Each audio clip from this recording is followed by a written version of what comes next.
I heard a new barbecue restaurant opened up nearby. Let's eat there when you aren't busy.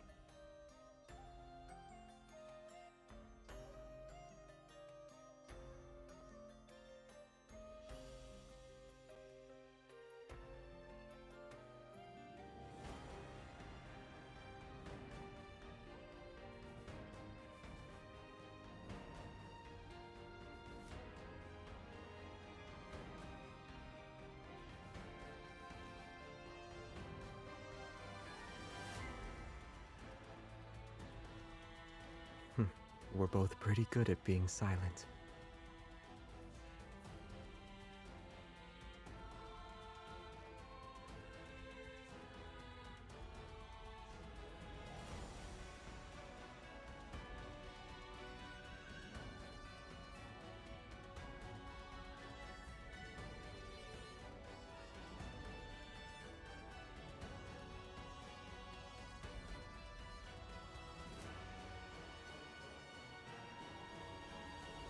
Are you sleepy or hungry?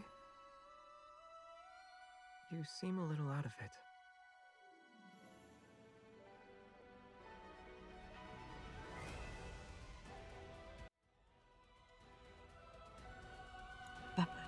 Bam, bam, bam, bam, bam. Oh, it took my thing a minute to show up, but I did it. Oh, also, let's check and make sure chat works. Hold on. I gotta make sure my OBS multi-chat works so I can see when y'all are speaking. Also, while I'm doing this, I have accumulated more channel redemption points, so those are coming. Good at being silent. We are very good at being silent, Xavier. Look at him! Give me a good luck charm? I am. Look at him. He's so cute. Also, shut up. Hold on. We're going into the photo booth. I just saw his cape. I just saw the bottom of his cape. No. Go away. What? I didn't notice that. Oh, hey. My bad. I forgot I was still getting married. Styling. No, him. Just him. Thank you. Camera. No adjustments. All right. No. Put that on. Styling. No, you need your hair. Actually, before we put your hair on, I want to see the back. It's so pretty. What the hell? Okay, put your hair on. He's got his extensions on. Don't worry about it. Here, we'll get a nice background so we can see this. What the hell? Xavier. Whoa. Whoa, I did not mean to zoom in there. I did not. Oh my god, the bottom of the cape. What the hell, guys? That is... Hold on, I'm gonna... Yeah. What? Oh my god, it's got like the fringe on the... What the heck? That's so pretty. Oh my god, I need his stars background. That is gorgeous. Sorry, I was not expecting it to be this pretty. Anyway. Yeah, it's fine. We're gonna play Myth today and be sad and depressed. Oh, we got some whatever for that. We also have other Xavier cards to play, by the way, plus a Bond story. So if we have time, we'll do that, but we need to do this and his prologue to tomorrow chapter. And oh, we got to do this first. And then if we have time, we'll do the other two cards. And then we'll just have a nice Xavier day. What a cutie patootie. I'm not ready for this. I'm not ready to be sad. I'm not ready for any of this emotion that is about to occur. I'm going to turn that up a little bit. Okay. Let's go. Let's get in it. Let's do this. It's as if I've been in a long dream My consciousness is an immobilized seed that's buried deep in dark soil. The space around me is compressed into an endless void. Without any reference points, it is impossible to sense the passage of time. My memories are no different from a thick fog now, yet occasionally I hear voices in the distance. What? They fluctuate between being near and far. There are jubilant, now words, cheers from the living and sorrowful sobs from the dead. I will find you. Who? This voice is akin to a hallucination born from endless waiting. However, it is the only ray of light penetrating this blackness. Oh my god! We're celestial bound floating MC right now.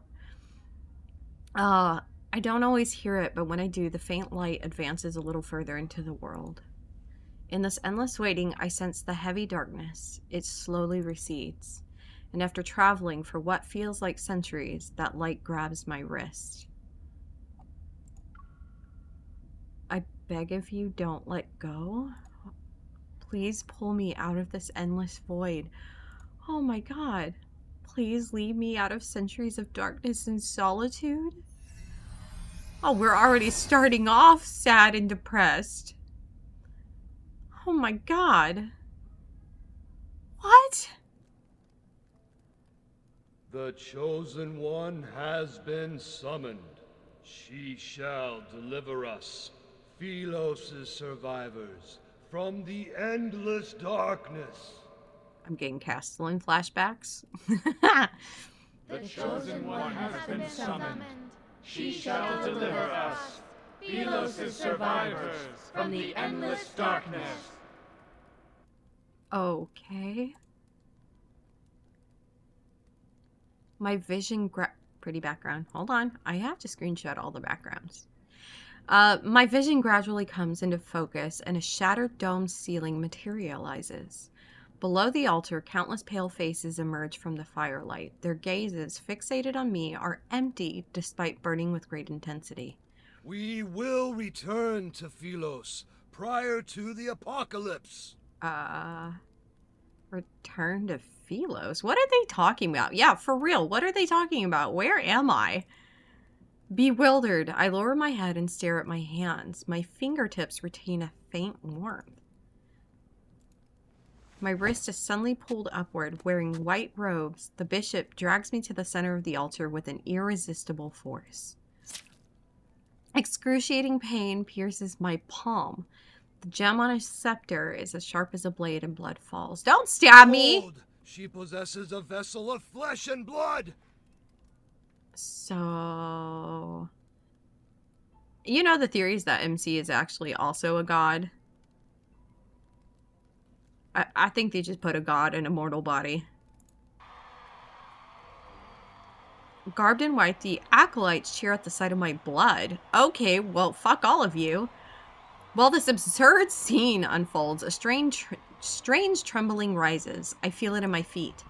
But it's not that I'm afraid, rather the ground is actually shaking. Reminiscent of thunder, the sound of horse hooves approaches. From my position on the altar, I can see a figure wearing black armor. The individual smashes the monastery gates to pieces. It's him. The tyrant! Oh my god, he's a tyrant in this? Oh, my weakness! The kneeling acolytes lift their heads one by one. They're shocked at the sight of the trembling stone door. Then the doors break. Amidst flying stone fragments, an arc of black and gold steel cuts the acolyte leader in half.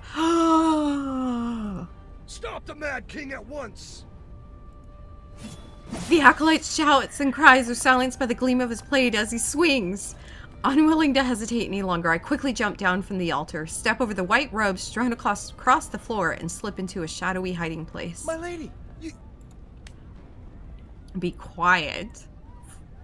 I'll count to 3 and let go. I suggest you answer my questions. With his mouth covered, the acolyte nods. However, the expression shows excitement instead of fear. What the hell? You little freak, you. Who is he? Who are you? Who am I? Who am I? Who am I? You are the chosen one from Philos. The Cinder's waters washed you ashore. For a long time, we were waiting for you to awaken. What? Who are you? We are acolytes who belong to the Order of Babel. We reside in the most scholarly, sacred monastery in Cindersfell. Okay. The Order of Babel and Cinders.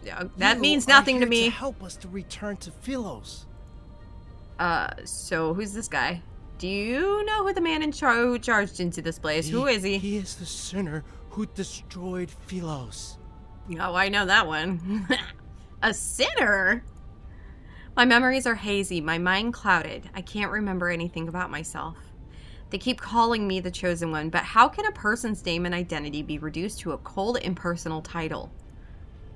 I barely made it out of that darkness alive. I'm not gonna die here. For real, we're not dying here. How do I leave?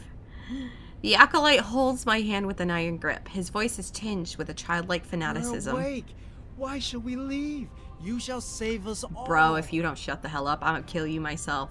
You're mistaken. I can't save anyone. The whistle of the sword's edge was getting closer and closer, yet the acolyte stood frozen like a statue. Damn it! What are you waiting for? We need to run. He's not the only one. The other acolytes have also fallen to their knees to worship something. Their singing grows more fervent with each verse. Push him aside. Kill him! I don't hesitate. I grab a sharp candlestick and drive it into his waist. He still grips my hand with an unyielding strength. He feels nothing, not even pain. What is wrong with these things? I drive the pointed end of the candlestick into his chest. Yum! The figure before me seems to be torn apart by an invisible force. He dissipates into dust. These people, all of them. I whip my head around to look at their devout expressions. Under the light, none of them cast a shadow. Ah, shit. These acolytes and the old man who cut my palm earlier, they're revenants. The Cindersfell they spoke of truly is a place inhabited by only the dead. Xavier, relinquish that sword which is bathed in the blood of your brethren. If you do, I shall forgive your slaughter and absolve you of your sins. Sins? What crimes did I commit to become a sinner? Shut up, I'm saving that. No! Come back. Is Yeah. teaching the dead to cease their incessant chatter a crime? You. I take a deep breath, force myself to calm down and hide in the An shadows. assassin sought death at the castle. Was it your doing? They always waste their last breath singing the hymns you taught them. It is very annoying. Yeah. Yeah. Ah!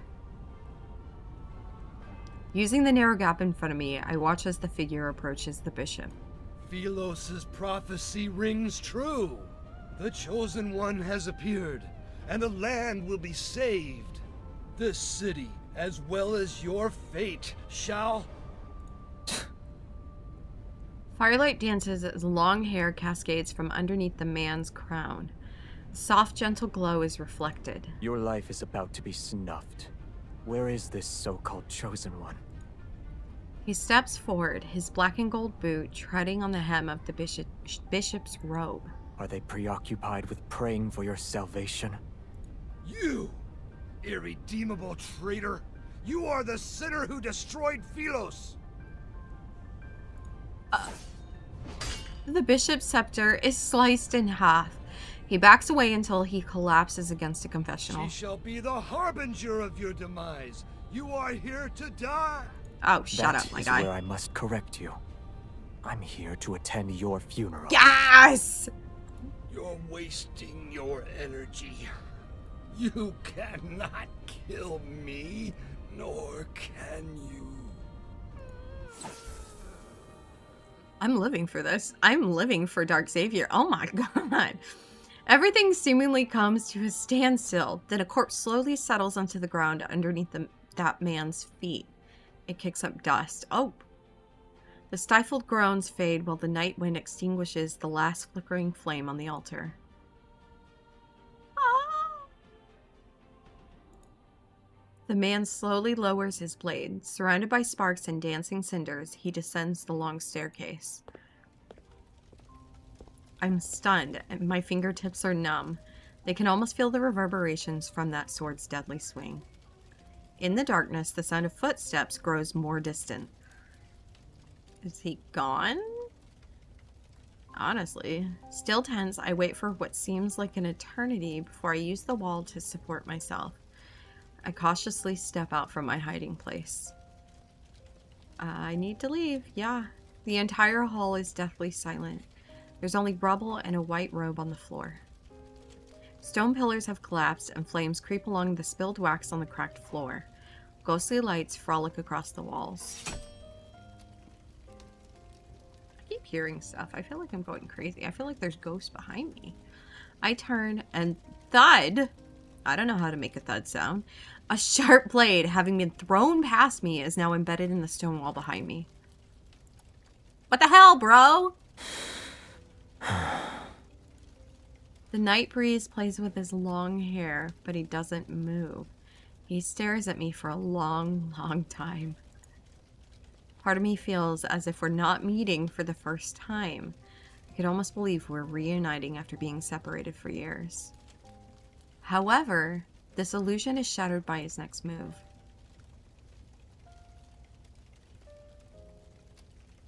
The man they called a Mad King leans down.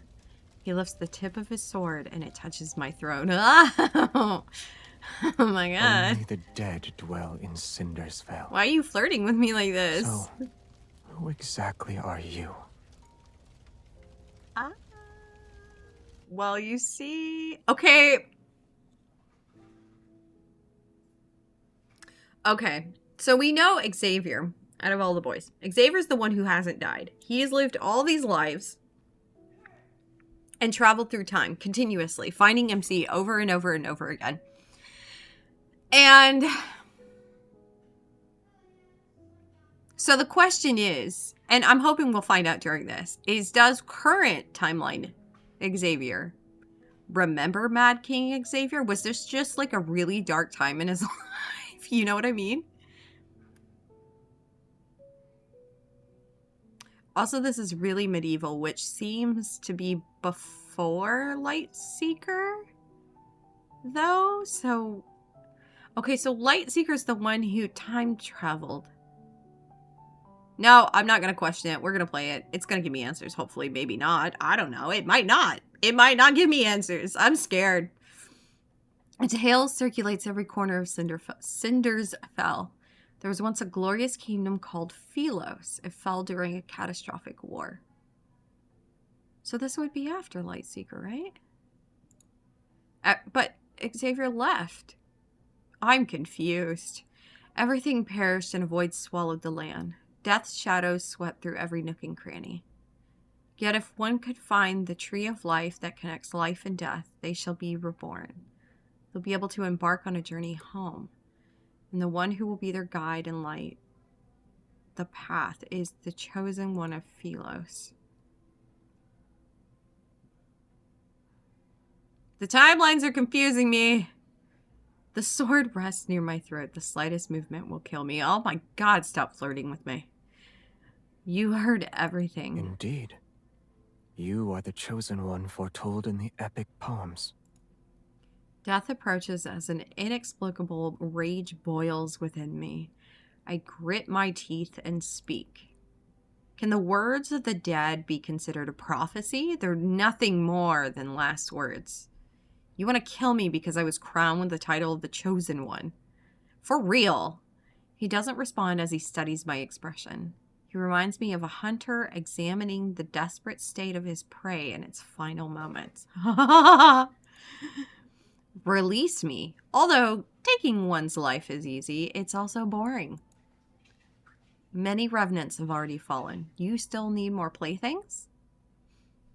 Okay, see, now I think the dog is getting into something. Gosh darn it, Lucy. Ah, hold on.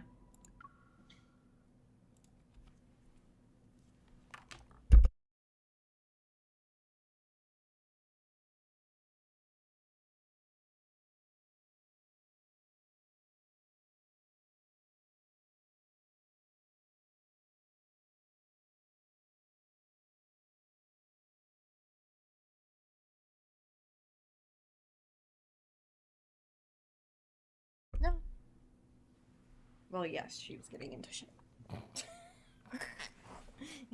You know how dogs do.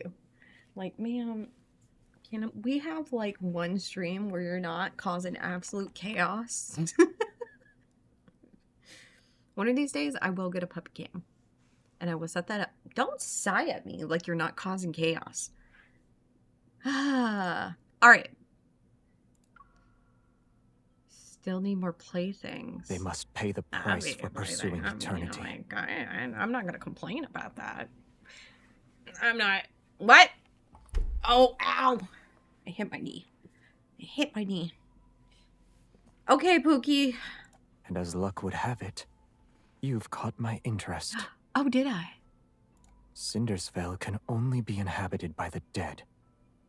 You are alive. Yeah, I am. I have no idea how I even arrived here. All my memories remain trapped in those centuries and shrouded in darkness. They're akin to seeds buried underground. If you wish to slay me, then do it. I'll be able to join the ranks as a Gambling with your life isn't how you properly threaten someone.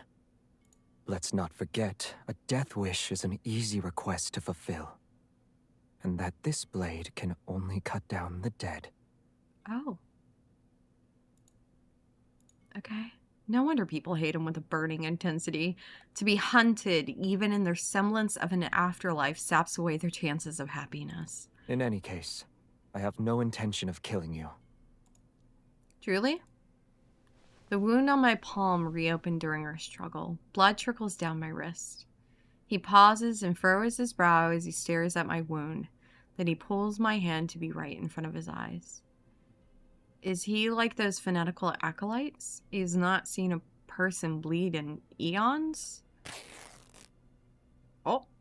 He tears a piece of cloth from the hem of my skirt. Hey, you got a whole cape over there, buddy.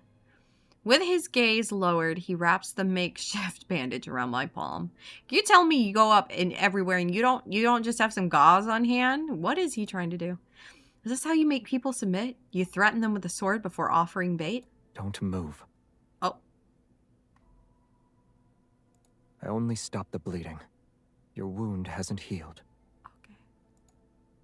Answer me first! Ah! Does it hurt? I'm sure it hurts. He ties a knot over my wound, picks up his heavy sword, and turns to leave. I want to braid your hair and put flowers in it. My mind tumbles further into chaos. I jump down from the stone coffin and grab the corner of his cloak. Why are you changing your mind again? He turns around. A moment passes before he offers a faint smile. Perhaps I'm wondering how someone who bleeds so easily could be a savior. Rude. I slowly let go of him. Danger lurks in every crevice here. Stay alert. Oh, we just lagged for a minute. I wish you luck. Okay.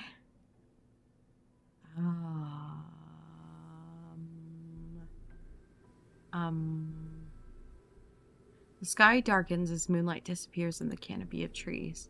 The thick, tangled branches obscure the paths ahead, but the scenery remains vivid in my memory. No matter where you are in Philos, you only need look up to see the imposing, gloomy castle. In its opulence, it stands with solitary majesty. The moon is bright here. I was looking at a moon like this when I died. Oh, buddy. How was I slain? I can't remember. It could have happened on the battlefield. Or those monsters that bite people. When he rode past us on that horse, he splashed mud all over me. Rude! Yes, he has this deathly, murderous air around him. I was so terrified that I didn't... Kind of feel bad for them. Looking toward the source of the voices, I set 3 revenants hanging from withered tree branches. They sway in the wind with their chatter. Oh, I see. I didn't do that to them. They were already there. Who was the horseman? Can you tell me anything about him? The sinner of Philos. The tyrant who betrayed his own people. He is the scoundrel who stopped us from returning to the land of light and eternity. Defeat him and take his head. Everyone hates his very existence. Bro, we're in part 2 and I'm already sad. Unsteady, the ropes sway. The one belonging to the last revenant snaps because of how agitated he was. The corpse plunges into the swamp below. It's getting dark, and the fog is coming. You'd better find a place to take shelter. This world still feels unfamiliar to me. I told you I was grinding. I got the other half of the myth today, Anna, and so now I have long hair. I have long hair and I can fight with him, and he's so pretty. Oh my god. But yes, we're on like part 2 of the story. But I'm already sad, girl. I'm depressed, and we're only in part 2. Oh my god. Oh my god. But yeah, I've been grinding, and now I gotta grind again because I'm out of diamonds. And you know some freaking multi-banner is coming up that's gonna destroy us all. That wedding one was too nice. It was too sweet. We're either about to get real horny or real depressed. You know? Oh, God. Ugh. Where can I find such a place? I feel so bad for these revenants. They're just up there swinging, reminiscing about how they died, worried that this tyrant king who is hot as hell is about... You know? I'm sure he has a reason. But, like... I'm sad. The city at the foot of the mountain, of course. Okay, thank It's you. the liveliest place in the area. The echoes of the royal capital still linger there. You want me to drag you there so you can, like, at least listen? Or do you have to stay where you died? Navigate through the forest, the swampland, and the remnants of a battlefield. Okay. Remember to gaze at the moon. Once you reach the ferry's dock, you can cross the river. Okay. Take a silver coin with you. The old ferryman has a nasty temper. If you're not careful, he'll kick you into the river. Are we in the underworld right now? There's a profanity class? Oh my god. I don't know why eyebrows keep getting sad. My model is being wackadoodle right now. She was like, you're depressed. Let me make sure you're... But I'm excited. Profanity class? Oh, I love that. I love that so much. Oh my god. That's so exciting. Oh my god, we are in the underworld, aren't we? I look into the distance. The westernmost gate, something of the land of exiles. The monastery sits in a secluded corner in the highlands. It's far away from where the Mad King resides. To reach Cinderfell, I need to traverse the forest and fog at the base of the mountain. Okay. I might need to turn my lamp on because my eyebrows do be looking sad. What is going on here? Where's my lamp? Oh god, don't shine directly in my eyeballs. That's not helpful. Yeah, I know. I heard the rumors about the beach banner. So, like, have you seen that scarily accurate schedule? I don't have it on my PC, so I can't just pull it up. But there is a scarily accurate that has been very correct for the last, yeah, that one. Yeah, and I think Beach Banner was supposed to be next, but I have a feeling, yeah. I'm so scared. On my main account, I do have like 20k diamonds and about 30 limited wishes right now. So I should be okay to at least get Caleb. If that is next. On this account, though, I'm drained of diamonds, and I'm very terrified. I'm so excited for that. Oh my god, and now they have the long hair? Now they have the long hair. Wait, but we won't have long hair for all of them by then. Damn. Ooh, Aluzio is gonna pop off next time. But, like... Oh, God. I'm hoping story drop is next. I'm really hoping just another story. Because we are supposed to be getting Xavier and Raphael's story next, right? Because we got Silas and Zane. And then I think Raphael and Xavier are next. Because they both had something to do with the nest last time. Yeah. Yeah. I'm so excited for that. I'm so excited for that. You have no idea. Also, I still need a rerun of Night of Secrecy. I need it. I need to have it. Oh, God. A broken bridge and another end of the road. Also, as a Caleb main, like, my top, oh, God. I wish I could be a whale and harem this. I can't. But anyway, with Caleb, his cards lately have been like, I don't know, it feels like flashbacks. I mean, we did get the birthday one, but I need Colonel Caleb back. Whatever we get in the future, I need Colonel Caleb back. I need this timeline, current, not flashback Caleb. I need it. Colonel Caleb, the kids miss you, come home. Right? Oh, God, I need it so much. The main story update fed my Zane and Silas for a bit. So, I'm okay there. And then I'm being fed Raphael and Xavier on this account. Yeah. No, I have that. He's R2'd. I have Colonel Caleb, but I need more I need more! I'm greedy, okay? I want more Colonel Caleb.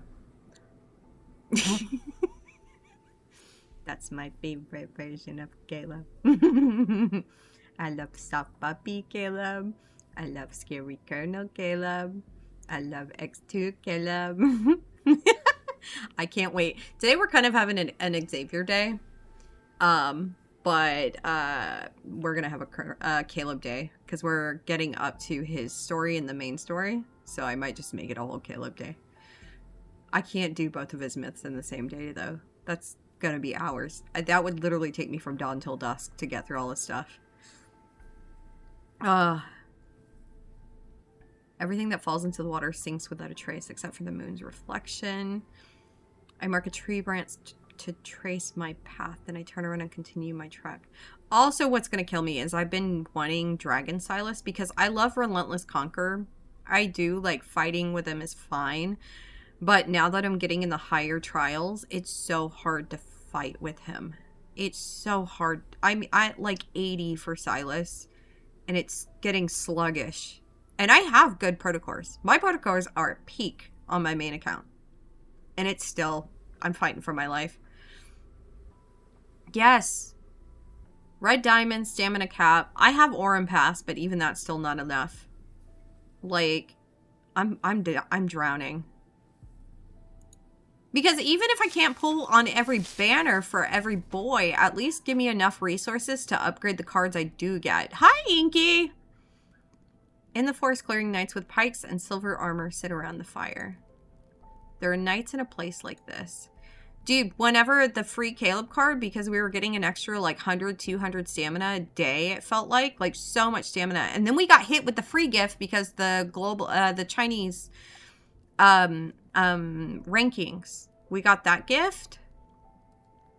And there was one day I like logged in and claimed all my rewards and had like 1,000 stamina. And I was like, oh, blessings. It might be time for me to do the, you know, the $6.99 pack where you get like a week's worth of stuff. Might be time for me to do that again to play catch up so I can hit some Silas and Zane cards and upgrade those. I'm good. I'm great. It's freaking hot.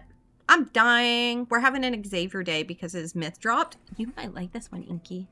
He looks like a Final Fantasy character, I'm not gonna lie. But may Philos prosper under eternity's you got a job, congrats! Absolutely congrats on that. May Philos prosper under eternity's divine gaze. Are we in a cult? Silence. Do you hear that? Footsteps approach us from the southwest. Only the living can make that sound. Is the Mad King here? Every time they call him the Mad King, I feel like I got pregnant again. No, but like it's got, you know, like the long hair, the Genshin, the Wuthering, those vibes. He got long. Just wait till you see him, okay? Just wait till you see him. Just wait. The long hair, the pretty, the gorgeous. You remember how Raphael got his long hair? We got Xavier's long hair now. And he's kind of like a Mad King tyrant in this card, so like I'm living for it. It's right up my alley anyway. All the knights suddenly turn their heads towards me, and the fire illuminates their faces, which are paler than silver The armor. Mad King has not graced us with his presence. I know. However, she carries his essence. I do what? Outsider, have you pledged your loyalty to eternity itself? What? She has no answer.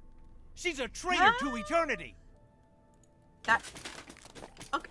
Can someone clarify? The suits of armor collapse as the skeletal remains within them begin to glow with an eerie blue light. Leaping orange flames surround them. Cold blades slice the air as howling winds erupt around them. Before I can react, they charge toward me. Oh my god, living armor! These knights in silver armor are revenants. God dang, revenants everywhere. They're like... Oh! Excuse me?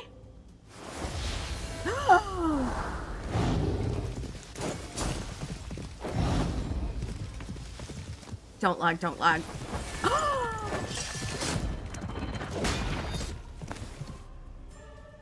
Get on. Oh shit! No, I missed it! Gawking. Excuse me? Hold tight. Excuse me? Gawking?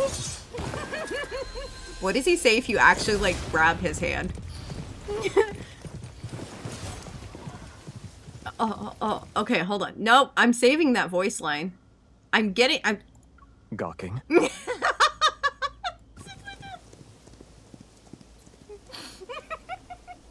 That's going in the journal. That's going in his journal. I'm just gonna have a whole page dedicated to gawking. Oh, it's so pretty. What the hell? Earlier you mentioned the price of pursuing eternity. What? What were you referring to? The dead are trapped in a perpetual cycle. This Only is painful deaths so await them. freaking pretty. What the fuck? Leave while you still can, or you'll meet the same fate. No, you're too hot. I can't. I'm locked in now, bro. Okay, fine. Oh. In a rush? I'm sorry, did he just not tell me to leave? And now I go to leave and he's like, in a rush? I'm gonna kiss you. Didn't you tell me to leave while I still can?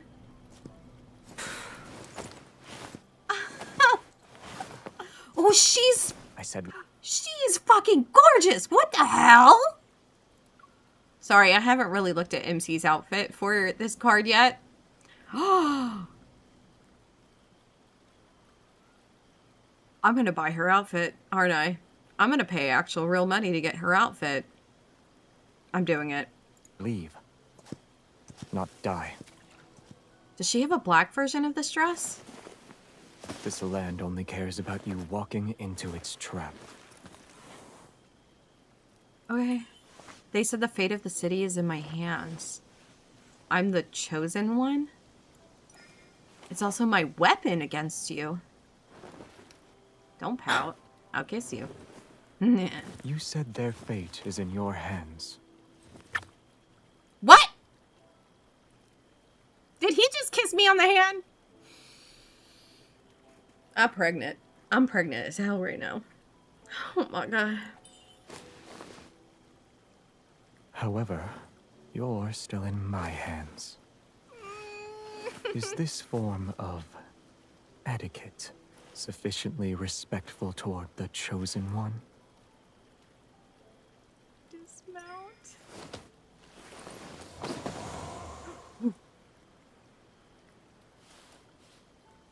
I told you this Great place shot. is fraught with danger. You need to be cautious. Put me down? No, yes, of course, the people's intentions are something treacherous. I don't even care. Blah, blah, blah, backstory. Look at him. So you never heard of Philos's I've prophecy? heard more last words. Such as? Excuses from the greedy. The pleas of those on death's doorstep. Confessions of hypocrites.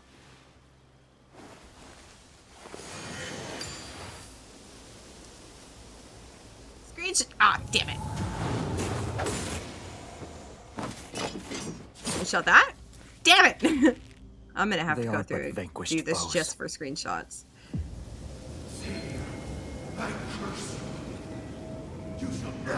She's so pretty. What the hell?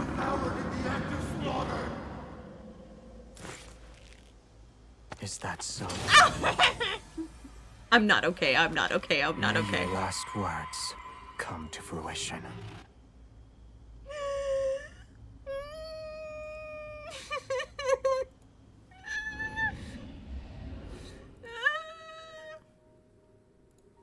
Oh my, let me,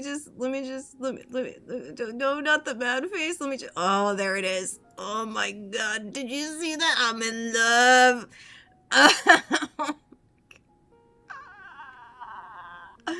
Okay, breathe. I'm gonna take a sip of coffee. I'm gonna, bro. Okay, listen. I simp for Sauron. This is like easy food for me. All right? You cannot.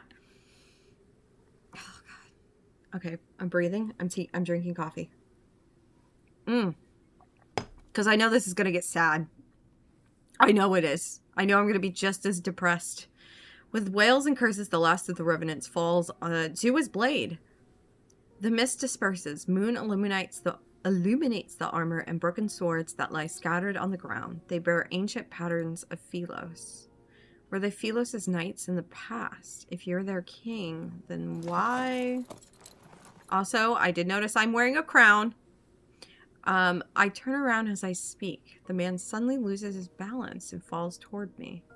The tip of a crimson sword is protruding from his left shoulder.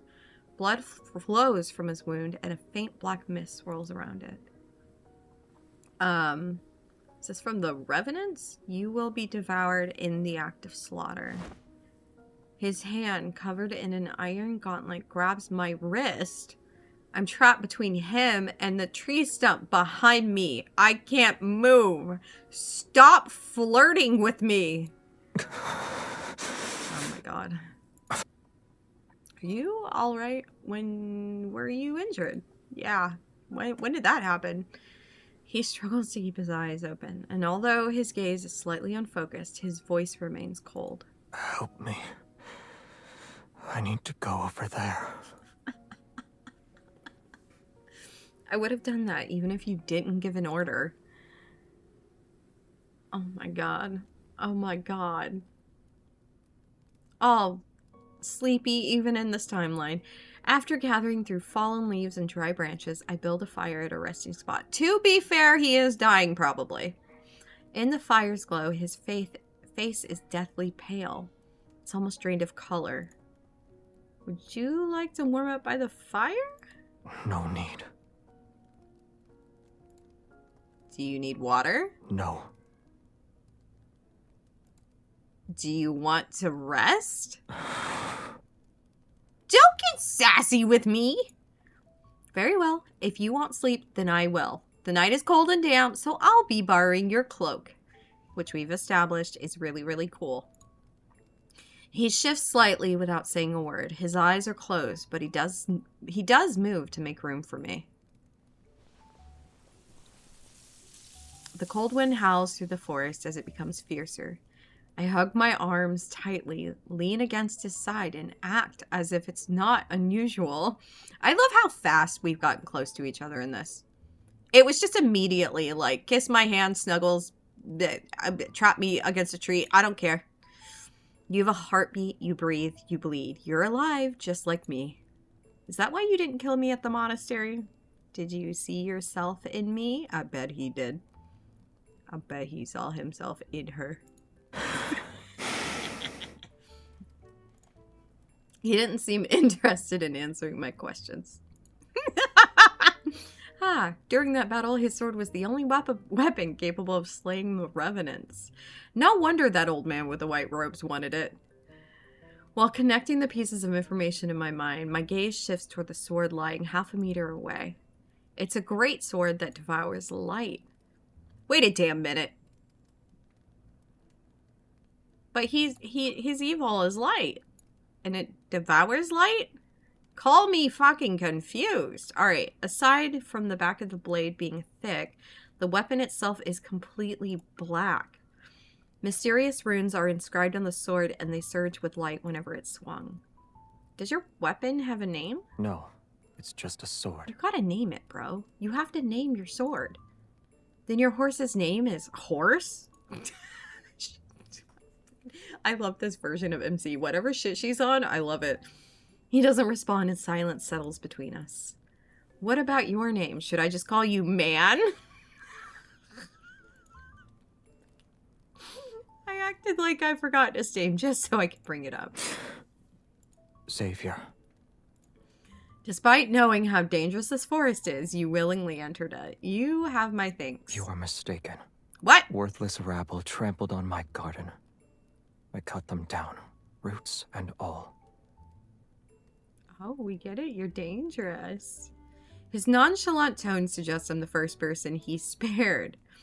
My unspoken words remain in my throat as my gaze shifts once more to the terrifying sword at his side. I'm sorry to disappoint you, but this blade cannot harm the living.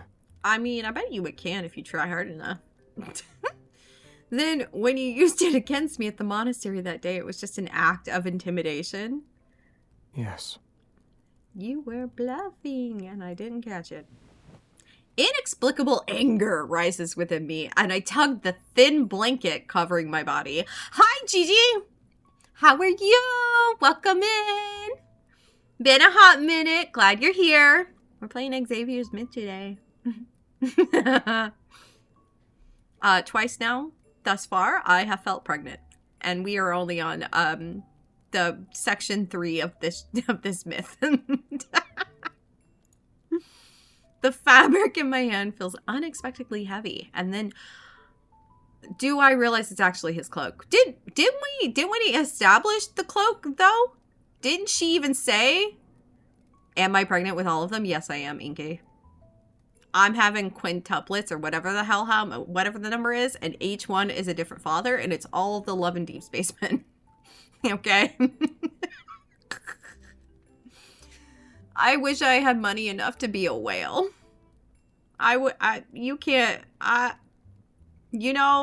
Info put some kind of drugs in this game, and I'm in it, okay? There's no getting out of it. Oh, God. I'm good, Gigi, by the way. I'm very good. I'm living my best life.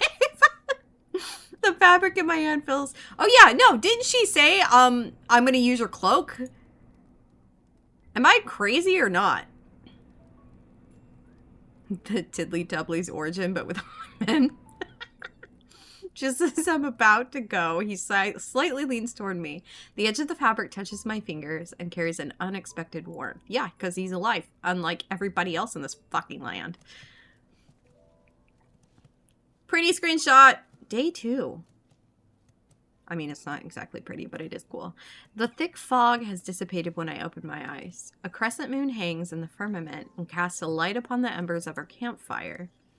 He helps me onto his spectral steed, and we traverse the forest before the next moonlight night arrives. Whenever we encounter those revenant knights, they are swiftly cut down by his massive black sword.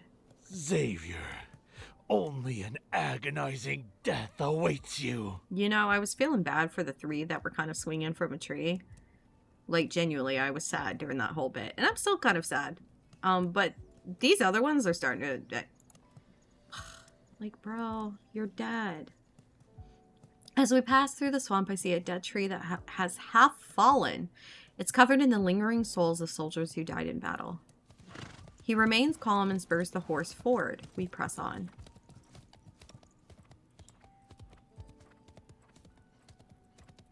Pretty!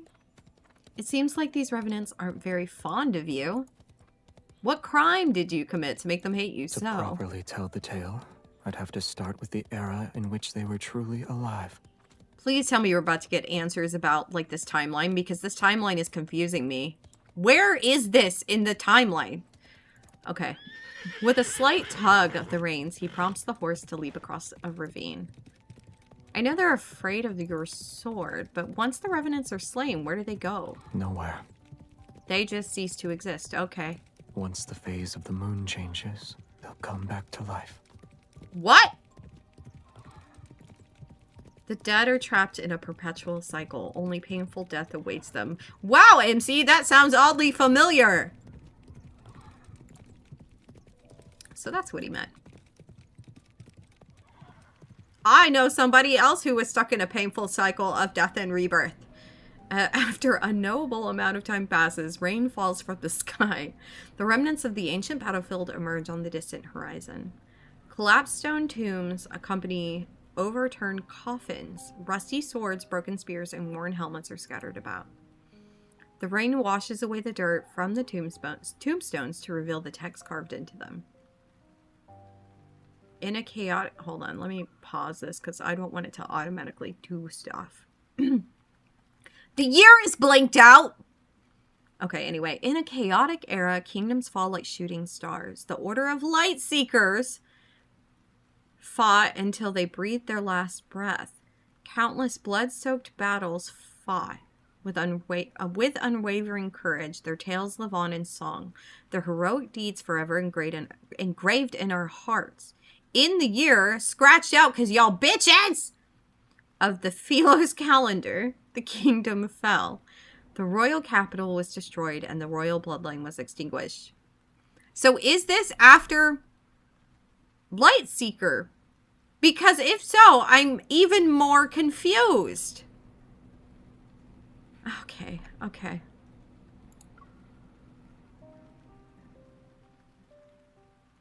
Oh. The night, our exalted honorable guardians, they now rest in silence of a long night. On the day the order ceased to exist, their names shall be carved into these historical monuments under eternity's divine gaze. Like the stars, they are distant but never cease to shine. What are you looking at? Just some poetry on a tombstone. After tying the horse to a tree stump, he walks toward me. I wonder if my name might be with these knights. Why? Philos didn't meet its demise until I was gone for many years.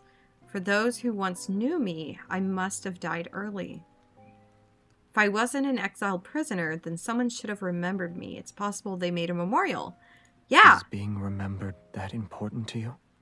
No, I'm just trying to figure some stuff out, my guy. I'm unsure of when he had lifted his cloak to shield me from the rain. Oh my god, how cute! These knights fought for their country when they lived. After they died, their tombstones were used to pave roads. That's really messed up, actually. Being remembered isn't important, but if no one remembers you, then isn't that the same as never existing in the first place? It took him a while before he finally spoke in a calm, indifferent tone. The rain is about to cease. We should leave. My legs are numb because I was crouching for a long time. Seeing me struggle to stand, he grabs my wrist and hoists me onto the horse. In the distance, the forest path gradually widens and becomes a road. An endless expanse of land stretches out toward the horizon, and across the river is our destination, Cindersfell. Color me hella confused. But hey, we made it here. Oh my gosh, my nose itches. Hold on. I'm dying. Our journey, less than pleasant, all things considered, finally ends as the crescent moon disappears. A new moon rises. A new hand has touched the beacon. The ferry crossing... Oh, that's a good sound. Hold on. Let me write that down. I need Merida's beacon as a channel redeem. Hold on. And lizard. Lizard. That one. Where are my... What? I see my... Nope. There they are. My post-it notes. There. Oh, my pen. Okay. Lizard. Merida's beacon. And I've been trying to figure out which Love and Deepspace things to use as channel redeem and like bit things and whatever, but we'll come across them. The ferry crossing. Yeah. Oh, right. The ferry. Did we bring him a silver coin? The revenants from earlier said I must cross this river by boat to arrive in Cindersfell because we're definitely in the underworld. It feels like it anyway. We have to get the ferryman a silver coin. Hello? An unexpected event occurs. The lively atmosphere at the dock disintegrates when we appear. The revenants who were talking amongst themselves fall silent and back away. They create a clear path for us. Accustomed to the situation and unfazed, I pull out a silver coin I had found in an abandoned tomb. It'll pay for the fare. Yeah, look! Hold on. Look at his cape! Look at the bottom of his cape! That is so damn pretty. Xavier remains in the same spot. It's then that I realize he doesn't have a coin. 1 coin per person. No exceptions and no credit. I can take care of any revenants that try to cross without paying. Your presence alone is bad for my business. I'm not even sure I want to let you board. So, are you crossing the river or not? You're telling me the Mad King Tyrant doesn't have a single silver coin on him? He gives me an expressionless glance before silently shaking his head. Wait, I'll pay for him. The ferryman's expression changes subtly as his gaze lingers on me. He presses his lips into a thin line before gesturing for me to board the ferry. The man behind me doesn't say anything as he heads for the stern. I don't even get a word of gratitude. For real! Xavier. As soon as he steps onto the boat, however, all the revenants swarm to the stern. It starts to sink under their weight. Meanwhile, the bow where Xavier and I are standing rises. Either find a seat or get off the boat, you dead bastards. The revenants on the stern proceed to leave as if they were pardoned from execution. Only the two of us remain. In the silence, the small ferry moves across the water and disappears into the rippling moonlight.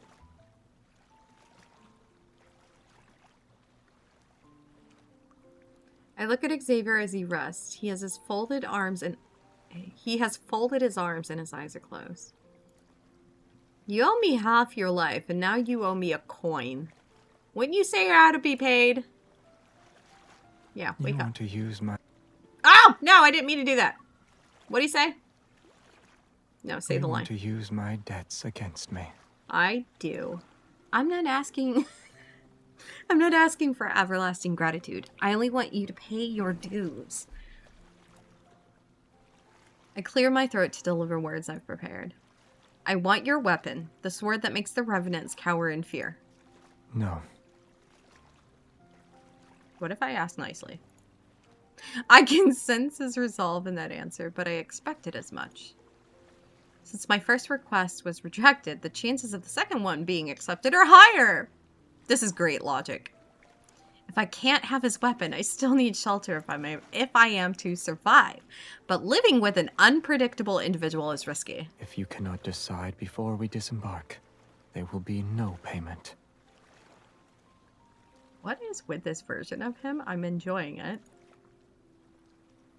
I can't remember. There were like 2 other cards where he was kind of like this, and I cannot think of what they are right now. I won't allow it. Since you live in the castle on the other side, I'll meet you there when I think of repayment. Don't scoff at me, pretty boy. He neither refuses nor accepts. It's as if he can see my innermost thoughts. Without a bond forged through hardship, this might be my only chance to request something from him. Before we part ways, let me offer you one piece of advice. Okay. If you want to survive here, don't offer your kindness so easily. Methinks you were incorrect. He closes his eyes and refuses to respond no matter what I do. What if I bring him hot pot? You think he'll open his eyes? The fog over the river gradually dissipates to reveal a towering black castle in the distance. Just as the ferry is about to reach the shore, it strikes the shoal and rocks. My body lurches to one side.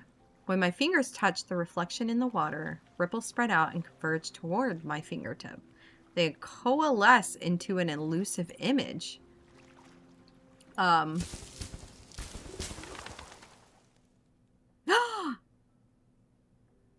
the fuck?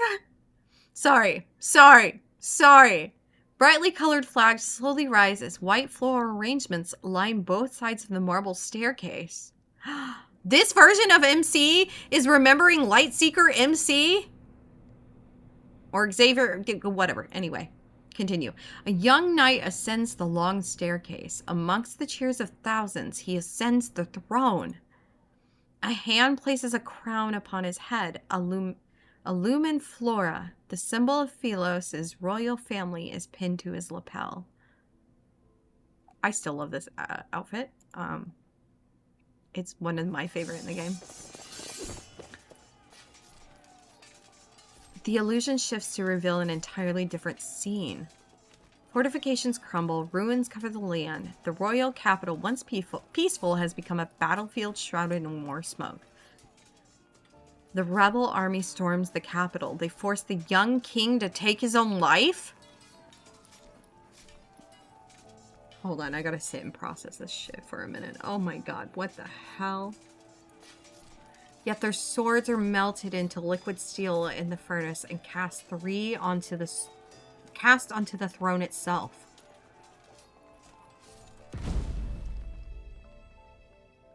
Peace is restored to the kingdom a century later. There are no more casualties from the war for hundreds of years, yet people have come to despise this monarch. The knight, once adored by thousands, is now reviled. He's nothing more than a mad king. The boat is docked.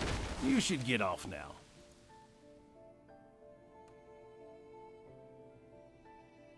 The voice pulls my thoughts back to reality. I raise my head and notice the space beside me is empty.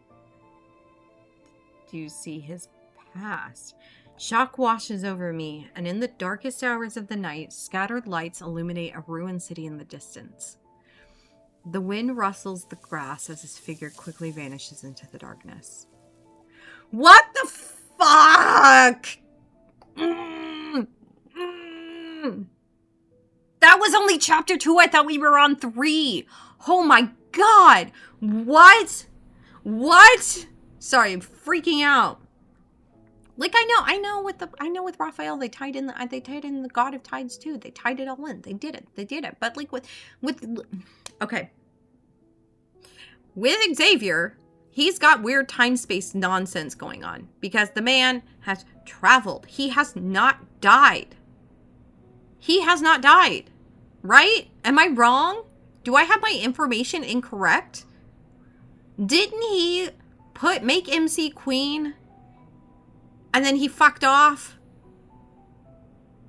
Right?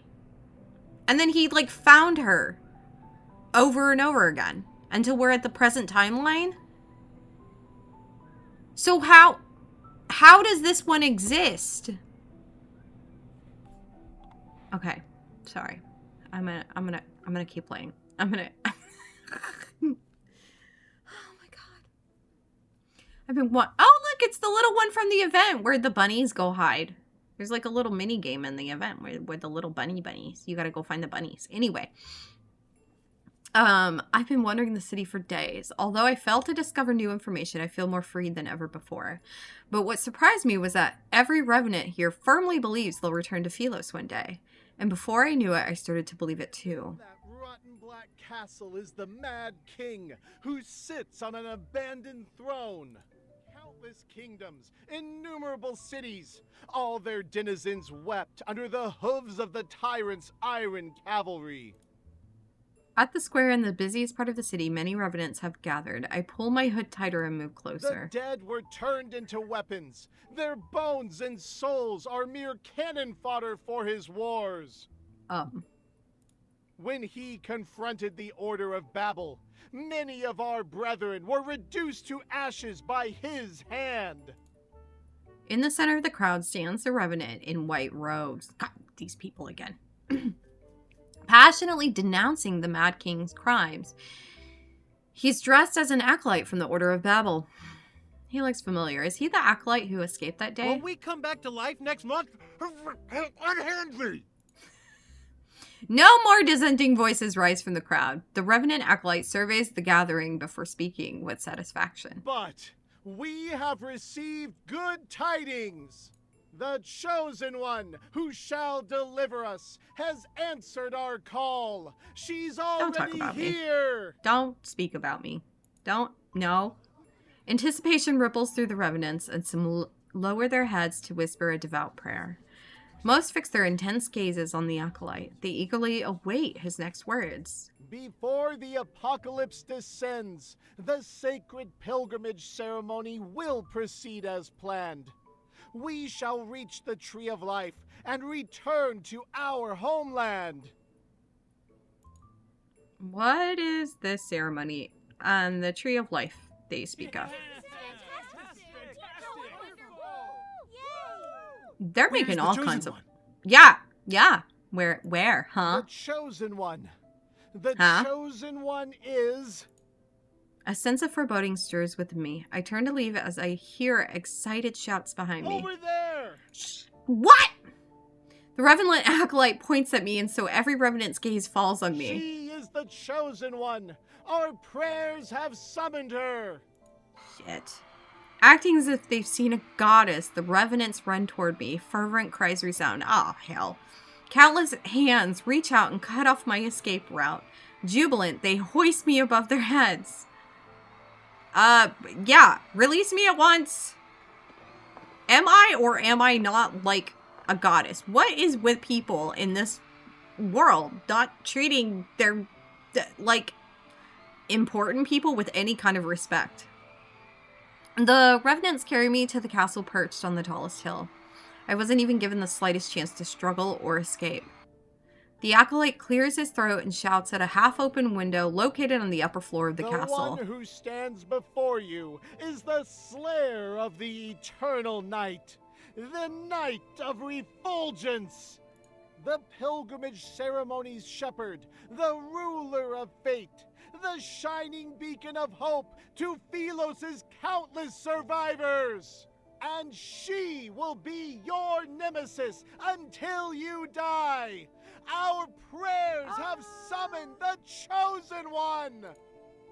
Did he come up with those titles in the time it took to get there? Yeah, for real. The black window frame slightly stirs, and a dagger with a cold gleam is thrown down. The castle is too small for your ilk. Only your Chosen One can come in to slay me. And he knows I'm not going to do that. There will be a sea of blood if you let me handle the selection process. In the blink of an eye, the righteously indignant revenants scatter in all directions. Even the enthusiastic acolyte runs away and disappears like smoke. Oh my god. Can MC just get like some good followers for once? Help! A chill runs down my spine as I look up. The figure near the window meets my gaze. I see they've made their choice. Resigned, I sigh inwardly and pick up the dagger. Open the door. Open it. Open it. Open it. Let me in. In the vast empty hall with a tiled floor, only the sound of footsteps echo. The candle's flames sway from wrought iron chandeliers. Light and shadow interweave like spiderwebs across the cold stone walls. It's been a long time. I stop at the foot of the throne and look up at him. You bear all their hopes and dreams, and their very faith rests upon your shoulders. How does it feel? I hate it. It's not great. But I'm not here to duel you to death. I know what I want for that silver coin. I step forward and meet his gaze. I try my best to appear confident. Your observations are correct. These revenants are in a cage made from their own obsessions. I can't save them, and I don't intend to try. Since I have no interest in being the Chosen One, returning to Philos is my best choice. Once I'm there, I can recover my name, my memories, and myself. Xavier, I need you to help me return to Philos. Is Philos important to you? Of course. It's my homeland and the only place I can remember. If the Revenants strongly believe they can return, then perhaps a method exists. I'm no different from them if I can't remember anything. Let's assume this Philos you desperately wish to return to no longer exists. What then? Is he reminding me, or is he trying to make me give up? Good You question. have my permission to stay here. Though, we need a relationship that binds us since we'll be together for a long time. Marriage of convenience? I agree. As soon as he's let his guard down, I quickly agreed and scrambled in my mind for a role that could connect me to the king. Minister, attendant, knight, or a loyal subject. In any case, I'll need time before I can give you a satisfactory answer. That figure, surrounded by countless blades on the throne behind him, simply let out a faint laugh. Are the swords on your throne truly mementos from assassins? Do you want to leave one yourself? Kinda. Our conversation hits a wall. I clench my fist before turning away with a smile. I'll just pretend I didn't hear him. By the way, can I have a room that has access to fresh air? I'll allow it. Good question. Good ask. Fresh air is very nice. Especially when you have been trapped in time-space nonsense for thousands of years in darkness, you know? After I entered the castle, the underground gambling den began taking bets on how the Chosen One would die. These people are the worst. Getting thrown into a forest with evil phantoms only to be devoured. Sinking to the bottom of the cinders. Or dying because of his massive blade. I need to get my head out of the gutter. These 3 deaths are ranked with different odds, but they're at the top of the list. No one believes the Mad King will let me live. If the Chosen One dies, then it means they weren't the real one. So they'll wait for another. However, if the Chosen One survives and escapes from their enemy, that means the revenants from that land of exiles cheer. Their dreadful suffering will finally come to an end.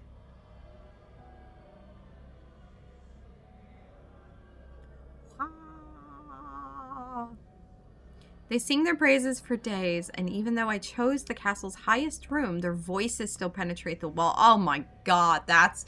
But ever since I escaped the monastery, the arduous journey of poor sleep and traveling without proper rest has left me exhausted. Now that I have shelter, exhaustion washes over me like a tidal wave. Revenants don't need to eat, yet I'm forced to endure this hunger. That night, I carry a lit candle and slowly make my way down the winding stone staircase to reach the kitchen.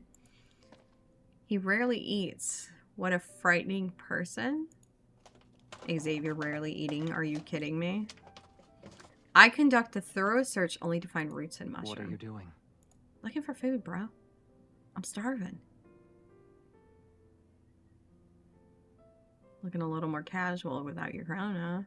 Don't you need to sleep? I heard music, so I decided to investigate. What music? Ah, you are hungry. What instrument is that? The sound is unique. Oh, that's me. It's the wailing of a hungry ghost.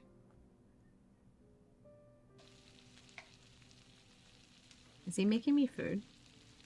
Oh my god. The weight of my heart.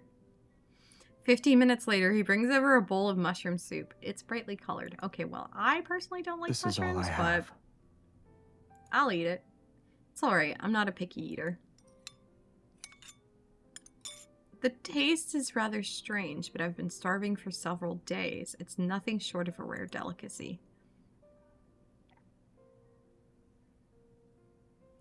Once I swallow a spoonful, my stomach begins to churn violently and the entire world seems to spin. Did you drug me? Bizarre, otherworldly visions appear before my eyes. Revenants dance in the air and Xavier's black cloak suddenly transforms into a giant floating blanket. Oh, we're on an acid trip, aren't we? Or, wait, we ate the wrong kind of mushrooms. Oh, no. Oh, maybe not. Okay. In the stream, I saw Philos again. It was far away from me, yet it was still beautiful. Walls of brilliant snow white surrounded the city. Towers loomed in clusters, their vibrant flags fluttering. The streets gleamed with a soft radiance.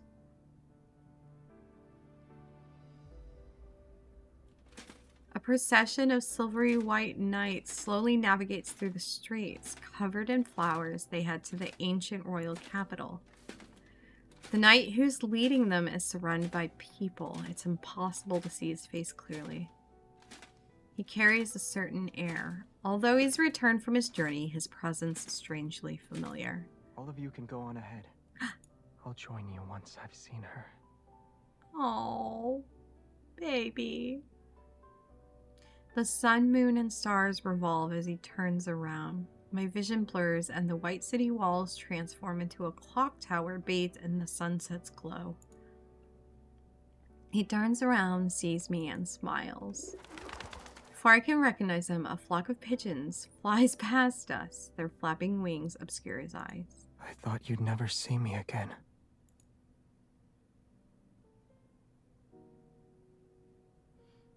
This poor man. I open my eyes and I feel like I was in a very long dream. I see the hem of a black garment as it casts a graceful arc under the candlelight.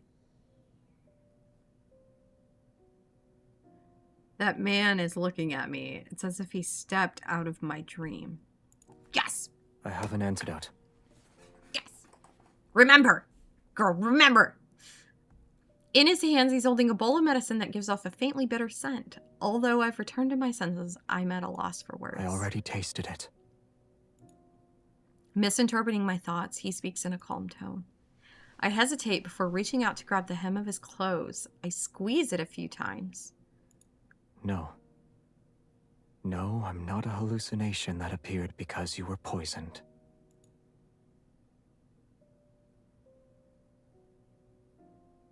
He sits down at the edge of the bed, his elegant long fingers supporting the back of my neck as he brings the bowl of medicine to my lips. His pose is unmistakably intimate, yet his expression remains unchanged. His eyelashes aren't even raised once. I hear a clamor. Did something happen? War. Oh. There's a war happening here in a place like this? Yes. Some of the Revenants harbor obsessions from their past, waging war relentlessly. They never really die, and they don't stop. Oh my god. They were once your subjects, Your Majesty. Why do you make it sound like it has nothing to do with you? Listen. The loudest voices belong to those trying to find a way to rescue you, the Chosen One. If you die here, I'm afraid my moments of peace will significantly decrease for the next month. The light flickers on his face as he picks up the bowl again. Open your mouth. My brain just malfunctioned. The slightly bitter liquid spreads across my tongue. He gives me a sidelong glance, but he doesn't look away until he's confirmed I finished every drop. You making sure I take my medicine? In a really intimate way, as if maybe perhaps we've known each other for like many, many lifetimes? During the days I've been bedridden, outlandish rumors have spread throughout the city. The Mad King has become the Chosen One's servant. The Chosen One risked her life. The Chosen One has made a great sacrifice. They've misunderstood my actions from when I picked up the dagger and stormed into the castle. The Revenants are so moved by this supposed heroism that they gather at the riverside below the castle every night to sing their praises. When he gets annoyed by their wailing cacophony? How do you say that? Anyway, he occasionally heads out with his sword in hand. He quickly returns and their voices disappear. I'm unsure of what happened outside. However, the shouting isn't as frequent as it was before the past few days. Since then, finding a way to return to Philos has become my only goal. The Cinders is not a single river. It's connected to numerous tributaries. Holy crap, I know that word! And my brain can't do it. Anyway, there's various sizes. They intertwine like a tree root system and extend in all directions. Some of these tributaries flow into gloomy swamps or plunge into bottomless ravines. Others lead to lairs with revenant knights. Yet no matter where I look, I'm unable to locate the Tree of Life from Philosian myths. Day after day, I mark new locations on my map only to cross out their names later. Oh, God, girl. I'm gonna braid your hair. Exhausted, I climb down the castle wall. The moon has already reached its zenith. A figure is in the garden behind the castle. His hair reflects a faint luster under the moonlight. Is that Xavier? I mean, he's the only other living person here. His interests have changed of late. Instead of killing others, he grows flowers.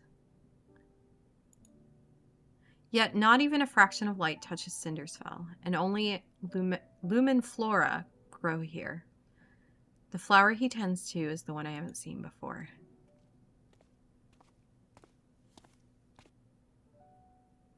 What kind of flower is that? Curious, I walk up to him. He glances at me before he continues to water the plants. One that shouldn't be able to survive here. Then why are you growing it? He doesn't answer me, his fingertips touching the withered stem. I'm not sure if he didn't hear me or doesn't want to respond. I know you have secrets. You don't need to tell me. The fact that I have secrets shouldn't be a secret. But this secret is related to a certain person, yes? I crouch down beside him and push aside a cluster of leaves. The wilted leaf veins have taken on a yellowish hue, and the light blue flower bud droops. It looks so fragile that it might snap at any moment. People typically grow flowers to remind themselves of someone or give them as a gift. I doubt there's anyone you'd want to give flowers to in the city, though. There is one person. Is it me? Who? He sets the watering can aside, turns to face me, and looks into my eyes. Oh. We'll talk about it when the flower blooms. Okay. I don't know if it'll ever blossom. However, I do know that someone who promised to help me hasn't kept his word. He nods thoughtfully. You created a map of the entire city. Then you walked along the tributaries large and small. You've done good deeds all the while. Tales related to your acts of kindness have spread throughout the land. I was collecting information. Wait, how do you know about all of this? You rarely leave the castle. Would you say these methods of yours are effective? Yeah. I'm quiet, then I shake my head. None of them are the correct method to return to Philos. What a pity. He's always like this. He dismisses my words with a few of his own. Well, we'll set that aside for now. About that relationship you mentioned before, I've made up my mind. I'll be... Queen! My identity is known far and wide. I've also earned a bit of respect. You think I wasn't going to pick that? They threw those other ones out there like it was even an option. Although, you do end up as queen, I'm sure, probably most likely. So, like, I'll have to replay it and see the other answers. Why don't you step back and let me be the actual ruler of Cindersfell? A queen, in other words. Wait. Oh, no, he was just sighing. Okay.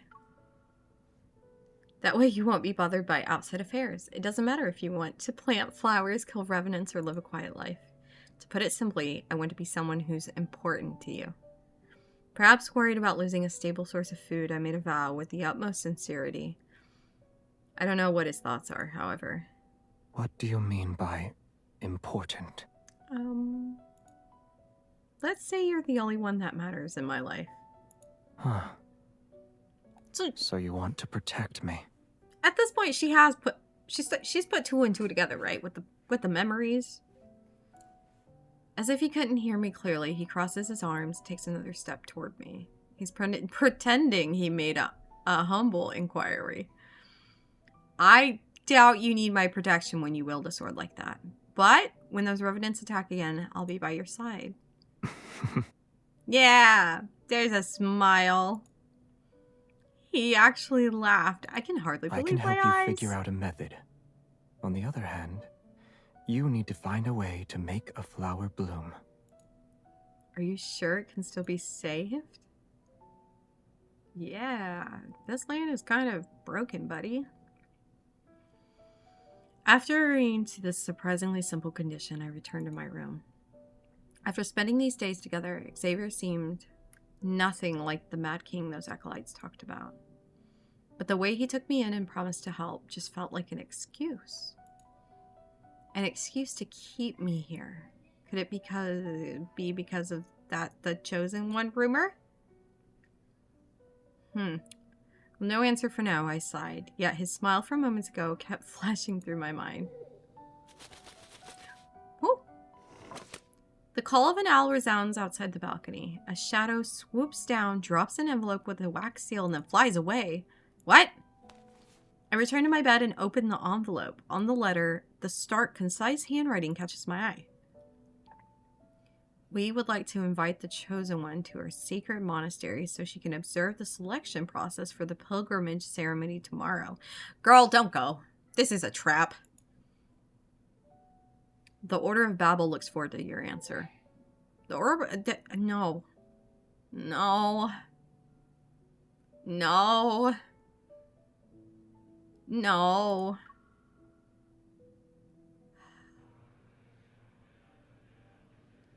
Oh, okay.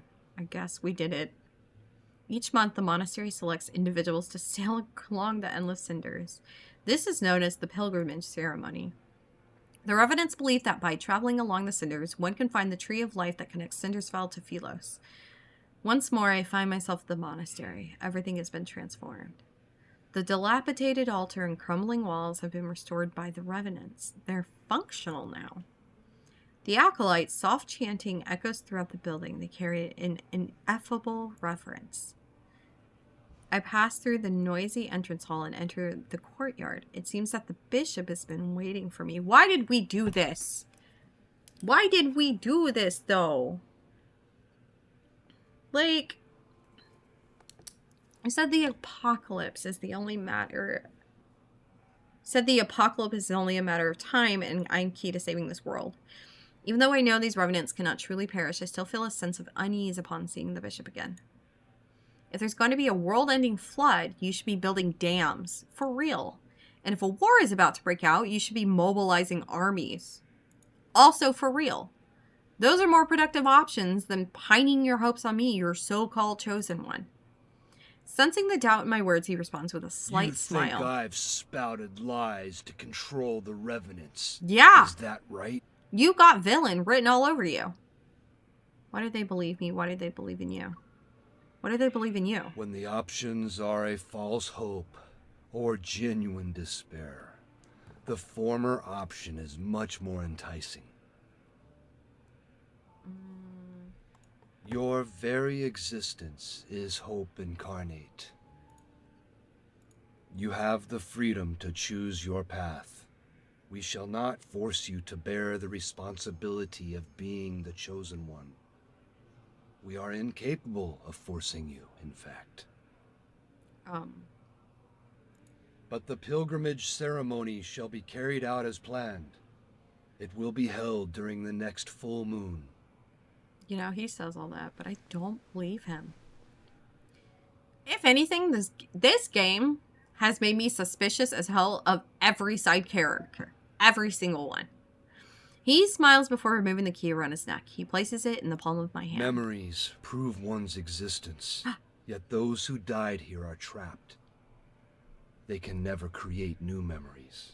Now you're gonna make me sad again, Bishop. If you cannot understand our faith, then I implore you to visit the underground library and see for yourself. Okay. For several days, I immersed myself in the sea of books. Although I found no records related to the pilgrimage ceremony, I learned what happened to Philos during my absence. In the beginning, the energy needed to extend the planet's lifespan was almost depleted. Beasts called Wanderers grew increasingly violent and occupied most of the planet. Even an immortal planet sustained with energy would fail to escape the fate of decline.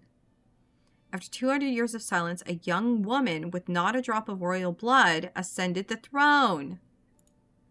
Under her rule, Philos reclaimed its former glory for a time. This period would later be called the Morn Era. However, historical records about her are scarce. They have only managed to preserve the magnificent spectacle of her coronation. Her life and fate were seemingly erased by an invisible hand.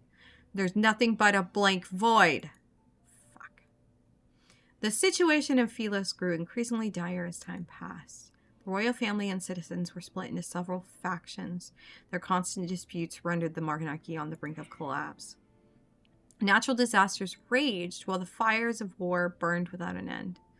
The flames of chaos swept across the land and destroyed the last vestiges of the old world order. The last monarch of Philos was an undefeated arbiter of judgment.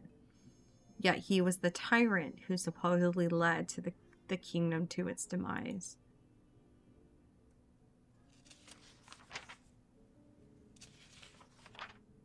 The tyrant addicted to bloodshed, the embodiment of corruption, a fallen god who was devoured by the darkness. Yeah, that's Xavier. In every historical record about him, the fall of Philos is almost universally blamed on that king.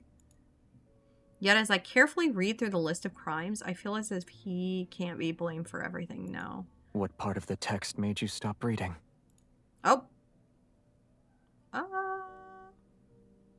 Startled, I look up to find the tyrant himself.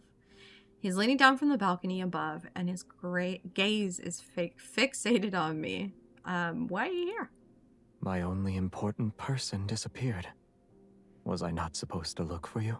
I mean... I noticed the young acolyte who served as an attendant has dozed off in the corner. Book in hand, I walk over to him. All these meticulously detailed accusations and atrocities, they read more like fantasy than history. He neither confirms nor denies it. He jumps down from the balcony and picks up a book. I can only imagine what expressions the acolytes would have if they saw him walking around as though he owned the monastery. According to this book, the first 200 years of your reign were referred to as the Golden Epoch. It must have been wonderful. Why did... Some matters should remain shrouded in the unknown. If you don't want to tell me, then that's that. I'll assume these myths about you are true, since you won't say anything. I hesitate, but my curiosity eventually gets the best of me. Tightly holding the book, I move closer to him. So, what happened to the royal capital of Philos? It was destroyed. Oh my gosh, excuse me. I'm dying. What about the holy sword of the goddess? The statue was shattered. Astria Knight Academy, the oaks behind the Star Hunter's main building? I desperately recall the places I can remember. Burnt to cinders, along with all the birds in the forest. The wind blows past us again. The windows rattle as the chandelier above us sways. The curled, yellowed pages flutter rapidly as the story rewinds to the first year of the Morn era. A single event was commemorated, the coronation of Philos' only queen. Let's change the subject then. Have you met this queen? Out of all the monarchs who ruled Philos, why is her story glossed over? Even her portrait is unrecognizable now. I touch the blurry portrait on the page. The ink has been smudged. He looks up and his gaze lingers on that page. Then he turns away. Oh, he remembers. You're a liar. You're a liar, liar, pants on fire. Your impression of Philos is too idealistic. Those revenants said Philos. They have no memories, and those without memories can only believe the stories told by others. Lend them your ear for too long, and you'll become just like them. I know. I'm already someone without any memories. That's why I wanted to return to Philos and find them. The revenants will be at their strongest during the full moon. We'll head back once you've seen enough. Only now do I realize that he's here to take me back, even if he didn't say so directly. I see. You're worried about my safety. You said you needed to find me because of our agreement, but that's actually because of loneliness. You lived in that castle for too long. The absurdity of our deal, his awkward expressions of concern. Perchance it's because he's been alone and bored for years. I won't stop you from drawing your own conclusions. Good. I'll do just that, especially when it involves matters that make you uncomfortable. You refuse to speak of them, in either case. I narrow my eyes and lean toward him. I push the book he's holding to the side. The city of Revenants has existed for over 100 years. Have you truly been alone all this time? The Revenants exist in groups, and the acolytes gather together. They pray all day and night in that monastery. I can hardly imagine what it must be like to live alone for hundreds of years, never aging, never dying. Aren't there any friendly revenants you can talk to? You want me to become close friends with them? It's been 100 years and you haven't tried that? Not all revenants are disagreeable. You're already prepared then. For what? You'll be their only goddess. And once you're no longer needed, you'll be a sinner they hate. Here they go, making me sad again. A complex, indescribable emotion wells up inside me. I retort before I can stop myself. You always say they deserve to be trapped in their futile obsession for eternity. How are you and I any different from them? Aren't we also trapped? I'm obsessed with returning. What about you? Yeah. Yeah. Obsessions are for the dead. I have none. You're a liar. He turns, his profile etched in the moonlight, yet his features are obscured in the shadows. I can't help but feel like nothing matters to him, whether time passes or stops, whether the flower he tends to bloom or not. You were escaping from an explosion in game and stepped on people to do so.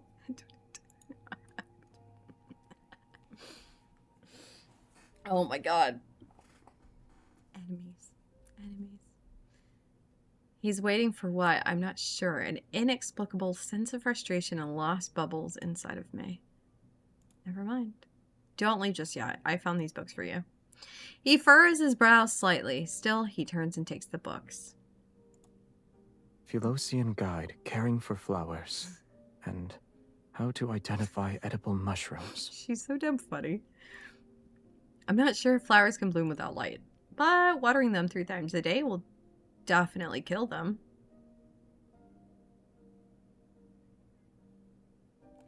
Oh, the timeline's making my head spin. It's still making my head spin. I'm so... Okay, so is this Queen MC? Is this like Lightseeker, Knight Xavier's queen? Okay. Because Lightseeker, he disappears. Right? Oh my god, I'm so confused. I'm so confused. Did the path diverge? Is this like a timeline that just like shouldn't...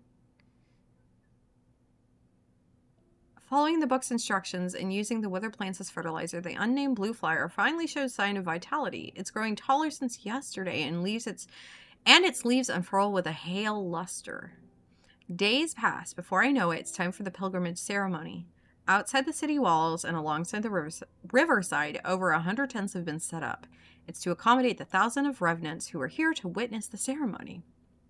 After praying at the monastery, the pilgrims and acolytes descend along the ridge. They carry the blessed lumen flora. I don't see... Wait, hold on. What word made it want to... Oh, hold on. Allow. I don't know. It's been really...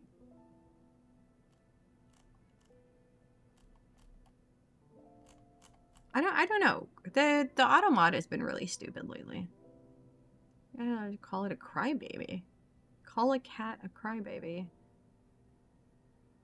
What? What reason? What was the reason? Auto mod? No. Why would crybaby be on there? I'm very confused. Yeah, maybe. It thinks it's bullying, but like that's too crazy. It shouldn't be that intense. I got thick skin, bro. I don't know.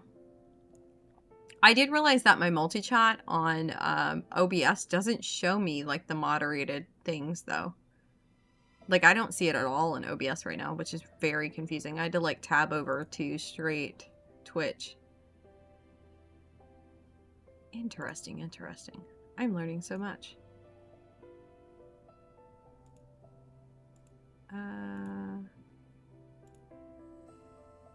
People can be sensitive, yeah. I don't know. Maybe it's like one of those things where I have to specifically put in words like that where I'm like, this is fine. I don't know. There was another message it stopped you from saying like 2 weeks ago that I was like, huh? It doesn't like you for some reason.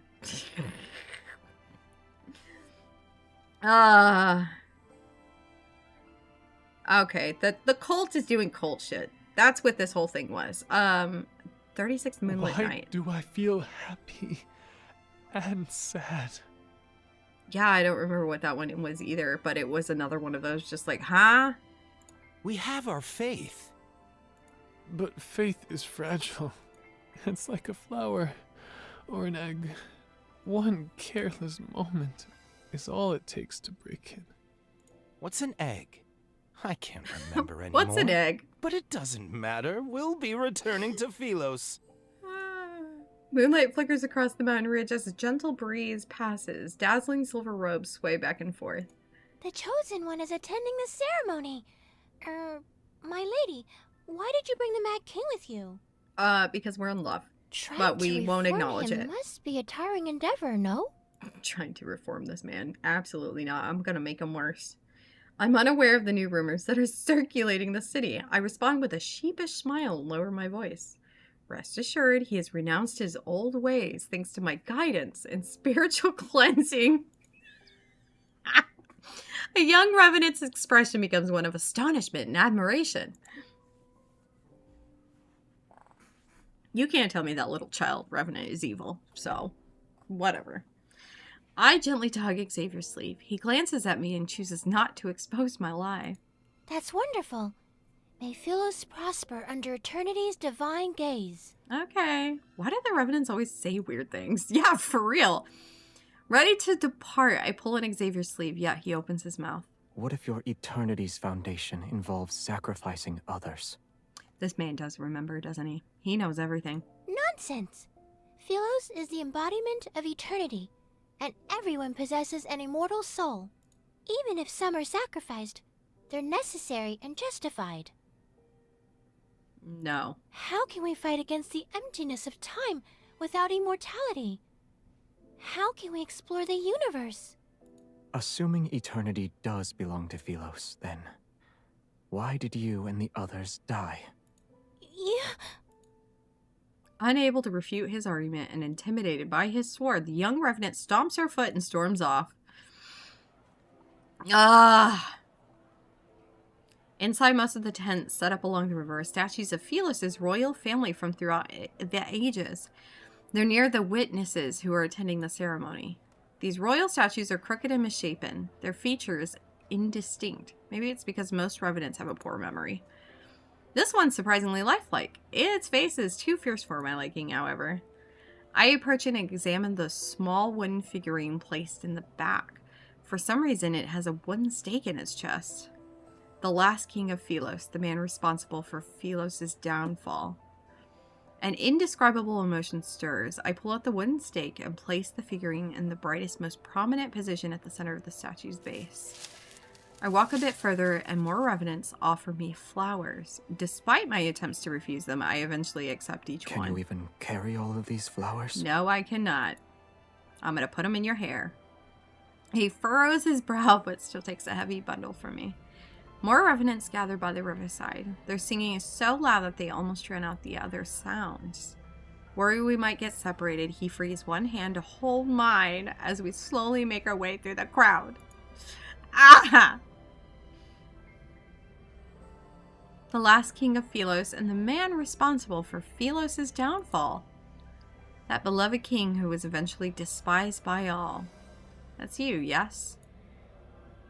We've spent so much time together, his identity is no longer a secret to me.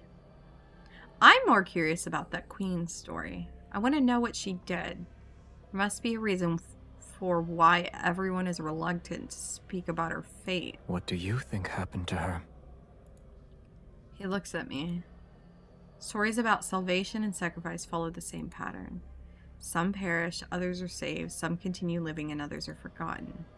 I suppose she didn't accomplish anything. That's why she was forgotten.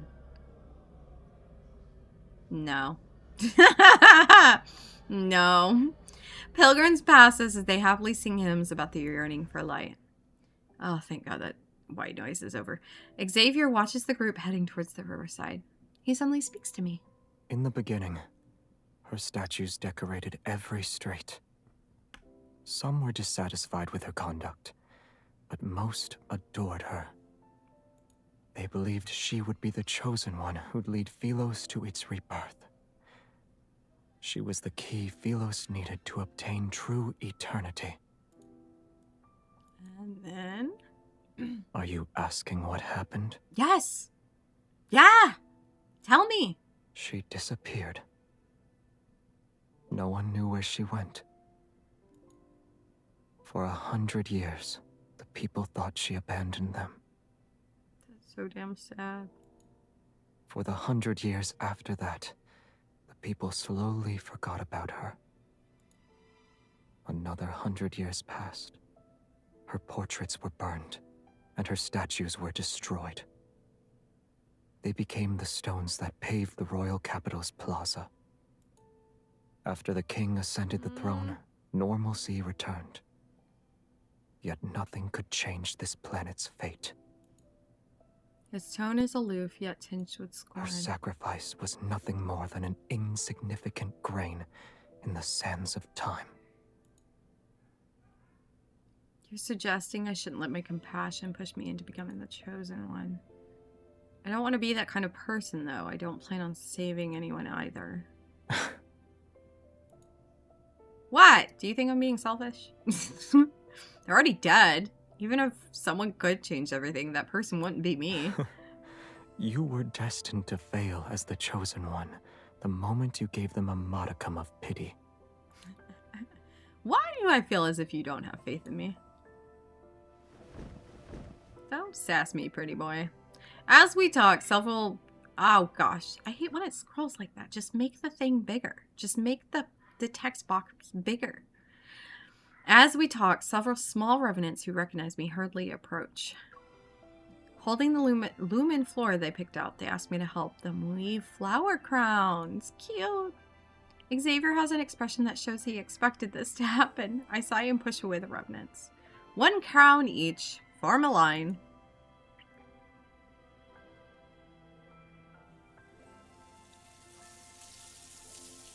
When I look up again, Xavier is already walking away from the lights and chatter. The night wind rustles through the grass as his figure quickly vanishes into the darkness. He always arrives without a sound and leaves in the same manner. His thoughts are impossible to predict.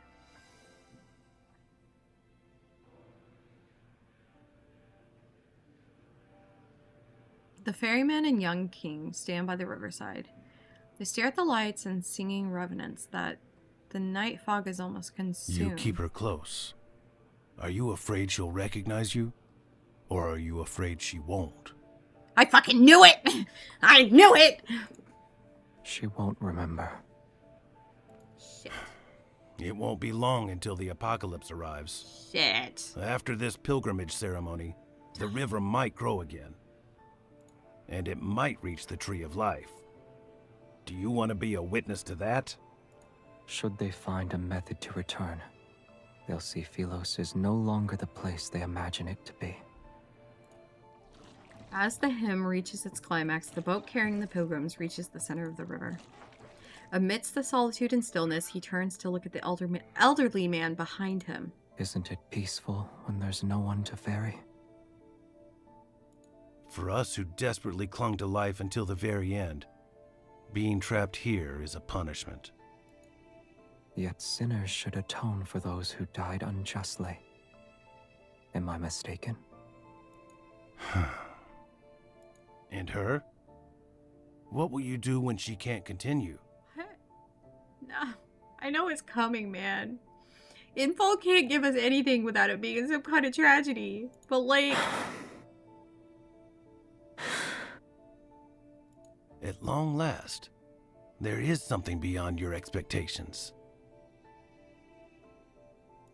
When the time comes, I'll have already made my preparations.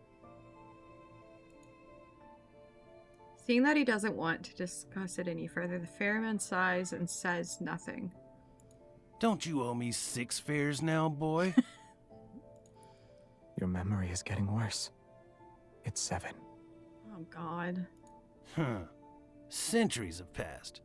Yet I've never seen anyone pay your fare except for her. Where to? I won't ask for a coin this time. His boots tread across the moss-dampened the moss dampened with night dew. He heads towards a bustling area with lights and voices. Nowhere. I'm waiting for someone. Who? What?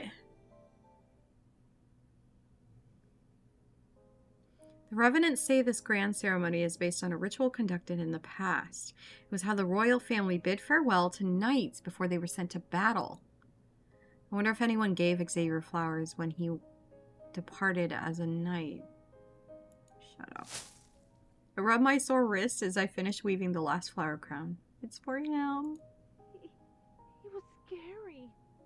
When he passed by my tent and saw me making wooden carvings, he threatened me into making one for him.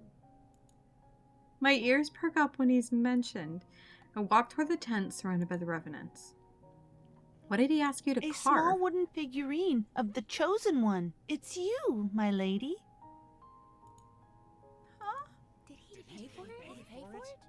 He only gave me a gemstone from one of his buttons. Was he trying to flaunt his wealth? Unbelievable. He actually tries, and they're still like, God, how dare he? He's only pretending to obey you. He'll spend every night cursing you with that wooden figurine. That's an exaggeration, don't you think? Strange yet restless emotions stir in my heart. I look around, but I can't see him anywhere. Songs drift from the rustling forest in the distance. As the moon rises to its apex, the pilgrimage ceremony reaches its climax. The chosen pilgrims drift downstream in small boats. They sail amidst the Revenants' cheers and songs. The Revenants remove the floral wreaths from their wrists and toss them skyward. There's a shower of light that rains down. Did he leave me behind? For real, where'd he go? For some reason, the scene feels strangely familiar. It's as if there was an even more magnificent celebration in my mind. What's happening to me? Pain suddenly pulsates through my heart. The violent tremors pound against my eardrums as an unbearable force spreads from my chest to my entire body. Everything before my eyes blurs like paint on soaked paper. Your Highness? Your Highness? Tomorrow is your coronation ceremony. Starting tomorrow, you'll be the Queen of Philos. Before my eyes is not Cindersfell, but a magnificent grand palace. It's as white as snow and radiant. For your coronation, he asked for 20 carriages to be filled with fresh flowers. I'm telling you this in secret, so you didn't hear it from me. Shut up. I'm gonna cry. The children he hired lined the streets. They cheered and scattered flowers. Some stood along the roadside, others on rooftops. In the end, the entire square turned into a sea of flowers. Did you see it? Oh my god. Shut up. Is this my memory? Are they talking to me? Wild winds sweep through the area and toss aside the already weightless bodies of the Revenants. They tightly hold their hoods as they gather around me. It's the chosen one! My lady! My lady! That man gave her a whole sea of flowers. Shut up! Okay, I'm fine. Excited, expectant gazes approach me. I try to step back, but these individuals move closer. What did you just call me? The chosen one! You shall save us, my lady! Voices assault me from all directions as countless hands grab at my dress, their expressions revealing an urgent zeal. Do you remember what Philos was like? You met the pilgrims in Philos. Did they find happiness? I heard that... What are they talking about? Help me! Oh no. What's Philos, pilgrims? Who am I? Why can't I remember anything? Oh, damn it. My memories have been burned to a crisp. My mind is a blank slate and I feel a strangeness unlike anything I've ever known. Philos Gosh! is about to meet its end. We beseech you, your majesty. As the ruler of Philos, you must ensure this planet survives. The ether core within your heart can save Philos from destruction.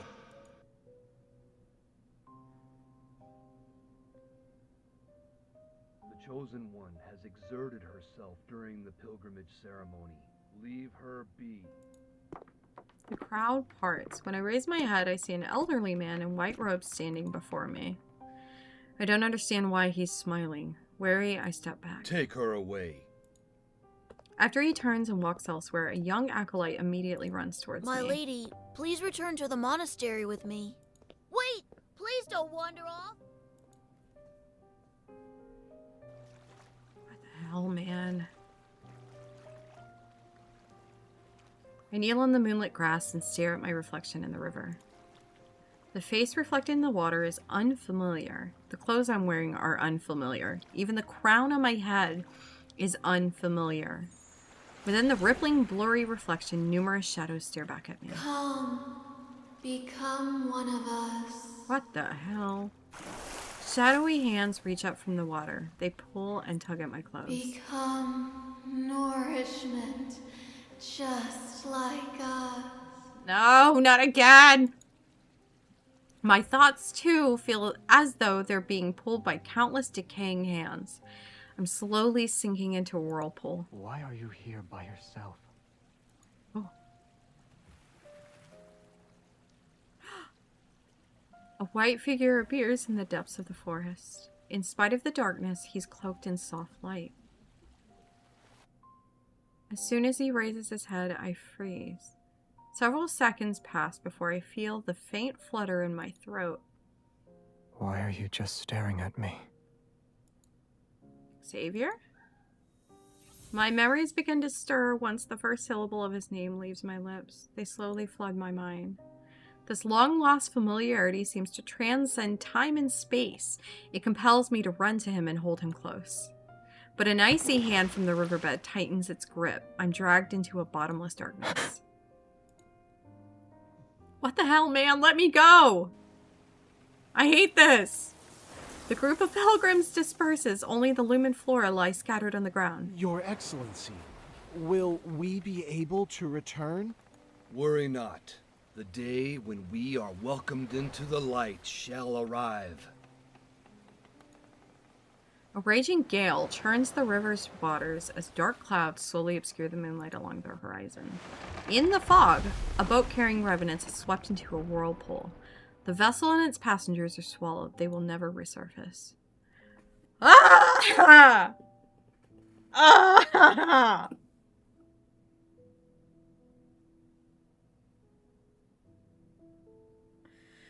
I gotta breathe. I need breath. I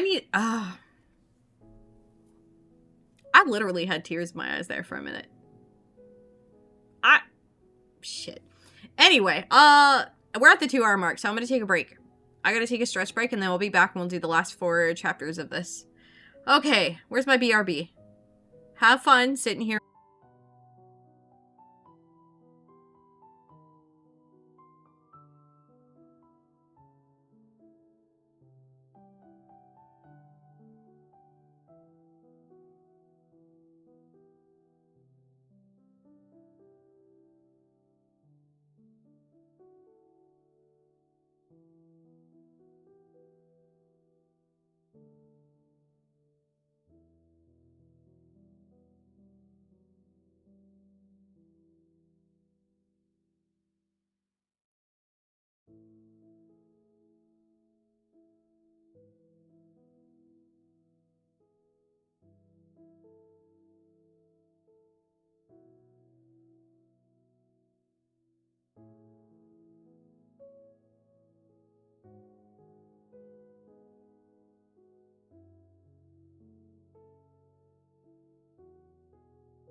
I've returned. Life is good. Oh my god. Sorry that took so long. My dog had to poop and then she wouldn't go. She sniffed the whole yard. The entire yard. Alright. Let me grab my emotional sport squishmallow. Because shit is getting sad again. Come here. Where are you? I forget what this one's name is. Do they have one on the tags? I don't know. It's a cute little reindeer one with gold ears. Oh my. Hold on. Let's see if we can find a picture of it. It's so cute. Squishmallow. Reindeer. Gold antlers. No. Oh, it's the Keeley deer. Hold on. Squishmallow Keeley. Keeley deer. Oh, it's this one. Yeah. I don't know if you can see this. How do I open this without, like, giving away my location? Because I gotta show you how cute this thing is. I found one on eBay. Studio mode. And window capture? Is it window capture? Window capture properties. Google Chrome, but then we're gonna crop it. Hold on. How do you, it's Alt that crops. Meow. Meow. Meow. Okay. I got it. Okay. First of all, be right back off. I don't know why it's going to do the whole transition. But yeah, that one. That's the one I have. She got little gold ears and she's so cute. And I love her so much. This one's on eBay. This one's smaller though. It looks like it's smaller, I think. But yeah, I know. She's my favorite. She's so damn cute. Alright, window capture, go away. She's so freaking cute. It kills me. I have so many Squishmallows. I don't care. I don't care that people... I don't understand the Labubu thing. I'm still on Squishmallows. Okay? You got some Kenji plushies? Cute. So, hold on. Before we get into this. I saw some people have, like, walls. Like, they have, like, anime fiction walls or whatever. But anyway, I rearranged my bedroom recently, which is also coincidentally my office. But I've got a wall now that is completely open, like, floor to ceiling. And it's, like, a corner. The Labubus are freaking weird, girl. I don't understand it. They're weird. It's like when people collected Cabbage Patch dolls. That was also weird. At least the... What are the other ones that people used to collect in the 90s that were like the little ones? Oh my god, I can't remember what they were called. But those I kind of understood because they're cute, like Squishmallows. I don't know.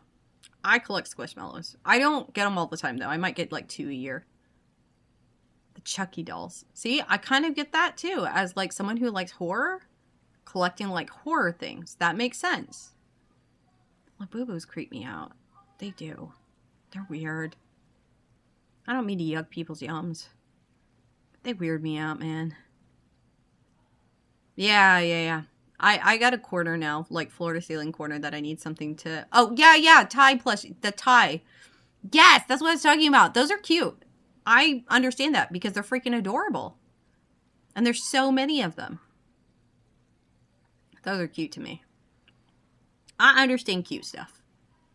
I do not understand some stuff. When I was a kid, I had a babysitter, and she collected clown figurines. And she had a whole wall of them. Just a giant wall of clowns. And it was the weirdest. There's Squishmallow ties now? Why you tell me that? I'm going to have a problem. I'm going to have a real problem. No, I need my collectible money to start going towards, like, merch for my fictions. Like, I need some JJK figurines or, like, cutouts or something. I need, I kind of want, because I watched Shangri-La Frontier, I kind of want one with the burn mask. And then, of course, lad stuff, you know. And then I would like to 3D print my Minecraft character. Jelly cats. Oh my gosh, jelly cats, yes. Yeah, I gotta get a wall of stuff. And then I'll probably start printing up, like, cute images and maybe, like, buying some art prints and things to get my wall filled. I need a nerd wall. I have Skyrim stuff to go on the nerd wall. Like, that's, out of all of the fandoms I've been at, Skyrim, surprisingly, is the one I have the most stuff out of. I have a little bit of Dragon Age stuff. The massive sun that was $700. Oh my god. Oh my god. But they're comfy. They're cozy. You just want to, like, snuggle with them. They're too expensive, though. It's too much. I can't do it. I need to collect in my price range, you know? When I get my big girl corporate job, like, we're going to be rolling. You're going to see me buy the most ridiculous shit. I have a problem. I have a list, though, of things I have to get after I get this job. Like a new car. I'm rocking a car that's over 20 years old right now. And then I'm getting braces. And, what's the other thing? I just had another thing on my mind. I gotta upgrade my PC. That was the other big expense. So those 3 are coming first. And then I'm probably gonna go balls to the wall at a convention. Like, we're gonna have problems. Oh, this is like scrolling again. I'm not ready to cry again. We have 4 more chapters of this. I'm ready to... I've got to sob. I already know. That's why I had to get Keely. The chorus of voices comes and goes like the ebb and flow of water. It's close before suddenly becoming distant as it gradually fades into the depths of murky consciousness. Oh, no. When I wake up again, I find myself lying by the riverside. My sleeves are soaked with cold water. Was I unable to remember anything before? As an outsider, my memories slowly fade away just like the revenants. Oh, damn it. I freeze before I sit up and look around frantically. Yeah, where's Xavier? We just hallucinated Lightseeker Xavier. Xavier? No one answers. I stand and start my search. I soon spot a familiar figure in a nearby field of flowers. Oh, shit. His cape likes to bug out on the side and it cracks me up. Xavier! Wake up! I steady my breathing and stand in front of him. It seems as though he hasn't noticed me. Shit. Are we dead? Seemingly in a deep slumber, he lies quietly amongst the flowers. Thin wisps of black mist are wrapped around his body. It's as if the resentment of countless revenants is corroding him. Poke! His breathing is stable. His chest rises and falls with every breath. He's not injured. Is he actually sleeping? Yeah, this man can sleep anywhere. A weight is lifted from my chest. I crouch down beside him and poke the back of his hand. No response. He's always been a light sleeper? What? That's a lie. That's how I know this Xavier is a divergent of our Xavier.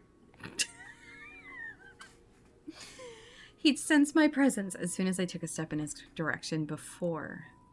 But he seems to have fallen into a defenseless slumber this time.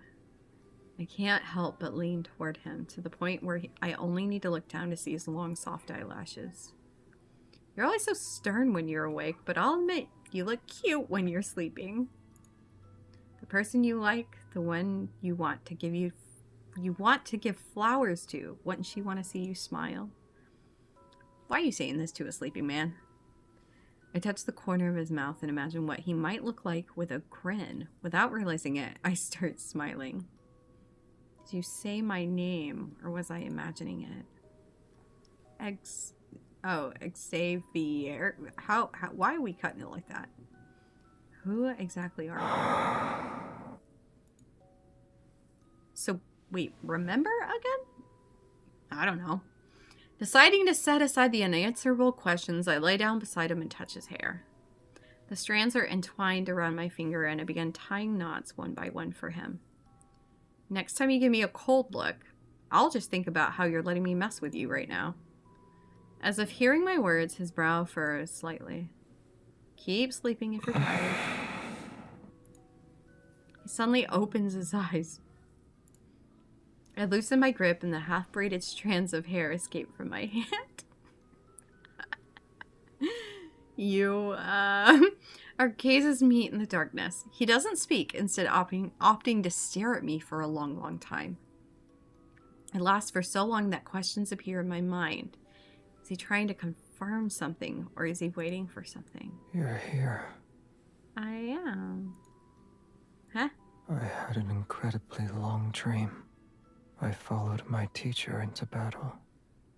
And then I journeyed through the starry sea. Shit. When I returned, you were gone. Oh my god. His voice is soft and hoarse. It still carries traces of that dreamlike days. So much happened during those 300 years in your absence. I don't even know where to begin.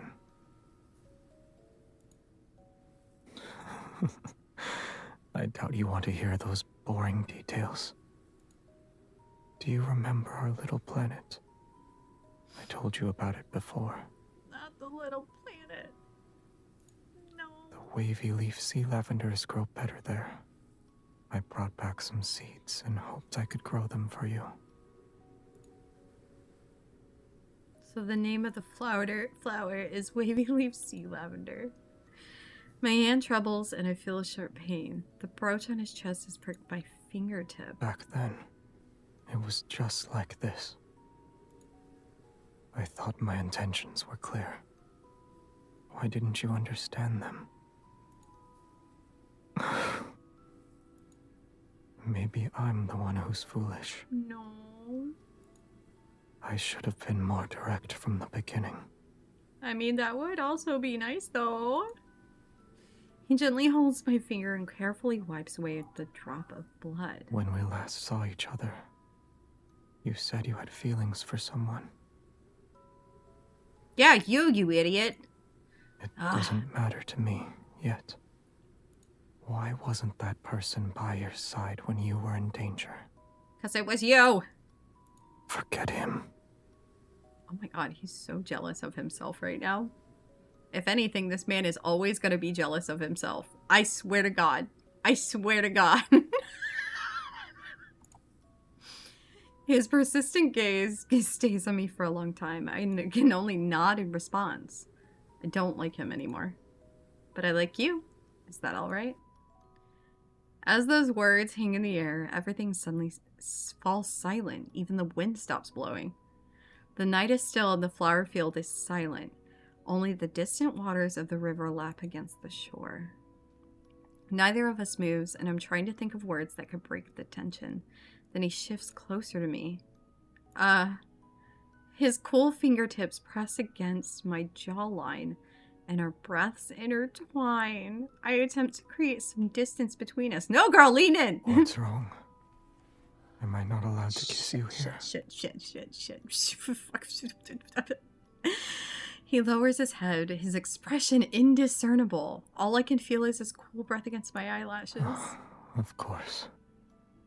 Why would you want to see me like this? No, wait! The hand at the nape, the hand at my nape suddenly tightens his grip, and he lowers his head again. Instead of retreating, he stubbornly kisses me. Shut up! I'm dying. It feels like I'm trapped in a thick, viscous dream. I'm unable to wake up and unwilling to try. The warmth and pressure from his hands seeps into my skin. They carry an affection that borders on obsession. Shh. Whoa. This is my dream. I'm free to do as I please. What?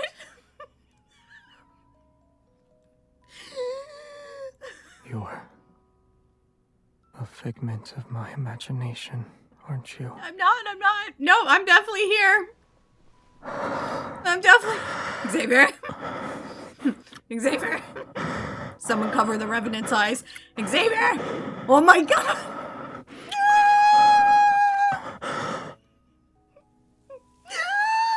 That man was so hungry. Help! As their lips touch, I catch a glimpse of the lumen floor gently swaying. The wind has begun to stir again. Oh my god, my face is burning right now. It's like, oh. Okay. It's fine. He was hot. He just absolutely devoured that woman. He devoured her. That whole just. Oh my god. Oh my god. I mean, he is like that. He is like that. I know he is. But like, okay. Anyway, the ceremony ended and those pilgrims were never seen again. I forgot a bunch of undead things died. The elders in the monastery declared the ritual a success. It was an auspicious sign since the Chosen One appeared. The Revenants celebrated every night. The city was filled with statues of the Chosen One in all sizes overnight. I'm sorry, I'm still thinking about it. There was also the tree bark touched by the Chosen One, tiles the Chosen One stepped on. Even the stone the Chosen One supposedly hit her head on after tripping over a branch during her really? They were all treated as a sacred gift. The Revenants competed with one another to preserve these treasures. Your baubles are nothing. My hand was touched by the Chosen One herself. I hate them. Upon hearing this, Revenants surround him and let out gasps of envious admiration. You have been blessed. Excellent. We'll chop off your hand and mount it on the city wall, so every passerby. What the hell? You want to cut off the hand that the Chosen One touched? What is wrong with these things? We're incapable of feeling pain. Or is your heart not sincere enough? What is wrong with I shall accept any sacrifice if it means I can be a pilgrim. What? After attending the pilgrimage ceremony, I realized that, as an outsider, my memories will slowly fade away too. If I can't return to Philos, I'll eventually be just like those Revenants. Yet, where did those pilgrims go? Acolytes from the Order of Babel always avoid the question. Does the end of the river truly lead to the tree of life that's mentioned in the prophecy?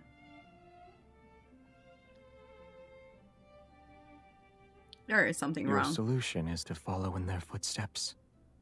You'll see where the supposed sacred path of pilgrimage takes you. Yeah, you want to come? They say the river doesn't end. If that's the case, then what happens to those pilgrims? They didn't die, but they didn't live either. No one has seen them since. The river silently flows as our ferry glides across the mirror like black water. A thin mist surrounds us.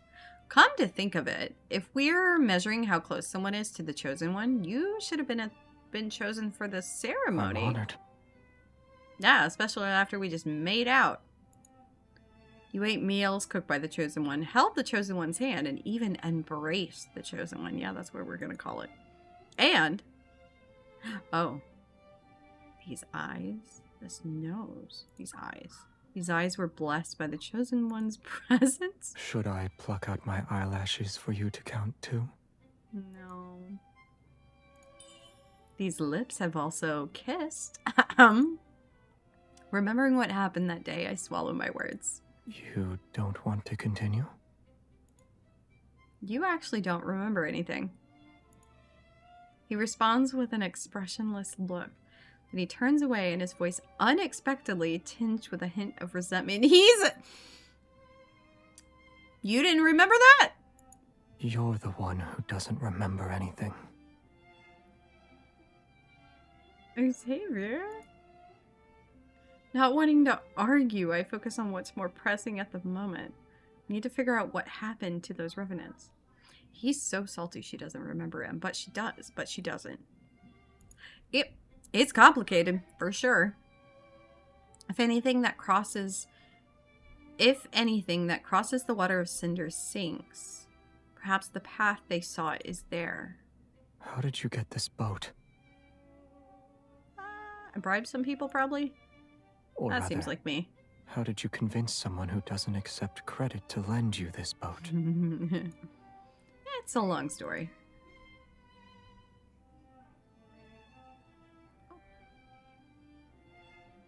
After boarding the ferry numerous times, I gradually became acquainted with the ferryman of the Cinders. Occasionally, when he wanted to rest uninterrupted, I would volunteer to take over. He didn't agree to it at first and always refused with cold expression, but as time passed, he eventually let me handle it. When I encountered revenants who wanted to cross the river, despite lacking coins, I didn't turn them away. I asked them to tell the stories as a form of payment. When he discovered this, he always turned a blind eye. As for his background and why he serves as a ferryman for this river, I've asked him out of curiosity before, but he always refuses to talk about it.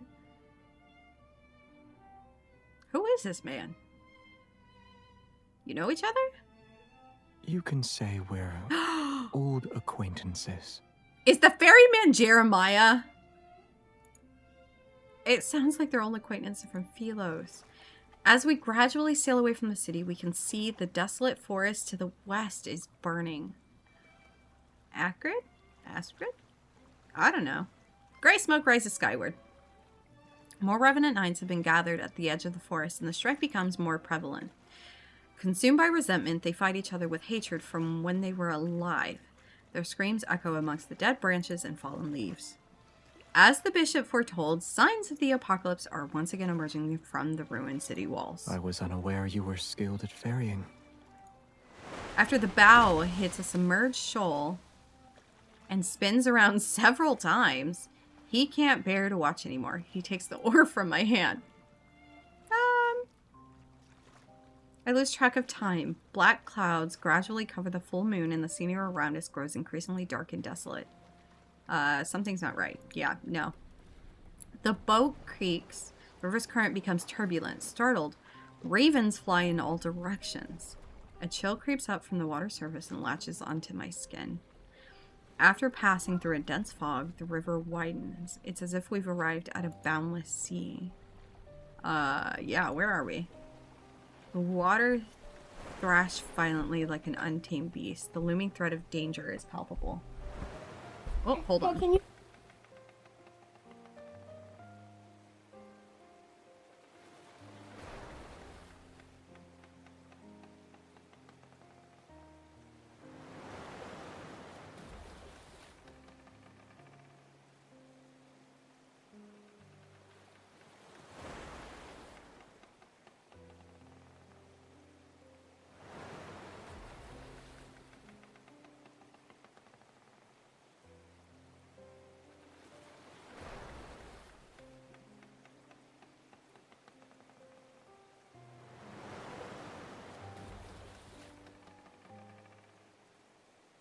Oh my goodness.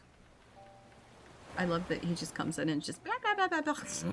He just wants to play outside. I don't want this. I don't want to be trapped here. Join me. Become part of these dead waters. What the hell? Where? Don't fall in. Under the water's surface, countless invisible hands seem to reach out. Hatred pushes them to maliciously toss our boat back and forth. I grip the edge of the boat with all my strength, all the strength I can muster. Pain pulsates through my chest without warning. My vision blurs. It's as though invisible hands are squeezing my heart. The inky black water transforms into countless golden veins. I could almost believe streams of energy were flowing downward. Are we resonating with the river? It feels awful. It's like my strength is being drained away. Watch out. What the hell? The increasingly violent currents strike our boat. The river's surface discards its serenity and transforms into a massive whirlpool. At that moment, I'm like a seed. I'm plunged into darkness unknown to all. Damn it. What is happening? Hold on.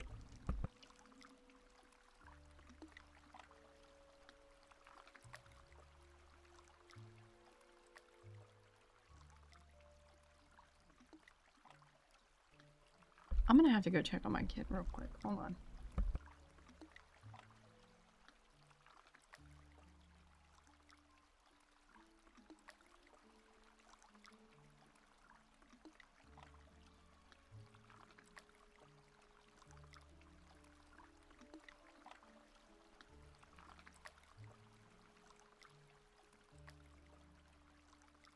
Oh, no, he's fine. I thought he was like arguing with his friend, but I guess not.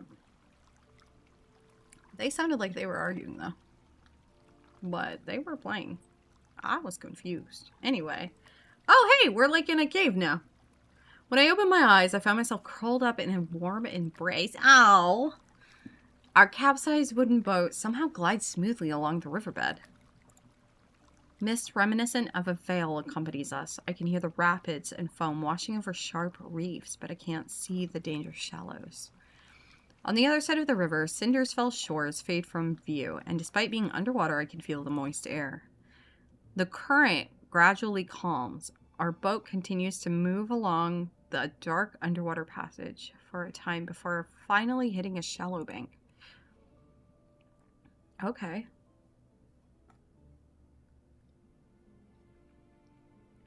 Xavier steps on the shore first, and then he turns and helps me stand. Careful now. If you fall in, you won't be able to float back up. Okay. Despite the fact the water here barely reaches my ankles?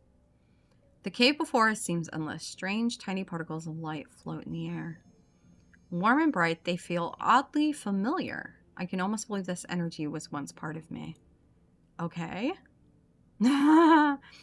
A profound realization washes over me. Perhaps this is the sacred path of the pilgrimage and the road that returns to Philos.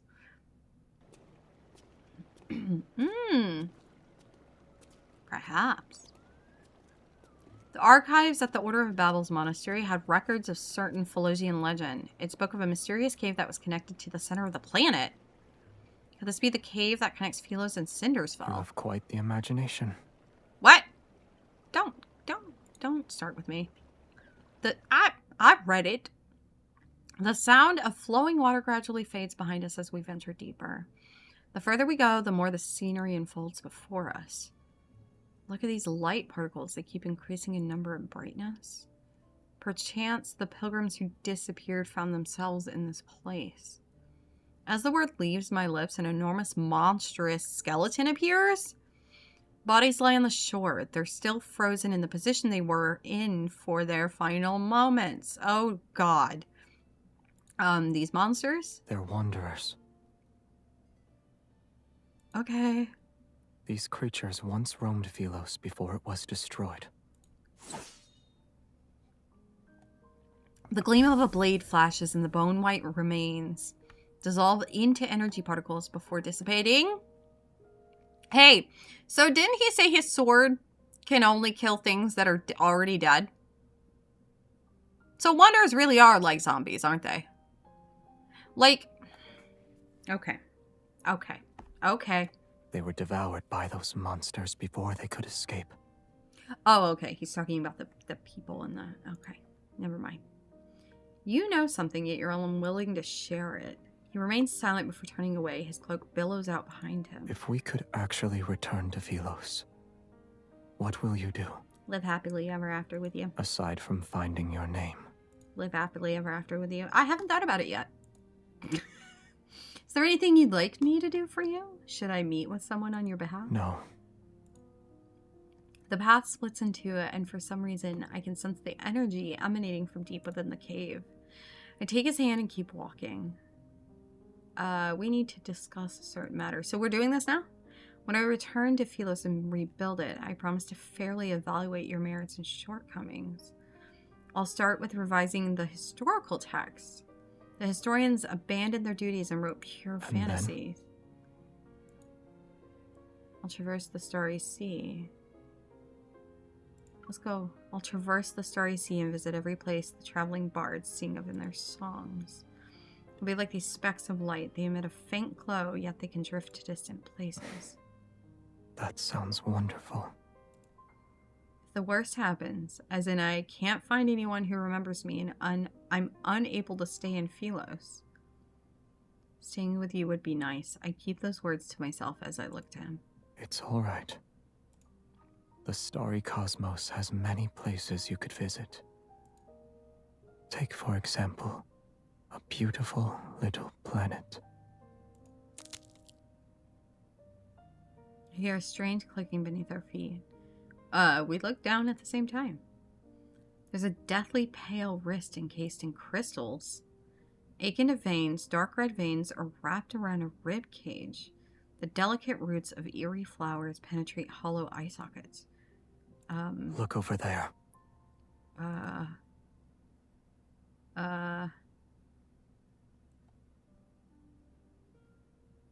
In the distance, a twisted tree looms.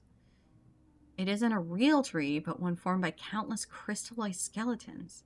They're stacked and entangled with one another. What the hell? Their twisted forms are similar, for they step on those beneath them in a futile attempt to reach for something on high. Thin vines ensnare the crystallized remains. Together they form a thick trunk-like structure that's deeply embedded in the planet. I need art of this tree. That looks metal as hell. Like, that sounds metal as hell.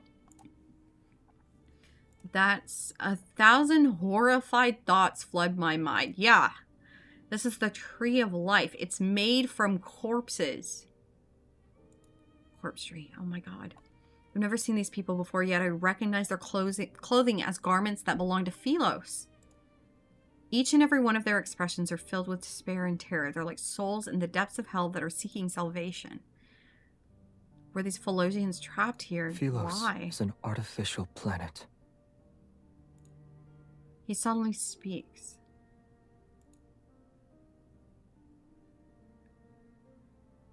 Their pretense of eternity depends on an energy source called a protocore. Protocore?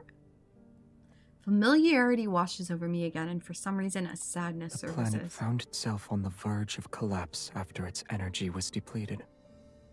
However, the most scholarly elder in the royal capital had a solution. The royal family discovered an uninhabited area with a chaotic protofield in Starfall Forest. It was located in the southern region of the planet. Deep within that forest is a cave. It leads directly to the heart of the planet. So long as humans were thrown into that cave, the planet's energy would never be depleted. They were just sacrificing people to keep their planet that was artificially made alive. It's awful. Like the people who thought this system was justified, the planet possessed an insatiable greed. He looks at those crystals that can no longer be called human. They're the victims who were used as fuel. Did anyone escape and live to tell the tale? Look at Xavier, but I already know the answer in my heart. No. He starts walking again, moving past the tree as he continues Those who forward. defied orders and went to investigate disappeared after entering the cave. The number of sacrifices required inevitably increased. No one would willingly sacrifice themselves for the planet unless there was a good reason. Thus, the royal family came up with a plan to cover up their crimes. They no longer kept the sacrifices secret. They used honor to disguise it and called it a pilgrimage. Of course they did! To maintain a false eternity, they needed to weave lies one after another. Every member of the royal family had to bear the burden of perpetuating these lies. I'm sad again. You were the one who ended it. He shakes his head. Ironically, the one who did that wasn't even remembered. Although our surroundings are quiet, I can almost hear everyone's desperate cries for help as they face death. Now you know the truth. Do you still consider Philos your homeland? The chosen one, my lady! Ah, shit. My footsteps falter. I look down and I'm greeted by eyes filled with absolute terror. That outfit. Oh, he's a pilgrim. Tiny crystals seemingly alive spread from the youth's palm. The pilgrimage is a lie. It will never lead us to Philos, or a source of nourishment for the cinders. The waters, they grow without end. Only then will it reveal the true path. You are the last one it needs, my lady. You can lead us back to Philos, yes, my lady? He kneels before us and presses his forehead to the ground. Why won't you save us? You traitor! Watch out. God. Jesus. Ugh! Xavier wraps his arms around my waist and pulls me back. His sword draws a black and golden arc. It rushes forth and slices the figure's waist. The pilgrim, who transformed into a wanderer, falls to his knees. He prostrates towards the tree as if he's worshipping it. The crisis had passed, and the lie behind the pilgrimage was exposed. Yet I know that we can never return to Philos.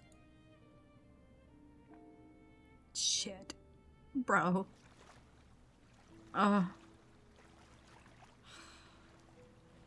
After we return, we seemingly have an unspoken agreement not to discuss the path of the pilgrimage. All those memories of Philos are nothing more than obsessions about past illusions. Was I one of those sacrifices? And if I was necessary, then no one remembered me. After learning this, I surprisingly find myself at ease. Have you thought about your plans for the future? Assuming you can't return to Philos. Living happily ever after with you. I'll stay here for now. Tomorrow's problems can wait until tomorrow. At least I'm free in the moment. The small boat sways gently on the river's surface. For some reason, tonight's moonlight seems especially bright. Here. He grabs my wrist and places a small object in my hand. Is this a gift? Yes. It's a special protocore. A trinket from Philos. Huh? It may be a fragment, but you'll find a use for it.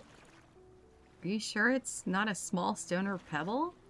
You're trying to make me feel better. You can see it like that if you like. All right. This shiny pebble is mine now. Like penguins. Although I want his flowers more, this is the first gift he's given me. I've decided to accept the rock after mulling over it. Take the shiny rock. It's my rock now.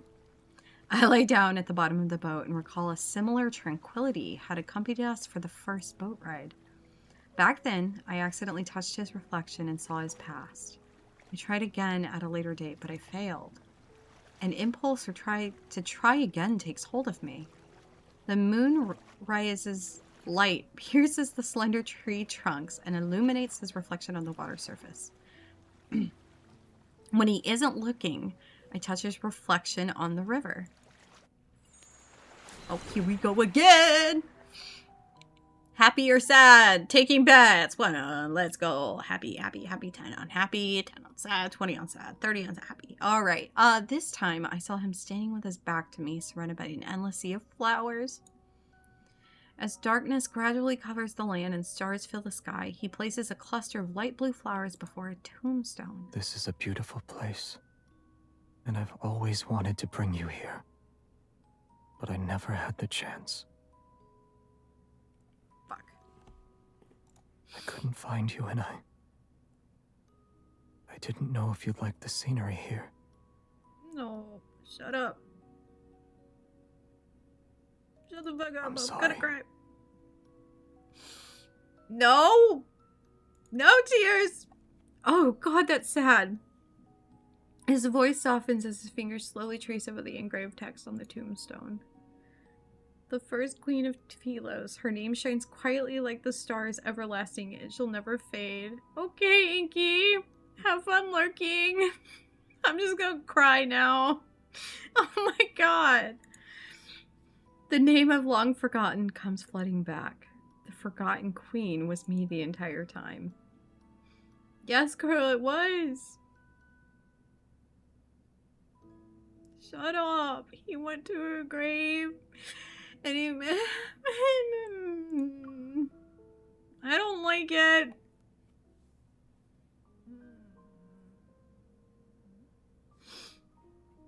It seemingly grasps a crucial thread as forgotten memories begin to surface. Xavier is the king who succeeded me after I disappeared. The truth is right before my eyes. This place isn't so different from Philos. Rather, places where humans exist are very similar to one another.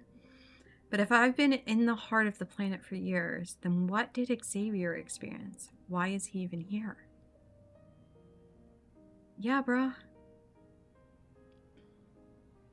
Little by little, I pieced together the truth from the forgotten tombstones scattered across Cindersfell. The story continues. While I was gone, my knight traversed the starry sea. My knight put on that dust-covered crown. My knight became their king. It's the most magnificent coronation ceremony in the history of Philos.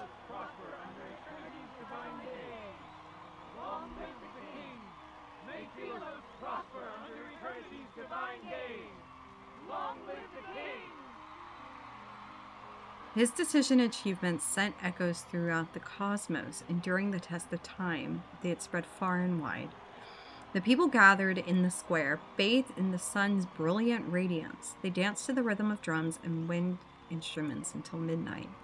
Only when the radiant moon hung high, its light making the city walls the color of bones, did he finally leave the courtyard.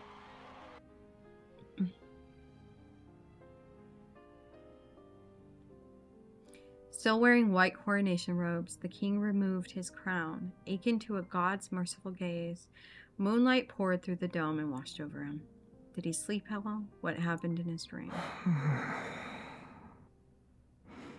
I miss you so much.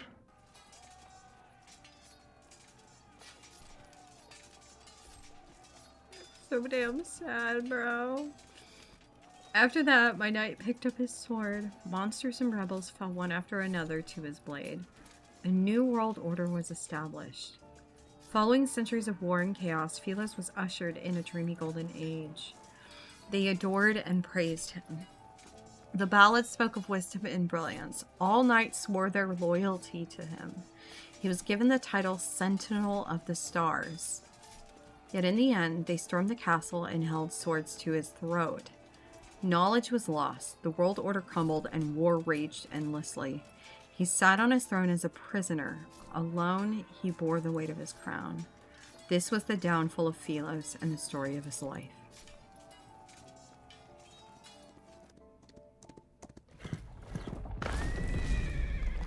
Horseshoes, oh god, shattered the monastery gates for the 14th time, yet the acolytes What still have panic. you done to the river? The bishop dismisses everyone and closes the door, his ashen face displaying You've anger. discovered all our secrets. Royal blood flows through our veins. You, of all people, should understand that the planet will perish once we lose the protocore. The people of Philos will be unable to achieve eternity. Whether it's in the Philos of a bygone era or this city, the answer is still the same. The waters of the cinders and the planet's core can open the gateway to Philos, so long as they're nourished, of course. Whether it's these revenants or our queen, they're all... Hasn't your tongue done enough lapping? You want to kill me?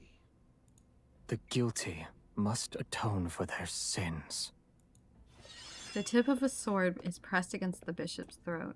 He steps back and looks up to meet a cold, stern gaze. Have we truly sinned?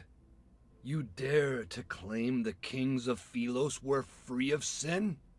Those moronic subjects were asleep. They were obedient, and they wouldn't scream a thing. But you woke them up and told them there were no deities to look up to and no roads forward. Don't you deserve death? Open your eyes. The chance to save Philos is within our grasp, and yet you want to destroy it again! The planet can die. Let it all return to naught. Yeah. A world that can only survive through sacrifice should have never existed in the first place. Yeah, you tell him. You can't bear to see her die again. That queen you failed to protect. Why you gotta hit him in the heart like that? Her heart nourishes those poor revenants in the river, and it's our most precious sacrifice to the heart of the planet. Stop trying to sacrifice me, bro! If we throw her into the cinders before the last full moon, we can return to Philos once more. No. So many have already been sacrificed. She's been sacrificed once before. What's wrong with sacrificing her again? Do you hear yourself, my guy? You were the crown prince of Philos. I'll let you be the king. Yeah, kill him. Your tired rhetoric never changes. This time, we'll find out if it's your call or mine. The planet needs nourishment if it is to survive. Both you and her are suitable for that role. If you want her to live, you know the price you must pay. No. Moonlight bathes the forest in silver gray hue. Some windows in the distant city remain brightly lit. This is the first time he stopped to listen to the Revenant's songs ever since this false world came into existence. If there is a God out there, please hear my wish. May my death not be meaningless. Should our prayers be answered, we willingly surrender our freedom to a false faith. These people are broken, bro. Night falls, and the Revenant's hymns tremble with the rustling leaves. Moonlight appears dimmer compared to before. In the garden, the single wavy leaf sea lavender remains exposed under the moon. A lot of time has passed, yet the flower still hasn't bloomed. Yes. Is it because there's no light? You know, It needs to be somewhere with light. Is your horse truly nameless? He thinks for a few seconds, and his voice is certain this time. Shadowbind. I only thought of it now. Okay. The new name, Shadowbind, tosses his head and neighs loudly. I try to stroke his mane. He nuzzles my palm this time. After our first horseback ride, he disappeared because he was tired. Do you want him to take you on another ride along the riverside? I accept his offer, and so we leave the castle with Moonlight as our guide. Shadowbind brings us down the mountain. The castle and mountains disappear behind us. Wind races through our hair, and dry branches sweep past our ears. We ride past burial grounds and abandoned cities. Fireflies sparkle between blades of grass, and the frost-white mountain paths wind beneath under the moon. Oh, gosh. Shackles, boundaries, cities, and fate itself are left behind in this rush of wind. We race into the night as it deepens and charge toward the boundless horizon. Oh my goodness. I'm depressed, dude. I'm already sad.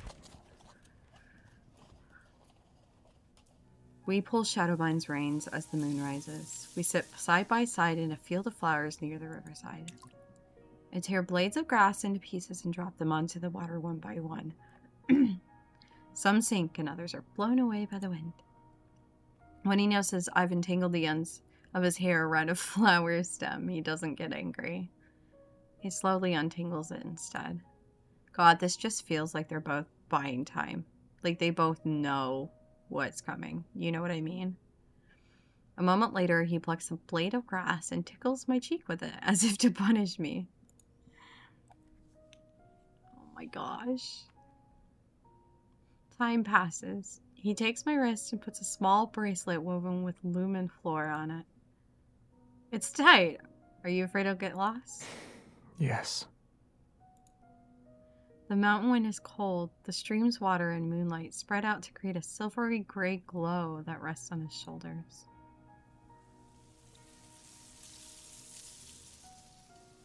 My eyes are half closed when I rest my head on his lap. It's so comfortable that I almost fall asleep.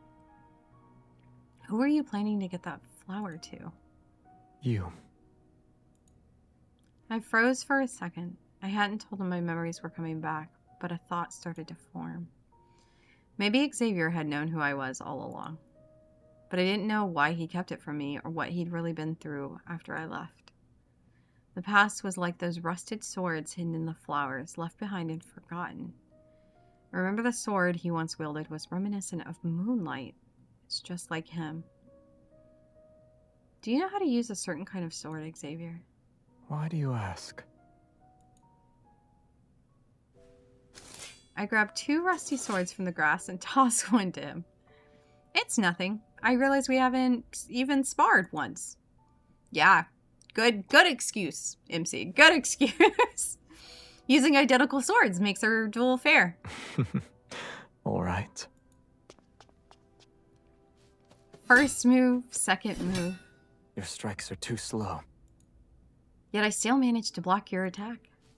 10th move, 20th move. These techniques are all too familiar. He extends his fingers, slides his hand down along my blade, and strikes my wrist. A tingling numbness shoots through my wrist, and I almost drop my sword. You! Stay focused when you spar. 21st, 25th. Who taught you that?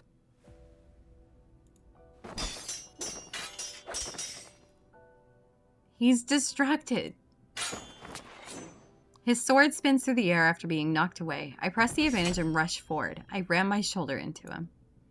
Grass scatters and fireflies swirl into chaotic spirals of light as he stumbles. Unexpectedly, he falls into a flower bed. The tip of my sword pierces the soil near his face. The duel ends with me as the victor. I suppose the prophecy was correct, Xavier. I truly am destined to defeat you. And deal is a deal. The city is now under my control. Instead of struggling, he calmly tilts his head to the side and places his palm over my sword hand. I remember you saying you'd stand by my side. If that's the case, then our swords should be pointing in the same direction. Well? You still haven't told me who taught you that move. Dissatisfied with my evasive answer, he brings that up again. I don't know. If you've never seen it before, then I can only guess it's unrelated to you. Oh. He raises his hand, his fingertips almost touch the blade. He turns his wrist. Before I can react, he flips our positions. Holding my wrist, he pins me down. You gonna kiss me again? Xavier, our duel already ended. You didn't say we should stop, so it wasn't over yet. Okay. Instead of backing away, he leans in. His nose almost brushes against my face. I taught you that move. You said our swords should be pointing in the same direction. I also said that soft-hearted individuals cannot become a ruler. I should have gone all out. Can I claim my prize now? I push him away. I'm about to stand when a kiss suddenly lands on my forehead.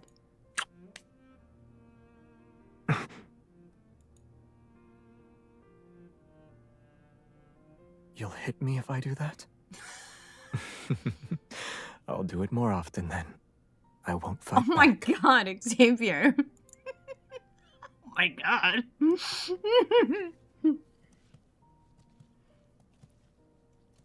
On the way back, he carried me on his back in silence, his figure seeming to hold up the entire night around us.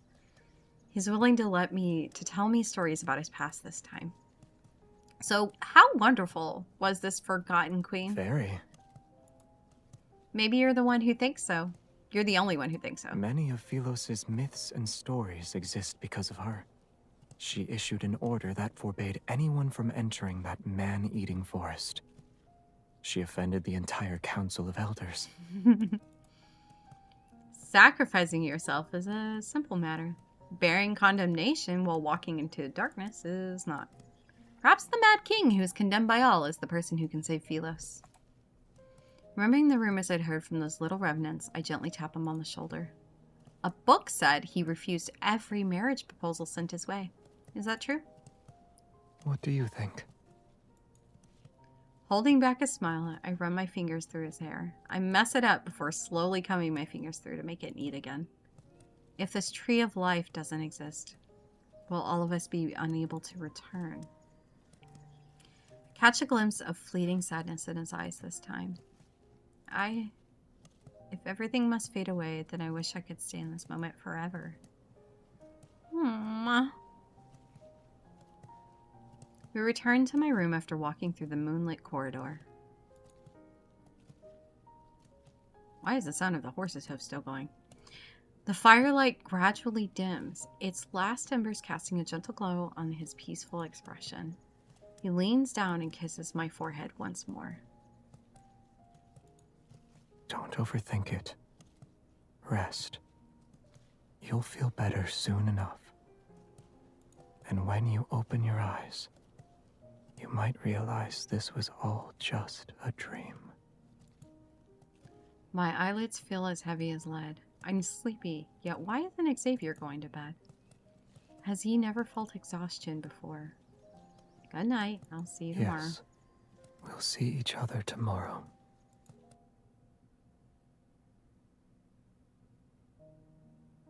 I recognized you the moment I saw you. When you return to Philos and see I'm not there, will you be angry that I deceived you again? Yes! There's a spaceship docked at the northern edge of Starfall Forest. It should still be working.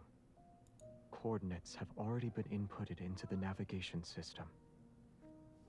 You can leave if you want.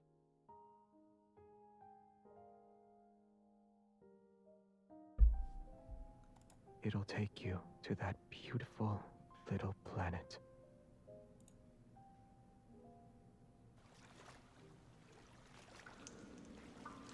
When I wake up again, I feel a boat swaying beneath me. I'm alone. An elderly ferryman sits at the stern. There's a dull ache in my heart, and my memory is a blur. I don't know who I am or where I came from. I look around. The river, cave, rocky shores, everything is unfamiliar to me. Where am I, and who are you? I look at the ferryman. I feel like I know him, but I can't remember who he is. Once you cross the boundary between life and death, the rest of the journey is yours to walk alone. For some reason, I'm clutching an oddly shaped fragment.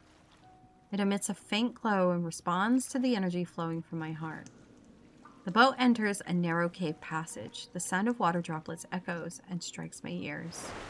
For long, the boat gently... Welcome back, Inky! It rests at the shore before a hazy halo of light. Everything is immersed in the soft, gentle radiance. Dude, this stuff is getting real depressing real fast. Motionless, I stand where I am. I cannot suppress the feeling that behind the light lies an invisible force. It's drawing me in. The faint sound of wind approaches from a distance, as if it's coming from the entrance to another world. When my palm touches the light, a blinding radiance surges like a tide to engulf me. When I open my eyes again, I find myself in an unknown place. There's no sky above and no earth under me. The world floats in a sea of consciousness. The air is moist and seemingly flowing with life. I can almost believe it's positioned at the end of a circulatory system that's making its way back around. What is that? Countless fine veins of light extend from a main trunk, the rhythmic flow resembling the breathing of a large organism. It's a beautiful, enormous tree. Go a little further ahead, and you can return to where everything began. Who are you? Our fates are similar, and yet they are different.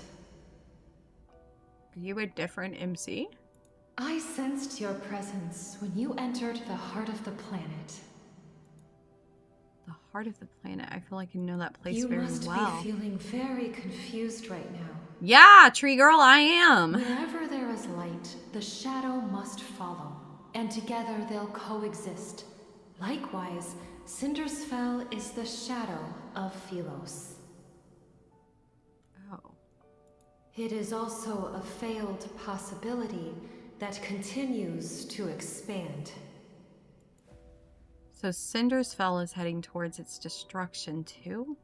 Then why am I here? Just like how you saved Philos, you possess the power to save the city of Revenants. Old memories wash over me. I sat on the throne and waited for a long, long time, but my knight never returned to me. They told me the only way to save this planet is for me to walk into the heart of the planet. But if I willingly became nourishment for Philos, then why do I still feel pain and loneliness? Was I not prepared to be sacrificed? Was I waiting for someone to find me? But this time, I refuse to repeat the same mistake. I refuse to be Philos' salvation, and I refuse to be everyone's hope. The Chosen One is nothing more than a tool for selfish people who want to keep their immortality. Be it in Philos or in this city of revenants, it's all the same. You are correct. Philos' destruction cannot be prevented. So it's always just been inevitable. There was once a king. When he was still a knight, he reached the same conclusion. To truly save those trapped in eternity, one must return to the correct divergence point and create new possibilities. So you have to go back. The current Cindersfell is but a false branch.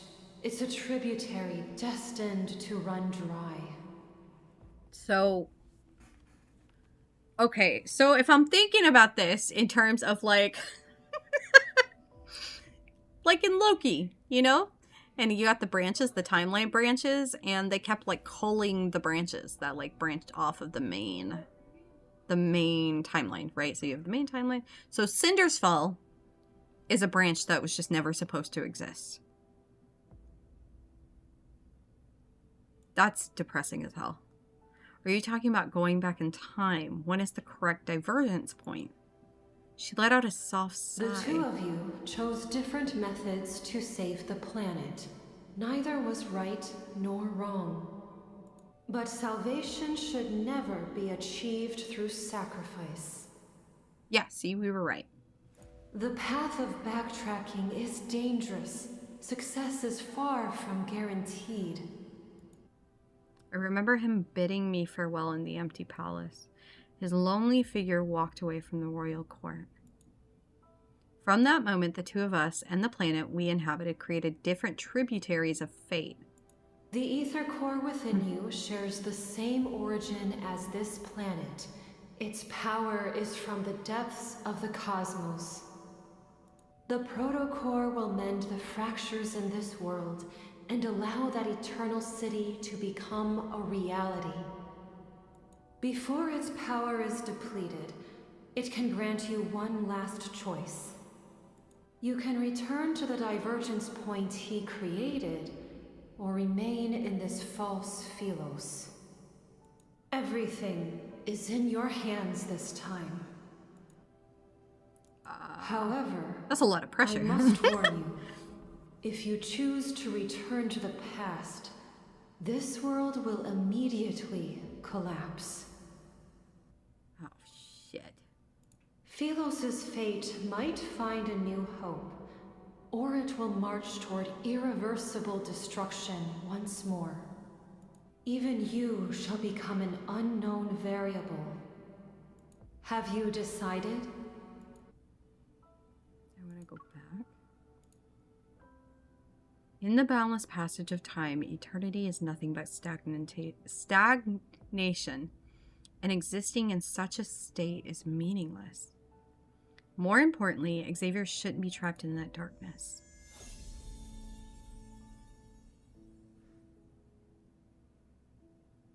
The light fades and I feel my body becoming solid again as I return to the entrance of the cave. I come to my senses and look at my hands. They're gradually becoming transparent. Does that mean the world is collapsing? The ferryman waits silently at the cave's entrance. Only when he sees me emerge does he smile. Go. You've made your decision, and I'm certain it's the best one. My dear child, I have always been proud of you, and you've been through so much. As your teacher, I owe you an apology. Aww. I stare at the old man's familiar face, yet I can't remember who he is. He says nothing else. He hugs me before giving me his oar. Wait. He doesn't stop, nor does he look back as he walks into the river. The waters lap the shore and wash away his last footprints.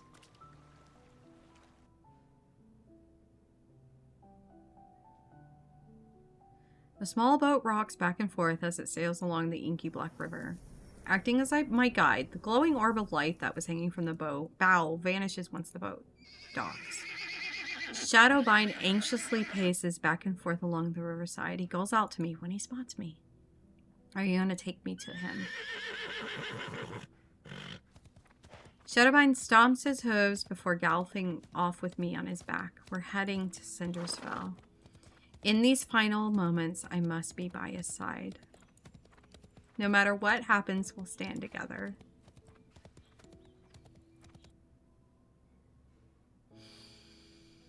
No!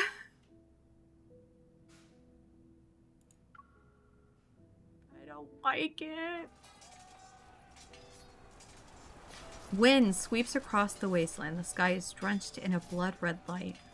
In the distance, battle standards lie in the mud. Revenant knights stagger between mountains of corpses. No one knows when the Horn of War sounded. On this night soaked in unnaturally bright moonlight, the Revenants are reminded of the great battle that destroyed Philos. The king who destroyed Philos is the sinner who destroyed eternity. You decided to face me alone. Shall we make a bet? Let's see if these people you're trying to save, in spite of your tainted reputation, believe in you or me. O survivors of Philos, your former king has rendered your sacrifices meaningless! Hordes of revenants walk. They drag their stumbling feet as they approach the city walls step by step. Broken arrows and spears lie scattered on the ground. Meanwhile, he's encircled by thousands of revenants. Countless spears are thrust towards him. Countless blades slash him. The revenants have been consumed by their hatred and despair for too long. They need a living sacrifice to pay the debt they owe to the dead. Yet, Cindersfell was never meant to exist. It doesn't belong to the living or the dead. The light blade that once protected the kingdom has transformed into the dark blade that slays the dead. Before its collapse, he entrusted the Protocol to me, along with Philos' last chance of survival. Oof. From that moment, I was the only person who could access the divergence point and return to Philos. Yet he would remain trapped within this madness in eternity's embrace until the apocalypse arrives. The massive sword roars as it slashes and cuts. It impales one revenant soldier after another as they lunge toward him. However, the revenants slowly realize the blade that once struck fear into them can no longer reduce them into ashes. Silence lasts for a moment, and then they erupt into a frenzy. That sword is no longer the arbiter of death. They cannot be destroyed. There's no need to be afraid. They celebrate, they howl, they surge like a wave toward the lone figure who stands with a sword. Shut! Xavier! He turns his head, his gaze passing the flames and smoke of battle. When we make eye contact, surprise appears on his face. How did you... Oh my gosh. Why did you think I'd go somewhere without you? I spear Shadowbind through the revenant horde. Without hesitation, I charge toward him.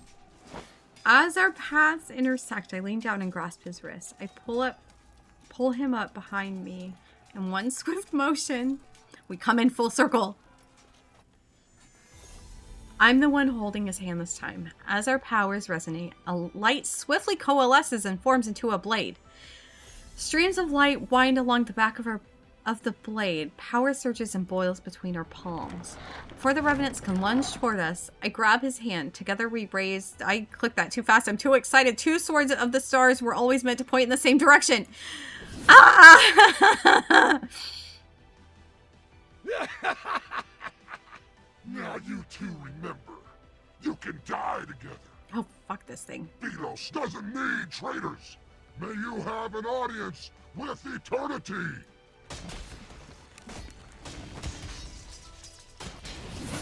The great sword delivers a mighty slash. The wind howls and the very fabric of reality shifts. Amidst violent tremors, a rift splits open in the sky.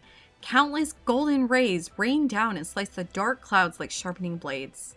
Philos' apocalypse shall descend at long last. The light. It's the light. It's the sun. We've returned to Philos. Our salvation! The sunlight is akin to a torrential downpour after a long drought. Delirious with joy, the revenants raise their heads and race toward a small hill formed by piles of armor. They're desperate to be the first ones to touch the light. Yet it's so dazzling and brilliant that it's impossible to look at. Revenants are forced to close their eyes. The black armor covering their bodies starts to crack. It happens once, but then there's another crack, and a third crack appears. Crystals rapidly spread across their skin that's touched by light. They reach their shoulders, chest, and arms. It burns! Monster! I've become a monster! No! This is a wanderer! Is this the price they have to pay?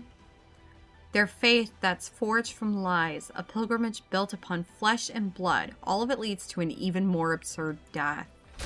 The overwhelming flood of light knocks them down and breaks them.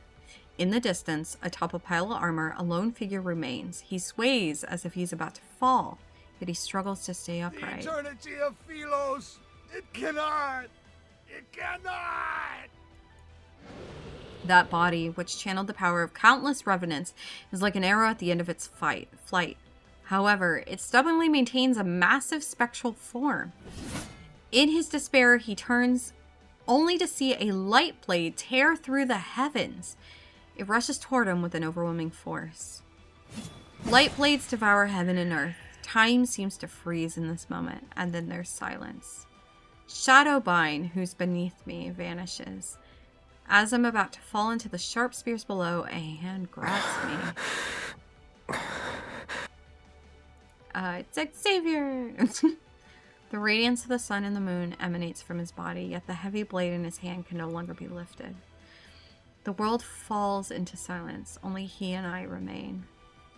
He kneels beside me. He silently looks at me. He opens his mouth as if he's trying to speak, but he can't utter a single word. Ah! Oh my gosh! Thank you for the raid, Ryu! Welcome in! How was the stream? How are things going? We're literally at the end of Xavier's card. Things are really intense. I've cried a lot. I'm losing my mind right now. So don't mind me. Oh, it is the first time he said my name since I arrived in the world. It's been a long time.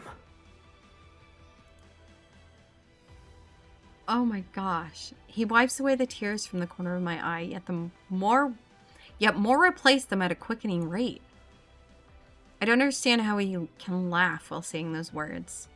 The most important person in my life left me for a faraway place. I thought he would never return. The days we spent apart grew longer than the days we stood side by side. Was this your choice?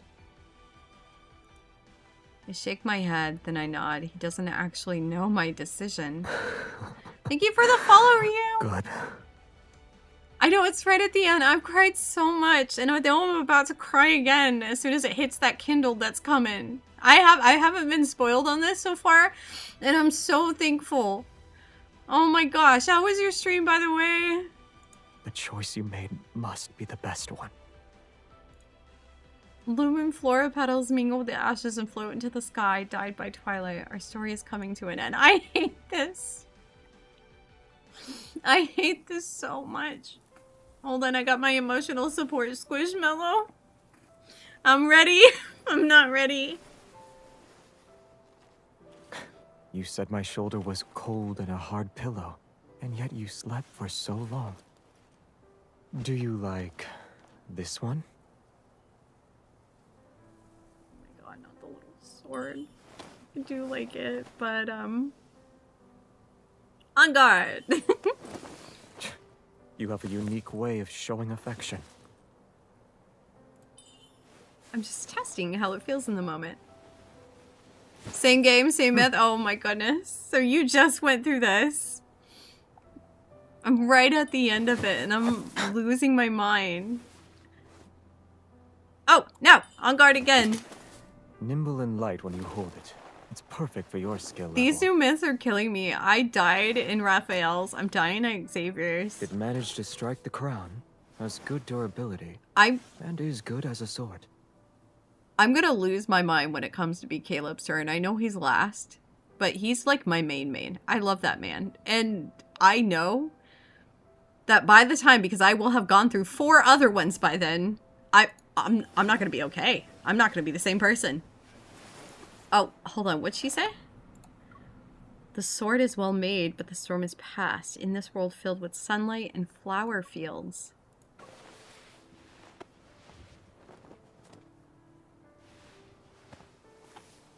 We don't need it. Looks like you've been enchanted. You miss it already? Oh my god. Yeah, I'm gonna lose it. Like, literally. I love all the boys. I do. I adore them all. But, like, this is killing me. Like, I made a whole second account purposely so that I could get all these extra ones, and I'm glad I did, honestly. Of course not. Oh my gosh. Take hand.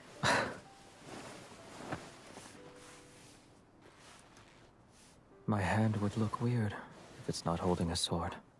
But now, you gave me the best answer. Oh. It looks like a little bird's tail. The sunlight and flowers are too peaceful. We could use a lively friend.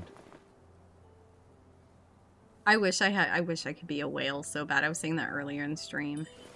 If we only have one bird, we might fly away. Oh, what did it say? It goes by too fast. Make another one. Now there's 2 birds. I wish I could. I would absolutely spend so much money on this game if I could. Once they're used to caring for each other, they'll never be apart. Oh my god.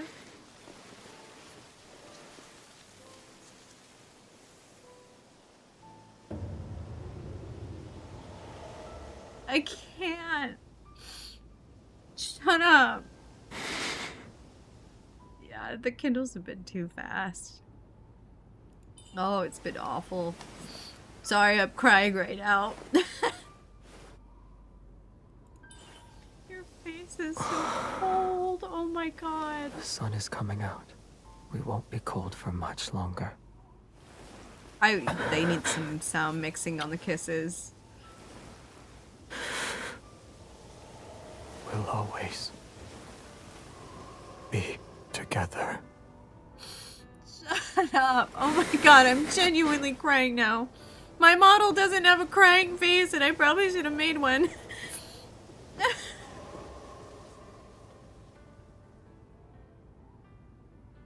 Why would they do this to us? Stupid infold.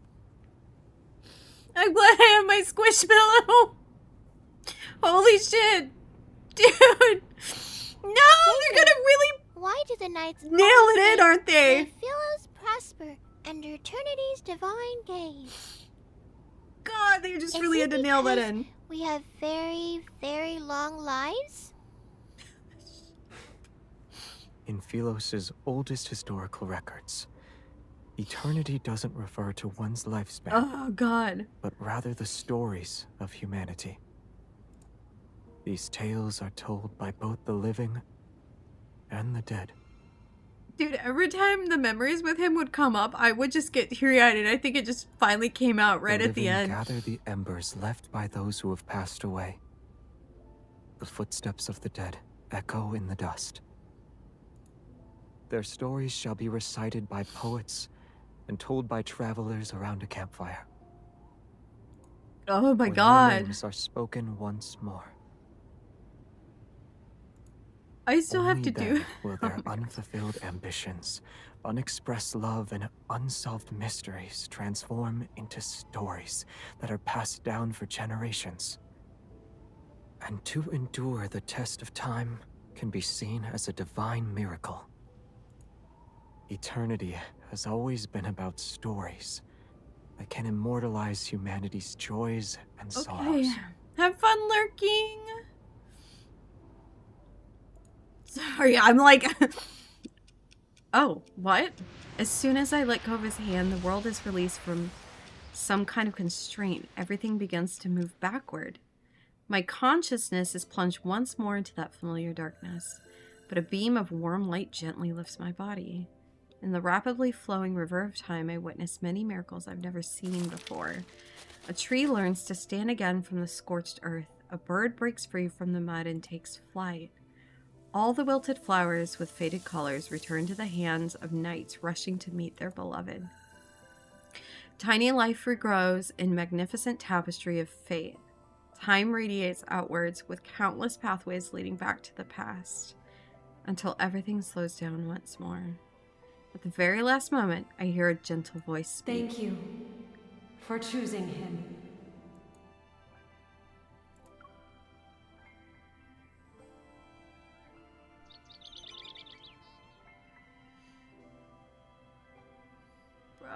Outside the castle, the sky is clear and the air is crisp. The surrounding landscape sits in silence. The skylark's song drifts down from above. This day is no different from yesterday, just like countless other days that have slipped away in Philos. A small boy kneels amongst the wildflowers. He struggles to lift a sword that's taller than himself. You had a selection of weapons presented before you. Why did you choose the sword? It suits me. Felix's royal family has always upheld the tradition of honing martial prowess. Throughout all his training, he showed a strong aptitude for swordmanship. It's as if he was born with those nimble, graceful techniques already ingrained in his heart. In less than a month, he surpassed the older students who were training for a year. They say that once a knight takes the sword, they must shoulder the responsibility of protecting Philos. She slightly bends down and looks into the child's somewhat bewildered eyes. She smiles while stroking the wind-tousled hair. Is that the kind of person you want to be? Even when you already know them. Even I don't know what kind of person you should become. Where can I find Some that mom win? answer? She holds his hand for a moment, then she lets go and leans down to straighten the wind-ruffled collar. Go to the paths you've walked, the people you've met, and the very depths of your heart. The farther you travel on your journey, the closer you are to that answer. The young boy nods. He sort of understands. When that time comes, will I know why I'm supposed to wield a sword? Yes. However, a sword is still a weapon. It can and will harm others. Knights wield swords for their king, and kings wield swords for their country. You shall have peace in your heart only when you wield your sword for the choices you've made of your own free will. Are you gonna make me cry again? Oh! No! No! A field trip to a nearby star system? The teacher's Who came coming up with that excuse? He did. I did.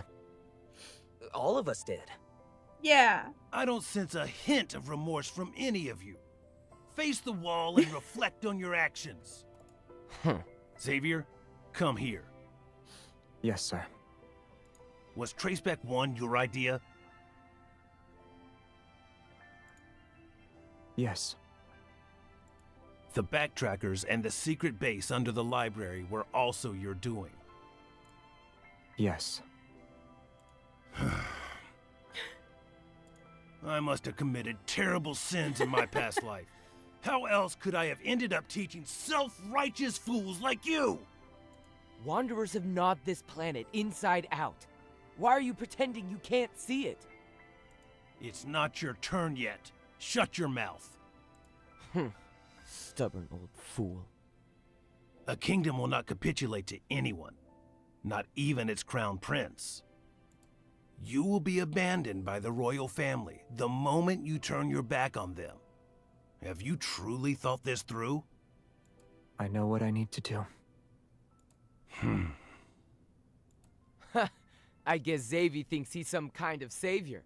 You're only making these grand statements because you were born with wealth. This has nothing to do with you. You're jealous he's the crown prince while you're nothing but a forgotten hooligan from a branch fit. Oh, I see. Is it because you lost to him today? Matters involving the love royal Jeremiah family so do not much. concern you, peasant. He's our You have adopted no son. right to criticize us. You... All of you are so... Can you put the arguments aside for once?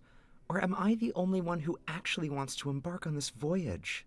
Soren looking a little familiar. Hold on. I gotta wreck my brain. It's been a while since I played a bunch of this stuff. That's why I've been redoing the main story and going through all the cards again, because I've forgot so much. Nearby, their friend looks down with a smile and records the umpteenth quarrel among the backtrackers in the Knight's Handbook. Even when they first settled on this name, they were almost ready to brawl because they thought it wasn't catchy enough. Xavier looks into the distance. His thoughts drift to the spaces between the leaves where a small bird is singing high above the branches. He feels as if the river of time that endlessly flows has come to a standstill. The chirping birds, the drifting clouds, and the wind gently rustling treetops seemingly freeze. He turns around and gazes at the green field at the foot of the distant mountains. For some unknown reason, he thinks he hears someone calling his name. Yet under the dappled light shifting through the leaves, there's only one fruit that has fallen. That brat hits too hard. Oh, I almost forgot. I won't tell her about the backtracking. Don't worry. What happens between us doesn't involve you. You... This is what I get for trying to be nice. Be nice to Jeremiah. Oh, now it's autumn. It's time to go. While I was My resting dog in is Silver snoring. Court, Oh my god. I heard them singing stories about you. You always worry that you aren't doing enough. But you're a good queen. You always will be.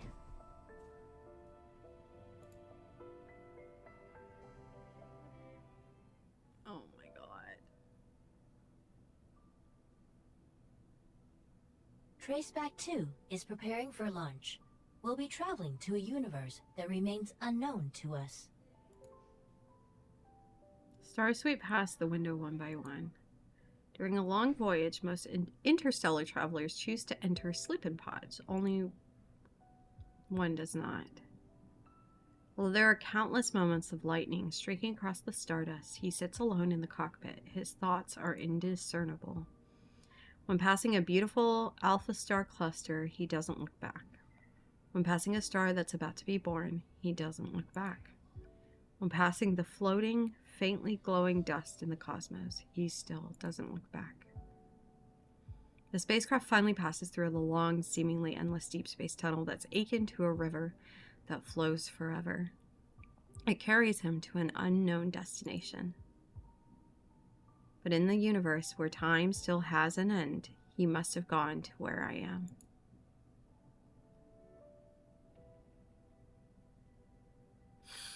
No, Infold. Infold, when I catch you, Infold. When I catch you, Infold, what is this? Okay. What? Infold. Fuck, I'm crying, bro. Dude. I knew Xavier's, like, story. I was like, it's really good, okay? Like, his Lightseeker, I didn't play Lumiere. I don't have Twilight Stone. I have the Lightseeker one on my main account, so we can play that at some point. And I've played a lot of his memories and read the anecdotes and all of that. So, like, I know... I don't know. Hold on. Shoot! That is painful.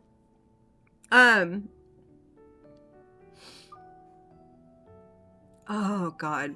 I'm sorry. I'm losing my mind. Oh, what you thinking about, Pookie? What was I gonna say? All the boys have their different things, and his is that he has literally been traveling through time to to get to her. And to learn that there's this whole timeline that diverged where he just went dark mode, bro. He went dark mode. He didn't have her. Like, because she becomes queen. He goes, he leaves. She disappears, right? She goes back up to the universe or however she does it. You know, whatever. And he comes back and she's not there. And the timelines diverge from there. And there's this whole timeline where technically he never existed except that he did. You know what I mean? Oh my god, that hurts. That hurts. I'm not happy. I'm in fact very unhappy. Oh my god, I gotta turn the music down. It's a little loud. Whoa! God, I still have to do my weekly stuff, but like, come on, man! I'm so... my heart hurts. My only important I'm in person pain. disappeared. Was I not supposed to look for you? My only important person disappeared. Now I understand this. Now I get this. Like, oh, I'm so mad. I'm so mad. Hey, Poogie. Hi. My heart hurts. I haven't set up his room on this account. On my main account, his room is like really cute, but his room on this account is still default. So I gotta get that all set up. Cause you know, Xavier, to be fair, Raphael has been the main on the second account. Hey, babe. My brain likes to lie to itself. It's now telling me I can sleep in for all of next week. Oh my god. Do I have the time to do... Okay, because we are... No, we're not an 8. Why are you... Oh, because I was doing it on my main account.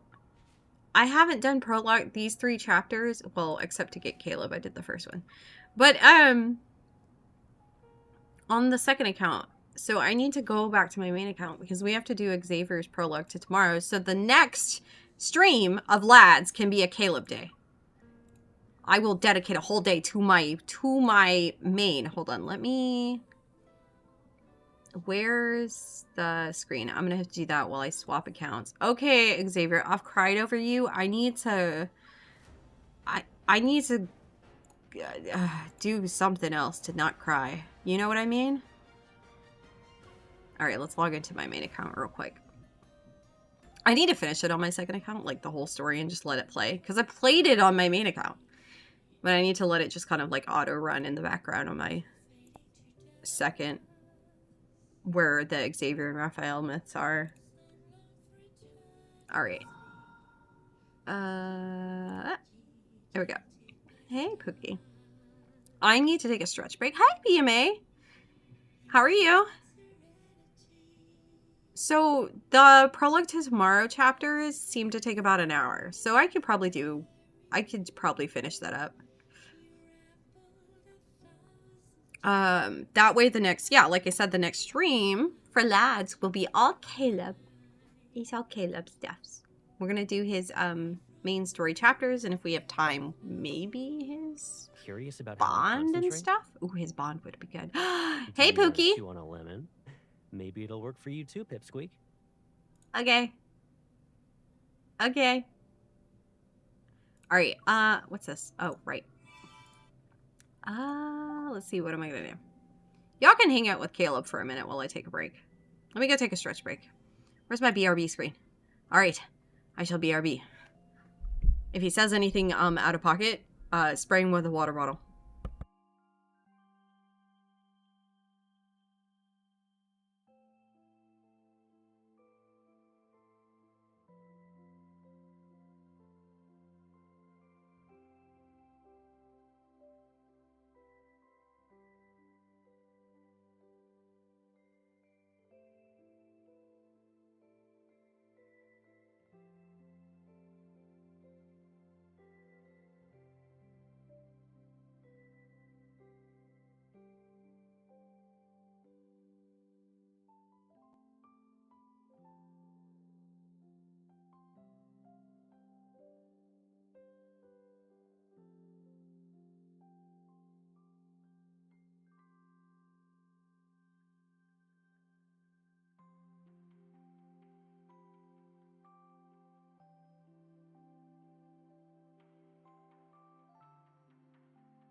I'm reviewing these documents, and you're nodding off. I guess we're busy with our own important tasks.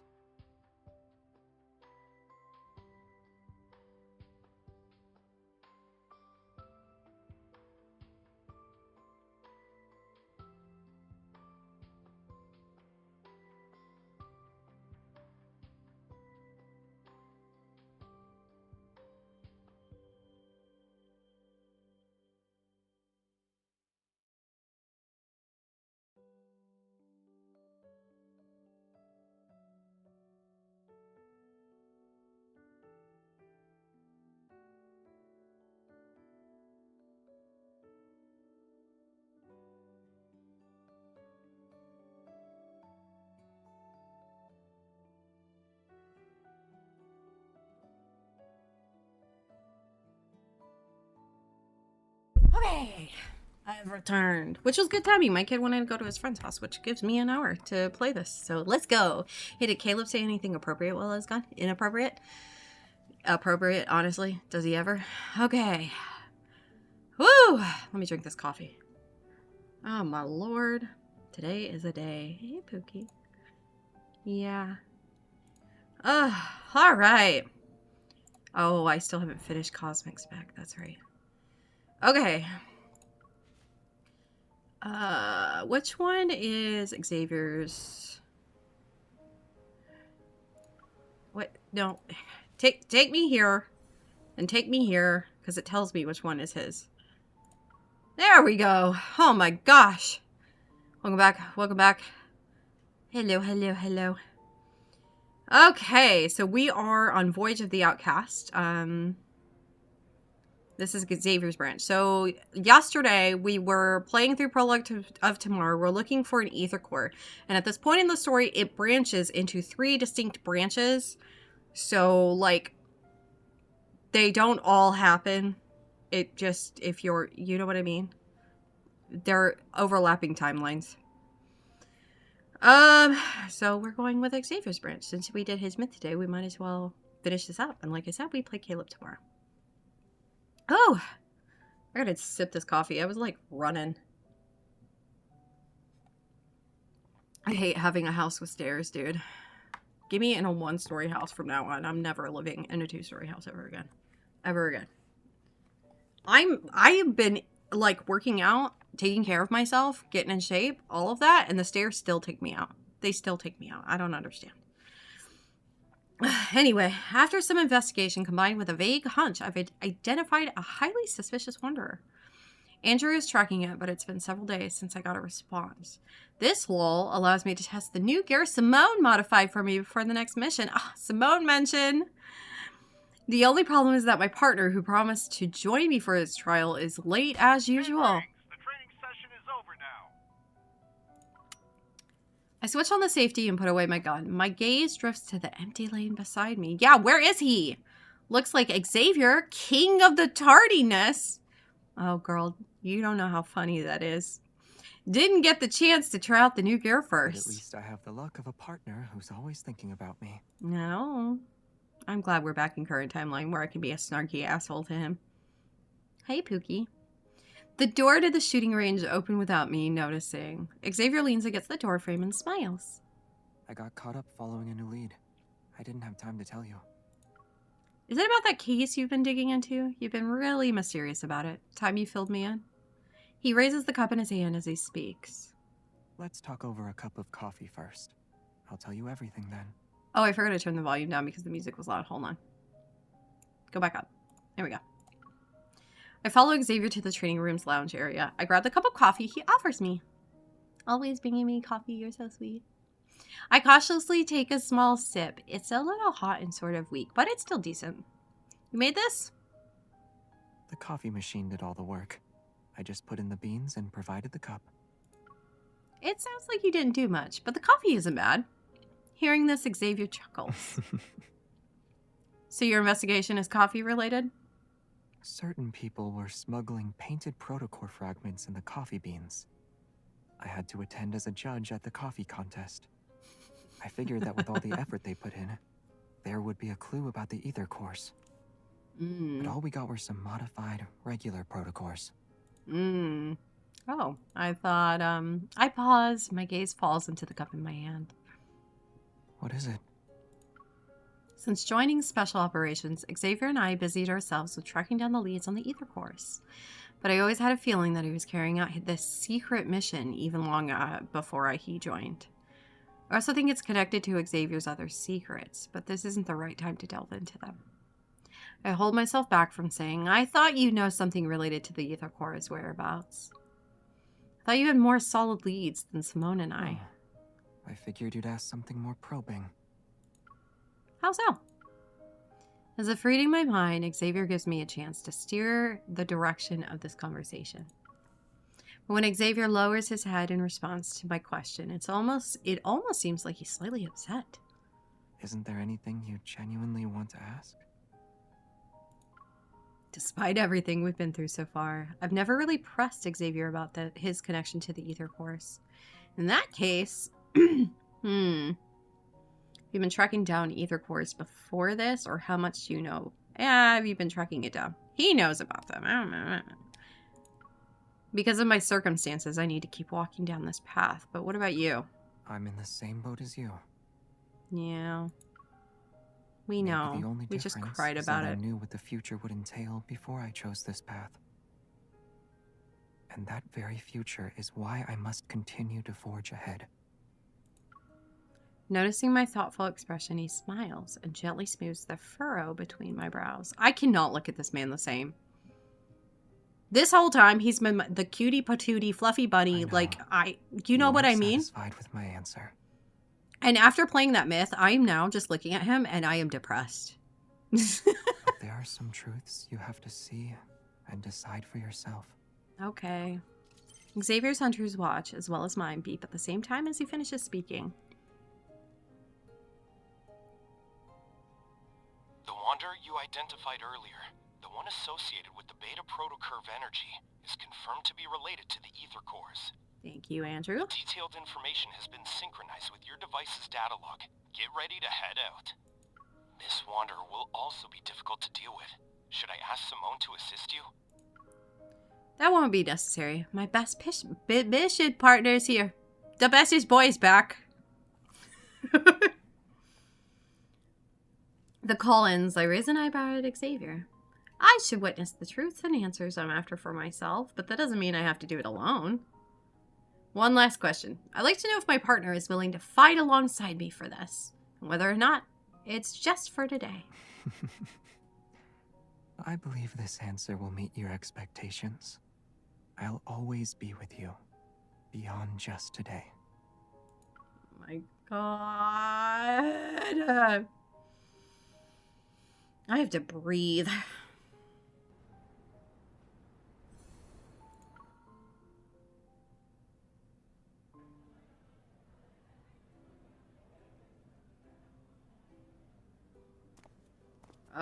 Lately, several students at Presteria University have disappeared after being attacked by the same wanderer, only to mysteriously reappear on campus a few days later. Although these students return unscathed, they have no memory of what happened when they went missing. Okay. That's weird. No, look at your nerdy little academic outfit. Oh, you look so cute. A hand reaches over, turns off my interface of my hunter's watch, and adjusts my cuff before pulling away. If you keep staring at it, everyone will soon figure out we're hunters. I lower my arm and glance at Xavier, who's walking next to me. You're right, Xavier, my astronomy buddy. The warm autumn sun peeks out from behind the leaves. It casts dapple light onto the corner of his mouth. That sounds a little staged. You're my journalism schoolmate, remember? 3 days ago, the wanderer that Andrew tracked using the beta protocurve showed up at Presteria University. Considering the recent student disappearances at the university, the association has assigned us the mission to eliminate this wanderer. To prevent any unnecessary panic, Xavier and I are pretending to be students. With the university's help, we'll be conducting interviews with the attacked students under the guise of a campus TV station. You're walking too fast. My wrist is gently pulled, bringing me back to the moment I realized I've been rushing. You gotta stop grabbing me like that, sir. We're gonna have problems. Very, very hot problems. This is the pace I'm used to when I'm on a mission. I look around and purposefully slow down. But we finally found a wanderer that's connected to the ether cores. I would rather move quickly to prevent any problems from happening. You seem eager. I am. Aren't you? Xavier adjusts my backpack strap as it starts to slip. Information about the ether cores is always shrouded in secrecy. Out of 100 leads, one might get you somewhere at best. This lead seems unusually straightforward. It does, yeah. It's almost as if it's been set up for us to find. Is that what you want to say? It's just a guess. You might be right, but with the lead right before our eyes, I can't shake the feeling that we need to check it out ourselves. Yeah, you really are the powerful and impressive evolver everyone's been talking about. But before we meet those students, our first job is to act as students. As we talk, we end up walking down on this tree-lined path and arrive at a bustling square. Around us, numerous sleek temporary booths are set up. Students are excitedly weaving through them. Prestara University Club Recruitment. There's so many people. Let's take a different route. It's almost time for our scheduled interview, and it wouldn't look good on us if we were late. No, we gotta be on time. That's why I was rushing. It'll take a while. Yeah. It But will. How It about will. we use this opportunity to relive our student days for a bit? How are we gonna do that? Make out under the bleachers? Okay. Xavier stares at me and then he fixes my hair and takes off his non-prescription glasses.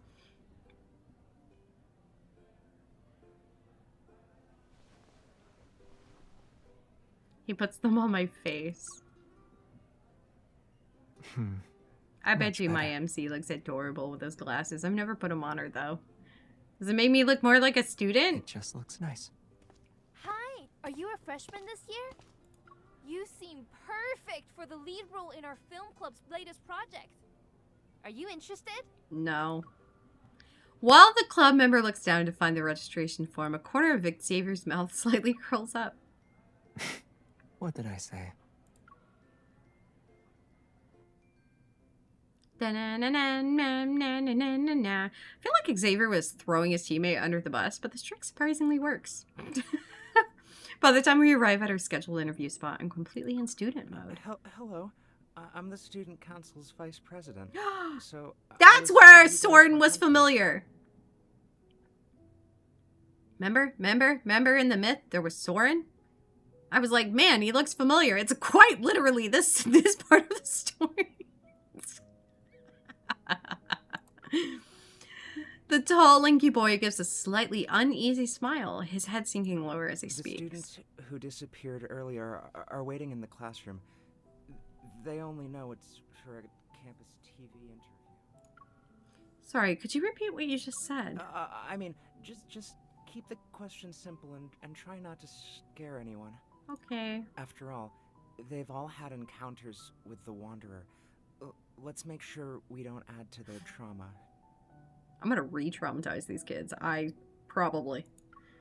Understood. We'll be careful. I wish they would let you make more choices in this game, because I would make all the wrong choices. I'm not gonna lie. I'd have a whole account for wrong choices only.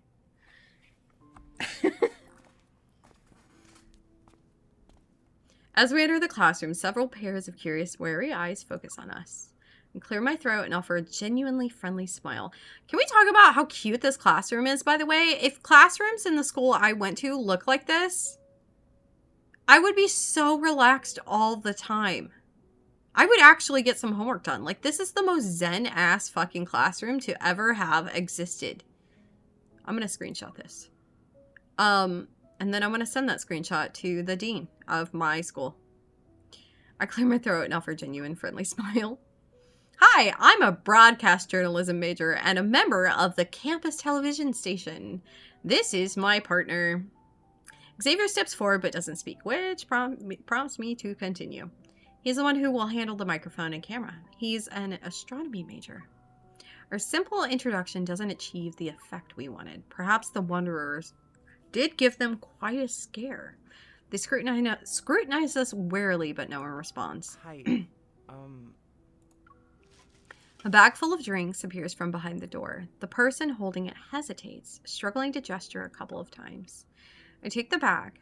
The vice president shyly smiles, then silently moves to sit by the classroom's back door. He's definitely an introvert. Cooperating with us on the university's behalf might be tough for him. When I distribute the drinks with Xavier, the classroom's tense atmosphere begins to soften. Yeah, dude, honestly, give college kids snacks and food, or I don't know if these are college or high school. These are college kids, right? Give them food. Give them snacks. They'll chill. Come up with an icebreaker. Yeah, and Xavier nudges elbow. Oh, right. Didn't we meet up downstairs this morning? I'm confused, so I managed to only grunt a response. I think I forgot to check in for my morning class. Oh? You're an astronomy major. Aren't you taking Dr. Ulysses' course? Dr. Ulysses? Why did that sound so ominous, Student A? Takes me a moment to realize that Xavier's somber tone doesn't match his hopeful eyes. As I move the chair, I lean in closer to Xavier's ear. Did you do your research ahead of time? I just threw out a question and didn't expect it to go anywhere. Straightening his posture, Xavier smiles and looks at the student who responds to his question earlier. Yeah, his classes are really tough. Student relaxes as the conversation begins to flow more naturally. I knew it. When it comes to the strictest professor at Prestara University, no one can beat Dr. Ulysses. But it's not that bad. While he's strict in class, he's pretty chill on the basketball court when classes The are astronomy professor plays basketball after class. He is one of the cool kids. Hello, fellow kids. Actually, I missed one of Dr. Ulysses' meetings because of that Wanderer incident. Thanks for reminding me. I need to catch up with him later.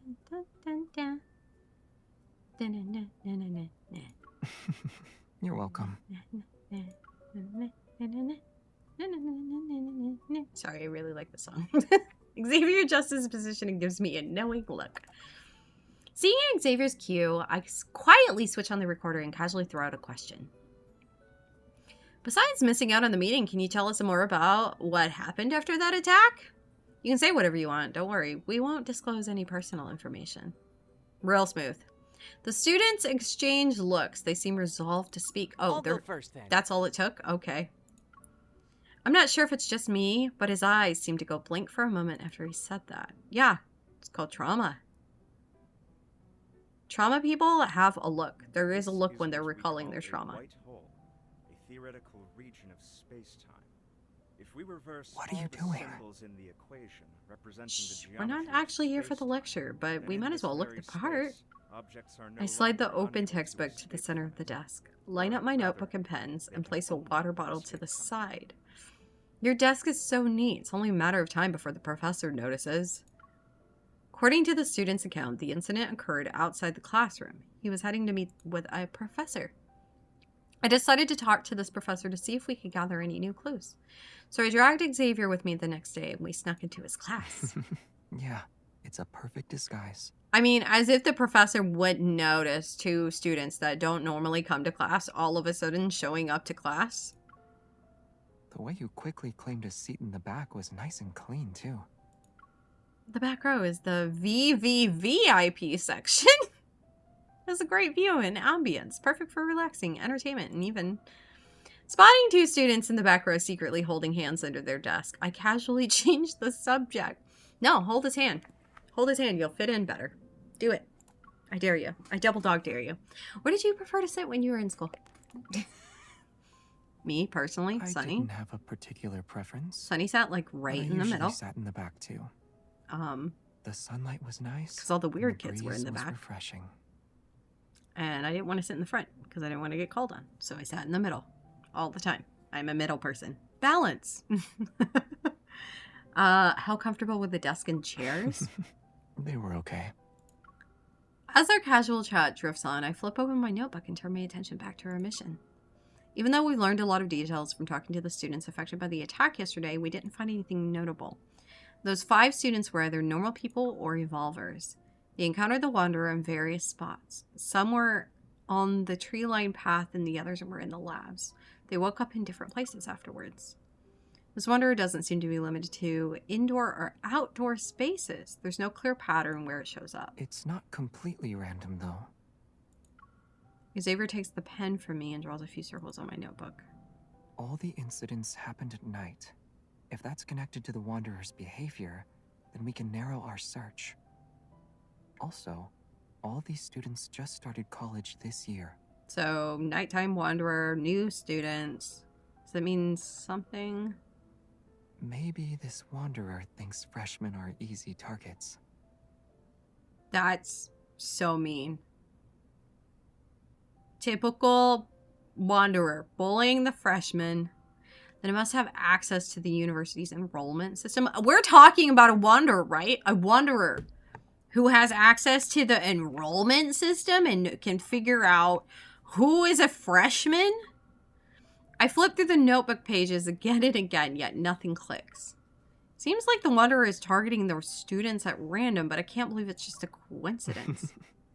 In this world, many coincidences are often part of a larger scheme. Man, buddy. Yeah, if you only knew. These I mean, students are out of being all of them, chosen you for a probably do. reason. We just haven't figured it out yet. Some Wanderers do target certain individuals. For example... Over there. Oh, damn. Dr. Ulysses is kind of cute. Do you see that? Am I tripping? He kind of cute. Realizing the sudden silence around me, I look up to see Dr. Ulysses on the podium. He's smiling. Yes. I'm talking to you, young lady in the back row. Come up here and show everyone what a Morris Thorn wormhole is.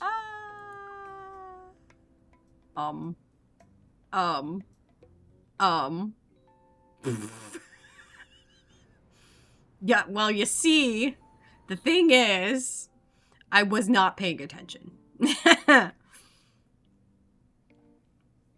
never thought I'd get caught talking in class. For a moment, I'm stunned and don't know how to respond. No? Then let's have your friend try. Come along now. You know what? He's actually kind of the perfect person for this. I tug at Xavier's clothes and quickly whisper, "Let me do it. If I mess up, I'll just apologize. Plus, I'm cute." Xavier reassuringly squeezes my hand, stands up, and confidently walks to the podium. Classroom lights dim and a holographic projection appears from his fingers. It forms the image of the universe. You got the whole universe, huh? Wormhole is a traversable wormhole. It is spherically symmetrical and features a throat that bridges two black holes. Oh. Is that the tunnel? The throat is a finite spherical region containing negative energy density matter to counteract gravitational forces inside the wormhole. As Xavier speaks in a measured tone, the stars shift under his touch to gradually form a wormhole model. The lights from distant planets flicker before us, and his silhouette seemingly stretches across light years. For a moment, I wonder, was Xavier like this back in college? Correct. The negative energy's repulsive gravitational properties keep the wormhole's throat open, allowing matter or signals to pass through. Time travel becomes possible with this model. And that's why he knew so much about it. The tunnel above us might very well be a giant wormhole. Yeah! The mysterious deep space signals could then make their way to our distant Earth. Perhaps certain materials, or even other forms of life, can find us through these cosmic channels. Oh! What are you thinking about? I snap back to reality. Xavier has crossed the starry expanse and now stands before me. He's within arm's reach once more. I'm curious, were you really an astronomy graduate? Who knows? I have too many diplomas at home. I need to check first. I mean, when you live as long as this man has, you better have a lot of diplomas and a lot of money. Like, you know...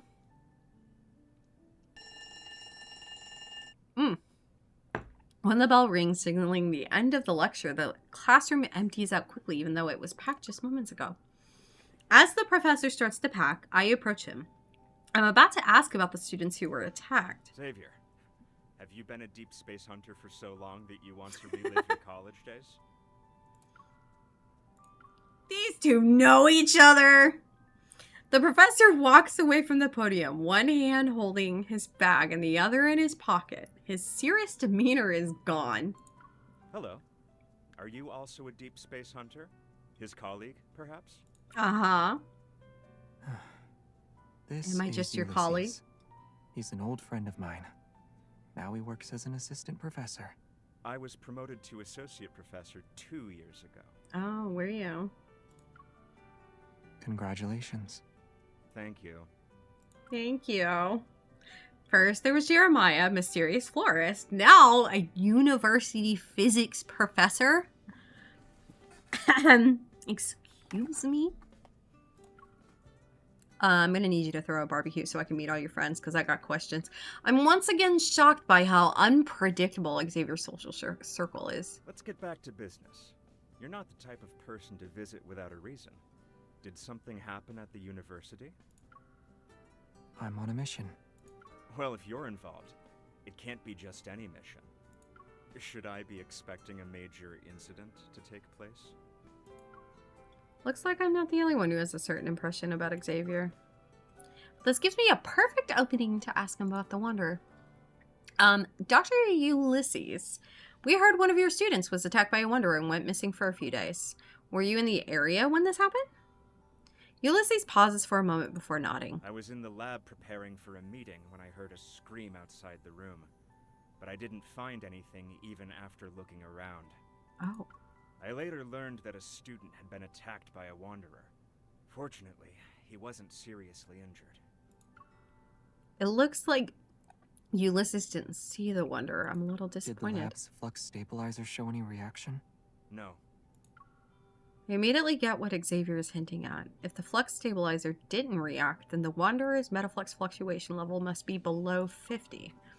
There are only a few Wanderers capable of such stealth. Our search is narrowed considerably. It's also possible we're dealing with a modified Wanderer. As if reading my mind, Xavier reveals another observation. I nod. Got it. I'll ask Andrew to compare the protocurve data with the possible Wanderer profiles. Wait, I just remembered something. Oh. The flux stabilizer can't detect that level of metaflux. However, the research center's RMFMA might. Ooh. Useful. RMMFMA.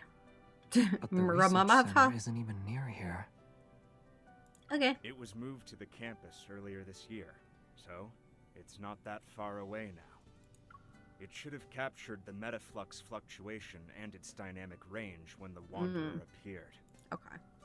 Then we can use that device for a bit? RMFMA. It stands for Reflective Metaflux Field Monitor and Analyzer. A flicker of doubt crosses my mind, but I push it aside for now. I wait for Ulysses to respond. Sure. As long as you have the clearance to operate it and access the system, you can use it. Oh, bet. But we don't quite fit those requirements. Let's go. Huh? Xavier picks up my backpack and turns to Ulysses. Aren't you going to lead the way? We ain't got connections for nothing, brother. Let's go. Let's go. I'm just waiting to see what kind of... I don't remember what kind of nonsense this one does. Because each one in the branches seem to do some freaking nonsense, man. The research center Ulysses mentioned is formerly known as the Prologue University Deepspace Exploration Research Center. It houses the Brahmamafa under a skylight on the 3rd floor. The machine's brass casing and bulky appearance makes it stick out like a sore thumb. Yet the screen's flashing indicator lights and fast-moving images exude a sophisticated air. One of the most advanced Oh my pieces of gosh. tech in the past few decades. And it remains so today. It can detect the slightest fluctuations in the deep space tunnel. Unfortunately, there are fewer than 10 of them in the world. Many talented researchers and professors have turned down prestigious offers elsewhere. Also, they could work with the RMFMA at our research center. Do Xavier and I need to apply for access first to retrieve its data? Also, where's Xavier? Oh, there he is. All the data related to the Wanderer is corrupted. Xavier appears from behind the RMFMA. He removes his safety goggles and takes off his disposable lab coat. Aside from how did you operate that machine and you know how to use it, I focus on the most important one. What did you mean by corrupted? Did it capture even a trace of the Wanderer? Yes. It showed that a Wanderer appeared on the university's campus in the past 2 weeks. But all the data has been tampered with. Oh. The generated spectrum also has many errors. It can't be used as a clue. Well, based on the other two branches, we know Ever is involved with some nonsense. Once again, they're coming in. Raise your hand a little more. As I help Xavier wriggle out of the lab coat, my mind races with questions. Maybe the RMFMA is too old, so it's malfunctioning? If that were the case, the first issues wouldn't show up in detection and sampling errors. Which means someone deliberately tampered with it. Someone's working for Ever. Once he's out of the lab coat, I meet his gaze. It's brimming with confidence. It's rare. It's a rare high-end device, yet Xavier seems to know it inside and out and can even log into the system to use it. Meow. You tell me your secrets. I slightly pull him forward. I purposely change my expression and lower my voice. All right, cut to the chase. How are you able to operate this machine? It might look complex, but it's actually easy to use. You know that's not what I meant. You're not really going to interrogate me right now, are you? I will. I will do it for the fun of it. As Ulysses returns from the examining the data, I let go of Xavier. I step back to make room. Ooh, boy, you were so lucky that man walked in here. The data is corrupted, and just as you suggested, someone probably tampered with it. Yes, they did. However, the research center is a secure, newly built facility that few people can access. If we include me, only a handful of researchers work here. The last system login was recorded to be over a month ago. Has anyone else been in here the past 2 weeks? Ulysses thinks long and hard before finally giving a hesitant reply. But it's not anything suspicious. There was a study event here for new students. Part of the event included a tour of our facilities. That was when we introduced them to this analyzer. The new students who started this year. Those 5 students who were attacked all enrolled this year. Xavier voices my thoughts. I take out my phone, check the school's official website, and quickly find the article about the study event. 5 students were selected. They are... Surprise, surprise. Xavier points to the 5 names displayed on the screen. All the students who encountered the Wanderer are listed. We've established that. The study event, the tampered device, the elusive Wanderer, everything starts to connect. This isn't a coincidence. Something's off about that event. The Wanderer is targeting its participants. He agrees but keeps his finger on the screen, and I look again. So we got group leader Soren, the vice president. Okay. Hello. I'm the student council's vice president. So I was told... Yeah, I know. We remember. It's the same guy who helped us on behalf of the university and the only one who wasn't attacked. There's only one way to find out. I'm contacting him right now. No bullshit. Let's do this. Xavier is the first to head out. After saying goodbye to Ulysses, I'm about to leave, but a glance at the wall makes me stop in my tracks. Instead of a certificate, there's an old framed group photo at the top. It's yellow with age, and the faces in that photo are a bit blurry, yet the person who's on the edge. I look closer, and that instinct figure suddenly comes into focus. It's Xavier. Old time travel boy, man. You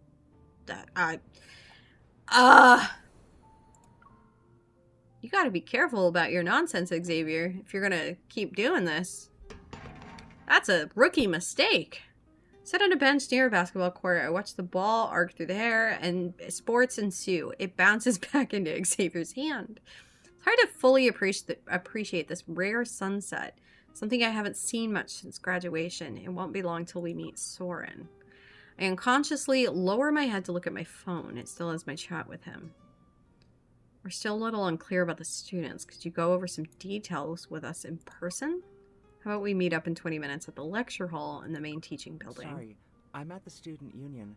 There's a student council meeting right now. It won't end until at least 7 p.m.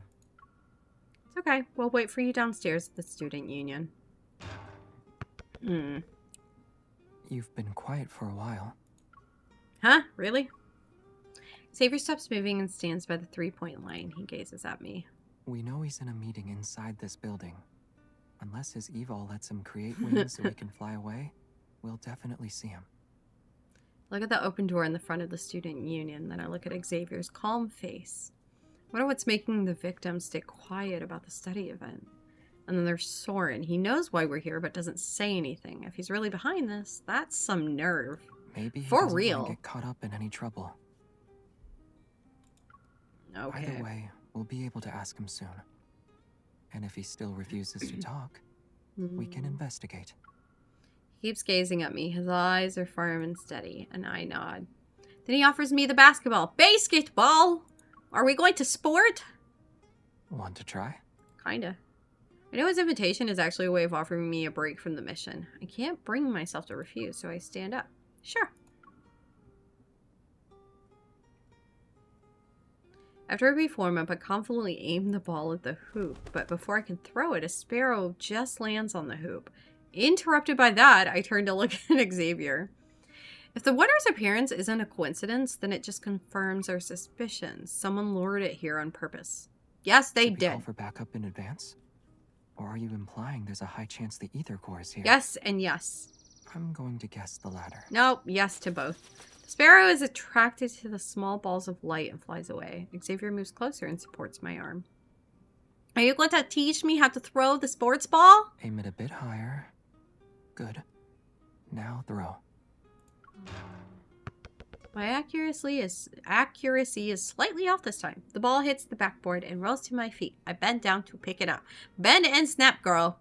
Maybe it's not as terrible as we think it is. It could just be a coincidence, and Soren is a dedicated VP of the student council. He does seem to be good, well-behaved student, sort of like you. Xavier takes the ball from my hand and steps back to give me a demonstration. Perhaps it's because he looks like a good student that makes him the best at doing things behind the scenes. You would After know. all, people don't write their secrets on their faces. The calmer the water's surface, the easier it is to hide dangerous undercurrents. We're going to talk about that one card that I haven't played yet, where you're sitting in the bathroom all bloody with a gun? No? I feel like this is connected somehow, though. You know, just that statement, though. Anyway, you've always had a lot to say about other people, but what about you? Calling the blurry, yellowish photo from the research center, I move closer to Xavier. Maybe it's the black light that causes flickering spots to appear in my vision. My consciousness falters for a moment. Xavier when I first saw him, Xavier in the no-hunt zone, Xavier in the research center, and Xavier playing basketball at sunset. They appear in front of me all at once. They line up gracefully and blend into the figure of the person before me. Me? What secrets are you hiding behind your calm face? From the distant past to the present, who are you really? Even though I'm so close to you, experienced all these life and death situations with you, I still cannot seem to fully understand you. Huh? Xavier's puzzled gaze lingers on my face and suppresses the questions in my heart. The only thing I eventually say is, I was gonna ask if you're truly a good student, or do you have some secrets? Oh my god, girl, can you just ask this man some things straight up? After thinking for a moment, he speaks in a calm tone. I'd say I'm a good student. Okay. I paid attention in class and always kept my eyes on the front of the classroom. Okay. That's how I kept ending up making eye contact with a classmate who frequently turned around during class. He looks at me with a knowing gaze. I look back in his eyes and I feel as if everything sounds familiar. Maybe your classmate just wanted to check the clock at the back of the classroom. See how much time was left before class was over? You're asking if I have a hidden side to me like Soren? He responds with a question. Now it's my turn to think about the answer. Fortunately, Xavier doesn't seem to expect one from me. Instead, he slightly lowers his head as if he's talking to himself. But the parts of me you think you know, and the parts you think you don't know, they make up who I am. Yeah. All of me. Right here in front of you. We no longer pay attention to the basketball. The sound of it bouncing on the ground echoes in my ears. It isn't until I see Xavier's hand wave in front of me that I realize the lingering sound is my heartbeat. I think we have a new lead. I compose myself and look in the direction that Xavier's pointing in.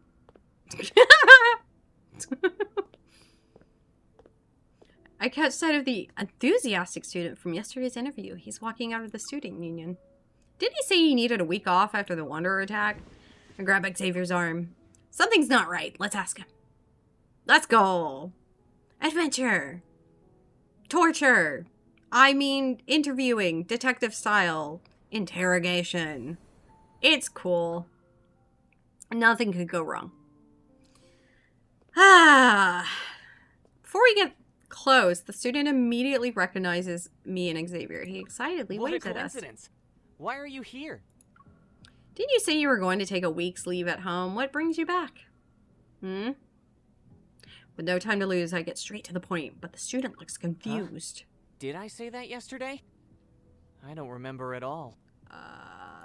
After the attack, my friend said my memory had gotten worse. I thought I was getting better over the past couple of days. I don't like where this is going. I exchange a glance with Xavier, my eyes saying, something's wrong. Yeah, something's What do you wrong. remember then?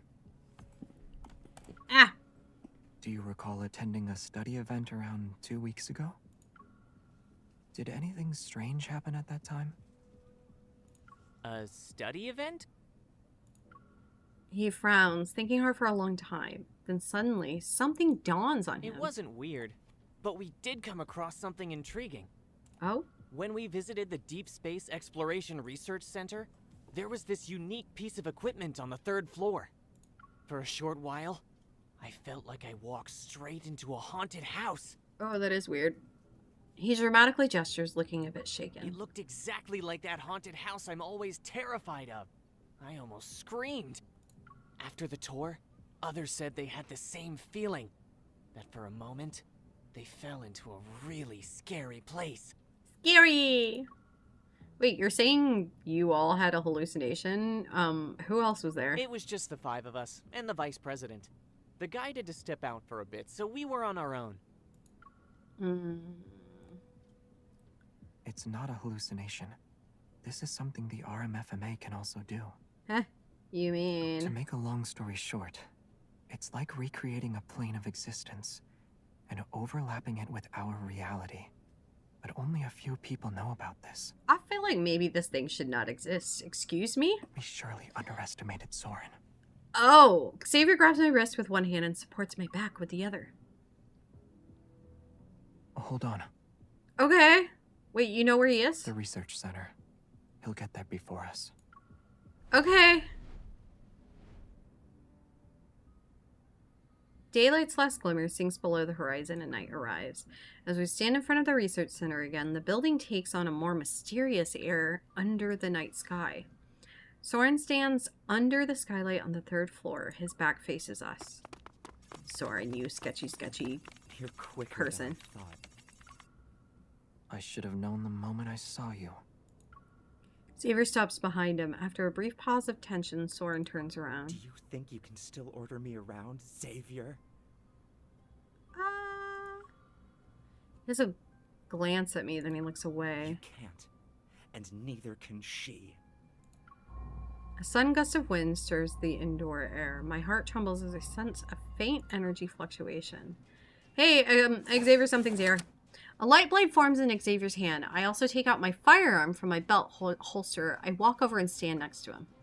Let's take down Soren before the Wanderer arrives. But before I can get closer, Soren disappears. Ah! I hear his voice from behind me. It's too late.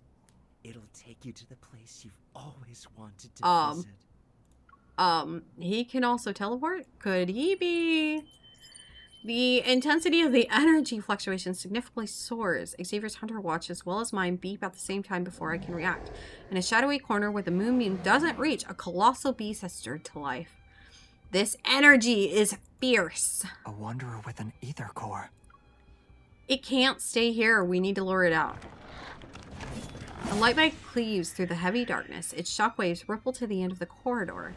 The wanderer pauses its assault before creating an even fiercer wall of wind. It charges towards us once again. You took the bait. Ah! A huge shadow looms over us. I turn around and aim my gun. The unexpected protofield doesn't materialize. Instead, I feel a sudden coolness on my face, as if I'm being pushed through a barrier. Out of the corner of my eye, the RMF, the thing lit up. Before everything goes completely dark, I reach for Xavier's hand. And I grab nothing. What the hell? What?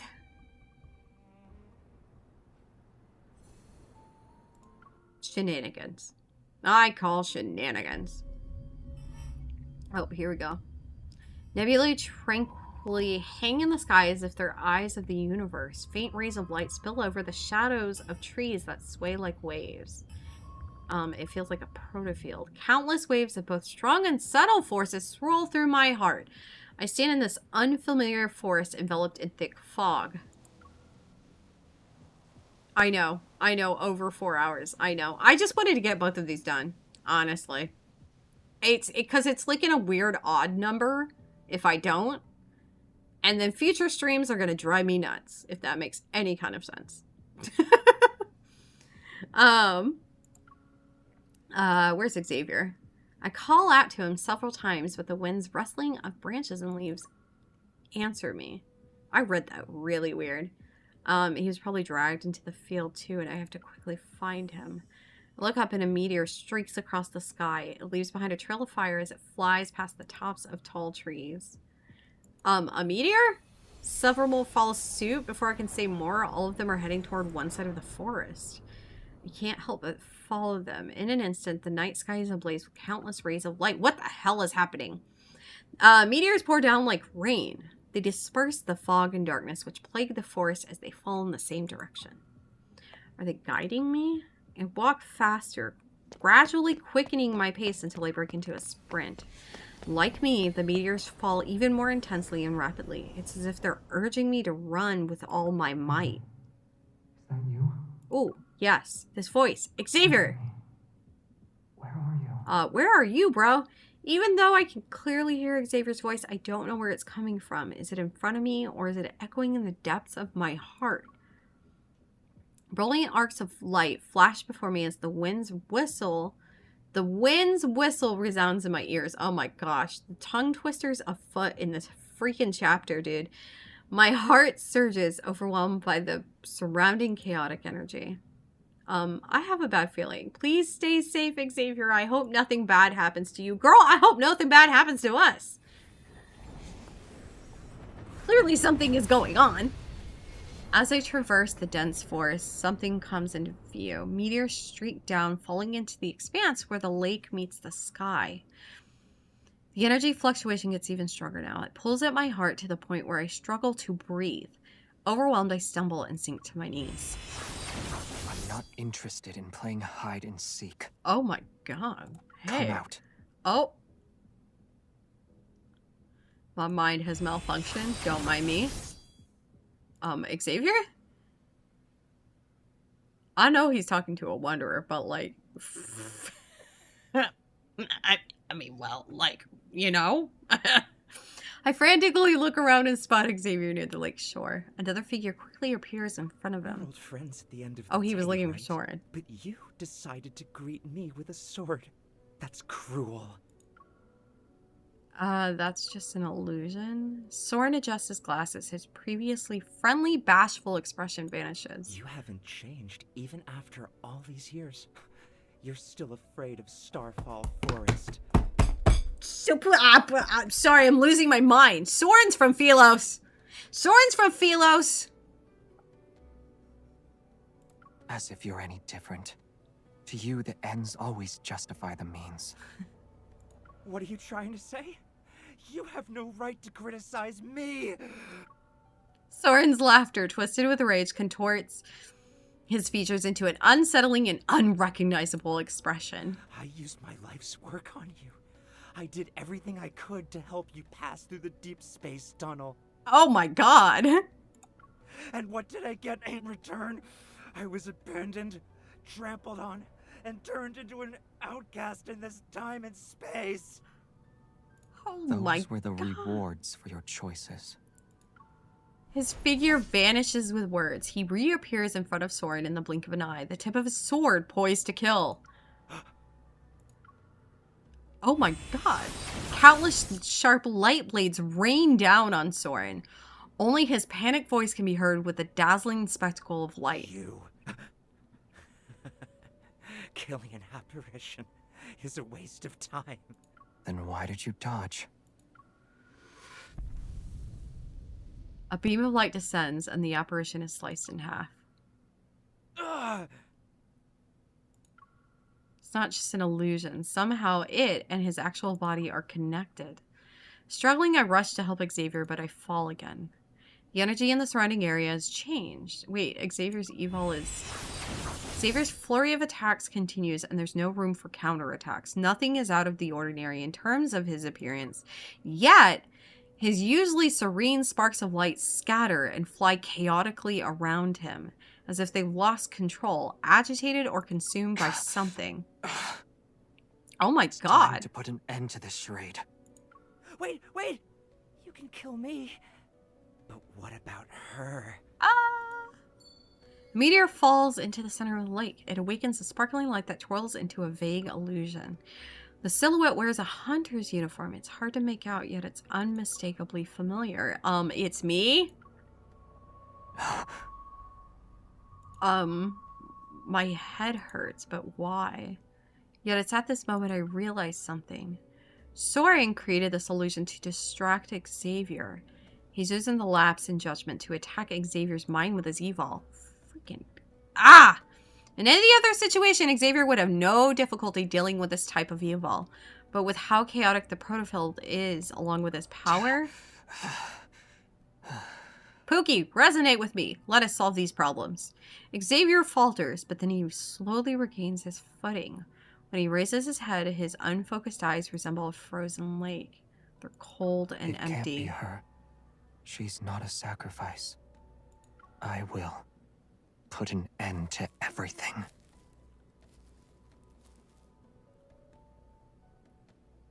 A murderous husband is murderous. Hey, I'm right here. That's an illusion. Perhaps weakened by Xavier's attacks, the bullet makes the apparition stagger. With a reluctant, sullen expression, the apparition dissipates. The energy fluctuation also calms down. Even though the apparition on the water surface is gone, Xavier continues to head towards the center of the lake. His expression is cold and his movements are stiff. It's as though an invisible force is pulling him along. This is not good. That evil is still controlling him. I rush out to stop him. Xavier! Maybe don't walk to the middle of the lake.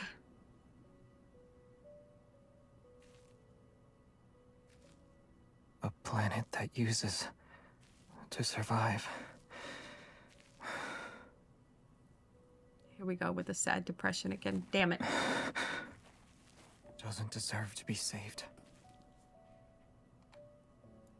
Oh, Xavier. Come back to reality. Come on. Let's go. Look, I'm right here. I'm right here. I'm here. I'm right here. Come on, Xavier. You are... Oh, poor baby. Are you hurt? You can't stay here. Run. Otherwise, you'll... as well.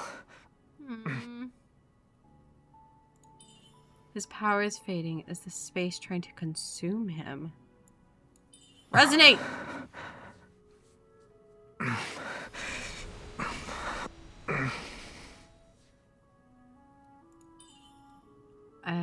I can't control your evil? It's okay. Starfall Forest. will stop once it has enough power. It will.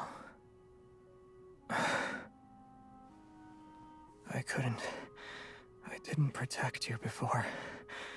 At least, it chose me this time. No. Enough power in that case. The ether core. The ether core's power should satisfy it. No. Oh, she said, I'm not giving you a choice. I'm not giving you a choice. You have no choice. No choices for you. We don't do this alone. Oh, how cute.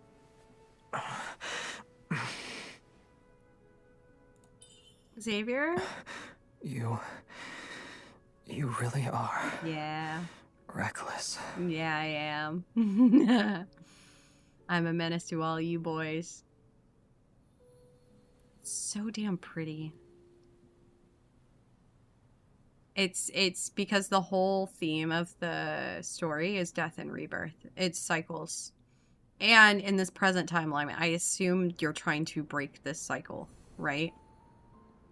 There's a lot. The game is like a little over a year old, I think. Or like 2 years. I don't remember. I don't know how old this game is actually, now that I'm thinking about it. But yes, there's a lot of tragedy involved. There's a lot of cute shit. We're going to have to play some cute shit. But next time is Caleb, which will be more tragedy. But hey, no one dies. So that's kind of a good thing. Do you recognize me, Xavier? Hey. But like the original boys? Are you okay? The original trio, their stories are so damn tragic. The only reason like Zane, oh god, with Zane's, Astra cursed him, so he doesn't have memories of these past lives like these other ones do. It's, oh god, it's just awful. I apply medicine to the wound on his arm, but he abruptly pulls away. I almost dropped the bandage. I feel like after we get through main story, we're gonna have to go play all of the cutest, fluffiest, sweetest cards. All of them. Just Xavier ignores my command and grabs my shoulders. He gives me a once-over. I'm fine. Don't tell me you're underestimating the power of an ether core. I underestimated you. Yes, you An did. ether core's power isn't something anyone should mess with. If you use it carelessly, the protofield would have devoured you. What then? I can control it. I couldn't just stand there. Yeah, I couldn't watch you get consumed. Saving you took didn't priority. Answer the question. What will happen then? His hands grip my shoulders more tightly. I glance at Xavier's pursed lips and pat his tense arms. Are you mad? I'll admit I was a little reckless, but wouldn't you have done the same thing if you were me? And he would have. Don't be upset. I won't help you heal. It won't help you heal and might affect your evil. Yeah, don't be upset with me when you would have done the same thing. You always have so many reasons, but you never listen to me. No, you don't listen to me. I will next time. I poke his face again and again until he reveals a helpless smile. He takes the bandage beside him, quickly wraps it around his arm a couple of times, and then stands up. The energy fluctuations around us have only temporarily subsided. They could spike again at any moment. And Soren is adding fuel to the fire. We need to get out of here before he makes his next move. While you were still unconscious, I used my evol to scout the area. This protofield does more than just devour power. I can't find its boundaries at all. It's like a space where if you shout, there won't be an echo. Don't worry. After getting his bearings, Xavier leads me deeper into the forest.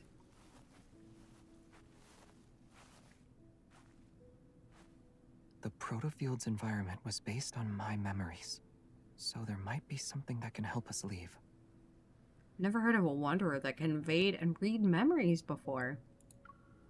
Or does this wanderer's connection with the ether core make it different? There's also the possibility that Soren made some modifications to it. Oh. After a brief silence, I carefully choose my words before speaking. Soren, he used to be your ally, right? It was a long, long time ago. Oh, if MC only knew how long ago. The The light blade slices through several overgrown branches to clear a path. It dissipates into shimmering specks of light. He changed his appearance and hid his evil. He needs to hide his secrets and also be in a position to strike me down if needed. I immediately remember the perilous moments I faced with Xavier. When we first met at the abandoned research base with the Luminivores and the robots watching us at Azure Square. He sent them? Maybe. Xavier holds out a small light, as if sensing something. He releases it and lets out a dry laugh. This forest. It's a trap clearly designed for me. This can only be his doing. He really seems to know you well, but he also hates you. Calling the conversation I heard, I hesitate for a second. Did something happen in this forest? Is that why you're afraid of it? Moonlight gently falls, softening Xavier's features into a blur, but then I hear his voice again.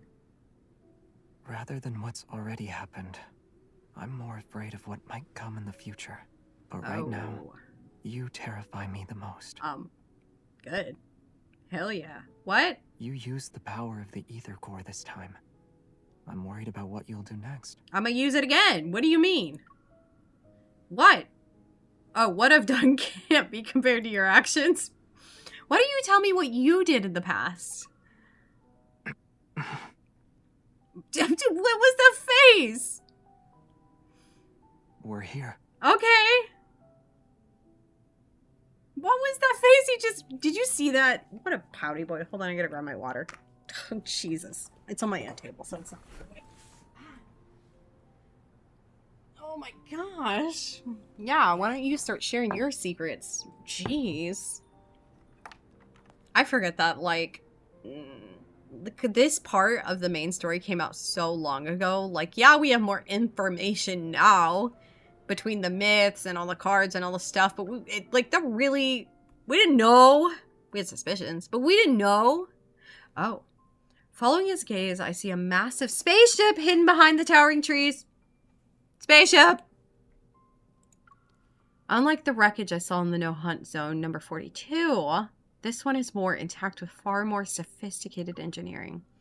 Inside are various unfamiliar devices that are set up to form a makeshift command center. It's surrounded by papers lying scattered all over the place. You really are here. You're not planning to use this spaceship to take us out of the protofield, right? It can break through even the most chaotic gravitational energy flux. A protofield might not stand a chance against it. Let's just try it and see. Is it the spaceship he took to come to Earth? He flips several switches. One by one, faint blue lights illuminate. Chris 2. Phyllis 1101 PLS is now online. Wait, this is... okay. Philos, that name sounds familiar. It's my homeland. A place far away from here. Yeah. I silently repeat the name to myself and feel a strange sensation as it resounds in the depths of my heart. Yeah, girl, because you were queen. In 2 timelines. I pick up the papers next to him. The messy handwriting and symbols seem like they're from another universe. Backtracker's logbook. Spatio-temporal coordinate parameters. You and Swarn were both members of the Backtrackers? Yes. The image of the spaceship slowly loads into a floating holographic screen. He scans the complex data line by line. Even though we called it a small group, there were quite a lot of us at one point. But after all this time, only a few of us remain. Basic spaceship inspection complete. Please enter your password and verify your identity. Xavier doesn't respond and continues to press certain buttons on the panel. Then he places his hand on one side of the screen. Your identity has been verified. It's been a long time, Captain. Prepare for departure. Understood. Commencing pre-flight checks. Aren't you going to ask me more questions? You must have many more questions. Oh, I have so many, Xavier. I won't hide anything. Just ask. Okay. I do have a lot. Like, who were the Backtrackers? Why did you come to this world? And where did the spaceship come from? However, you said everyone has secrets and motives. At the very least, I know you're not my enemy. That's all the assurance I need. Besides, now is not the best time for long stories. You're too nice. Listen, if I was MC, I'd be holding these boys hostage until they give me answers. They stand no chance. MC is nicer than me. But let me say this first. This doesn't mean I won't ask more questions later. Exactly. Once we're out of this mess, you're going to tell me everything. Slowly and in great detail. I'm okay with that. Okay. Satisfied, I nod. When I step back, my hand accidentally flips a switch. Huh? Oh, celestial body of mine, slumbering adrift in darkness. That's Xavier's voice. Never heeds the whispers of life. That's you, isn't it? A pair of hands covers my ears before the words can finish? It's not me. Really? No. No! Then why can't I listen to it?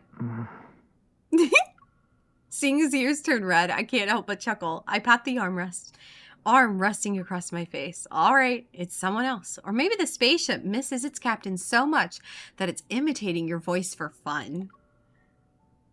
Yes, I agree. It's something like that. During the brief silence, Xavier releases me and quickly shuts off the recording. I'm about to tease him again when the alarm makes us tense. Protocore energy is low. Unable to start. Please refill the protocore energy cells to ensure a successful journey. Dang it. While the red warning lights flash, a sharp pang shoots through my chest. Xavier, the protofield is acting up again. I know. There's no doubt that Soren is manipulating the Wanderers hidden within this protofield. He's trying to trap us again. Prepare for launch. It's recommended to refill the protocore energy cells before takeoff. Do you still want to proceed with the launch? Yes. Understood. Initiating countdown. Don't worry. Before I can object, Xavier pushes me into a seat in the cockpit. Protocore energy isn't the only thing that can fuel this spaceship. Although it can't support long voyages, escaping this protofield should be no problem. After pressing a few buttons on the control panel, he takes something from the cabin wall and fastens it to his wrist. He sits down in the cockpit and takes my hand. He presses it against his chest, and a sense of foreboding washes over me. I need you. You're gonna use your evol as fuel? Try to pull my hand away, but he tightly holds on to it. Don't even think about it. The protofield already drained your energy. You're not allowed to use your evol right now. It's very obvious that fueling this spaceship will be too much for him. It's not a big deal. Men. Using evol as emergency fuel is actually one of this spaceship's unique features. In the past, evol came to our rescue during several crises. It enabled us to make safe emergency landings. I swear. Besides, I've got you here with me. You're aware of the changes an ether core can bring. With your current strength, you can resonate and enhance my evol, right? But, only you have the power to help us safely leave the protofield. Only you with the power to fight forest fires. Sorry. Steadily losing it after 5 hours. Okay, fine, I trust you. He cups my cheek with his other hand. With a soft voice, he makes a promise to me. Your power will keep me safe. Aww. Counting down. 10, 9, 8, 7. My heartbeat races. Whether it's because of her current circumstances or the intensifying energy fluctuations, the pain in my chest grows sharper. Amid the blaring alarms, the spaceship begins its final countdown. The flickering lights spiral into chaos. Xavier looks at me, his expression as calm as it always is. He's waiting for me to respond. All right, let all your power flow through me. I'll keep you safe, I promise. I know. Oh, I have to hold it down. Violent tremors and a sense of weightlessness engulf us. After countless voyages through the boundaries of space, the spaceship plunges into the unknown once more. Chaotic energy crashes into the spaceship. The air currents instantly tear apart the scenery outside the porthole. I hear a high-pitched whistle. As chaos envelops my vision, only one warm force stays tightly connected with me. It flows steadily from my hand and gradually covers the world in dazzling light. It overwhelms my senses. But then, weird, it feels like something's suppressing his evol, preventing complete resonance. Keep going. Xavier tightly presses my hand against his chest. Even in the blinding light, his gaze stays calm and gentle. I grit my teeth and forge that power into a sharp blade. Slowly but surely, it cuts through the invisible barrier along with the spaceship. Space itself is ripped open, which creates tremendous energy fluctuations and tremors. In the distance, a massive shadow looms. At last, we forced it to show its true form. Get ready. It's time to deal the finishing blow. Okay.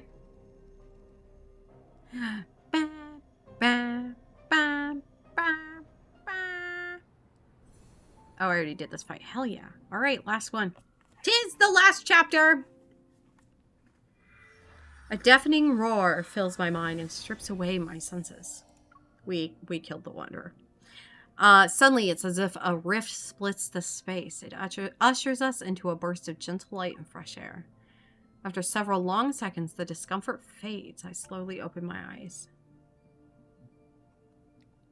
Everything comes into focus, and there it is. The RMFMA standing serenely just a couple of meters away. It is. I know, this is the last one, and it's going to go over 5. Which is crazy. I haven't done that in, like, probably 2 years, it feels like. Maybe? I don't know. We're back at the research center. My senses return to my body. I scramble to my feet and frantically search for Xavier. I don't mind, though. To find me, I don't need to stream 5 hours every single time, but I am trying to build my stamina back up so I don't get tired after 2. Because ideally, I like that, like, 2 to 3 hour time frame, you know? That feels like crazy, but, yeah.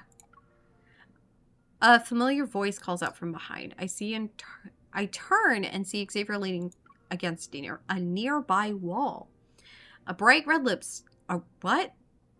Okay, see, yeah, maybe 5 hours is too long. Now I'm just thinking about lips. My brain is still in all those times we smooched today. A bright red light at his neck flickers a few times before settling down under my worried gaze. That light is flashing and you still want to crack a joke? I'm fine. Just a little tired. Me too, babe. We're going to take a nap after this. He opens his palm and hands me the ether core fragment. It glows a soft For its green. sake, sit with me for a bit. Okay. I'm no. Unable to resist Xavier's expectant eyes, I approach him and sit down. I already sent the collected data and our coordinates back to HQ. Thank the police you. will also be involved. They'll be here within 15 minutes. Okay. We don't have much time. We're about to get up, but he grabs my arm. Let's make the most out of these uninterrupted 15 minutes. Can we finally make out under the bleachers? I feel a cool touch at my ear after Xavier pulls out a pair of wireless earbuds. There's just enough time for one song. Then we'll be in a hurry again. Who invites a girl to listen to music with a wireless earbud? Mm-hmm. You should have offered me a wired earbud. That way, we'd be close enough that we couldn't drift apart. I'm too tired to drift into a place that's far away from you. And I wouldn't, even if I could. Outside the skylight, another morning dawns. We're back at our apartment. As Xavier expected, updating the intel and what happened on the campus is as tough as cracking down the Wanderer. After leaving Prestara University, Xavier unsurprisingly retreats to his bedroom. Meanwhile, I return to the association with the ether core fragment. I know, it was so freaking cute. With the earbud and the... oh my god. He's so adorable. Arguably the sweetest. I mean, they're all sweet in their own ways, but like, as far as just being plain adorable, Xavier's got it in the bag. He's, yeah. I wouldn't say sub. He's not. He's a top. He's very... Don't let his looks fool you. Okay?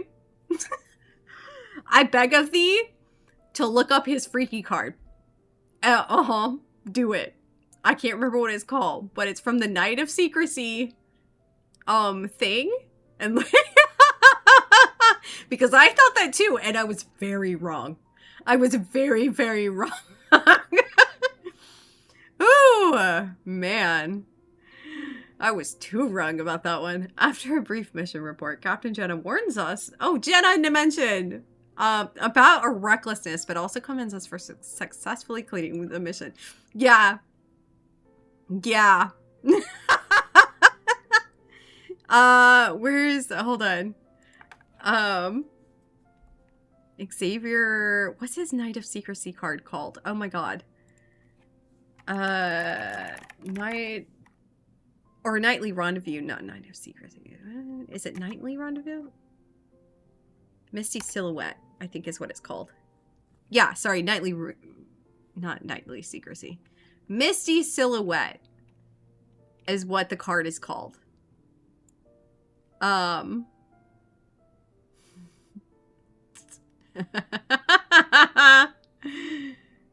is it Tender? Oh my god, there's a couple of these. Yes, that's the one. And then, yeah, so his for that one is Misty Silhouette. Hold on. Misty Silhouette. And then Lavender is usually the person I use to watch it.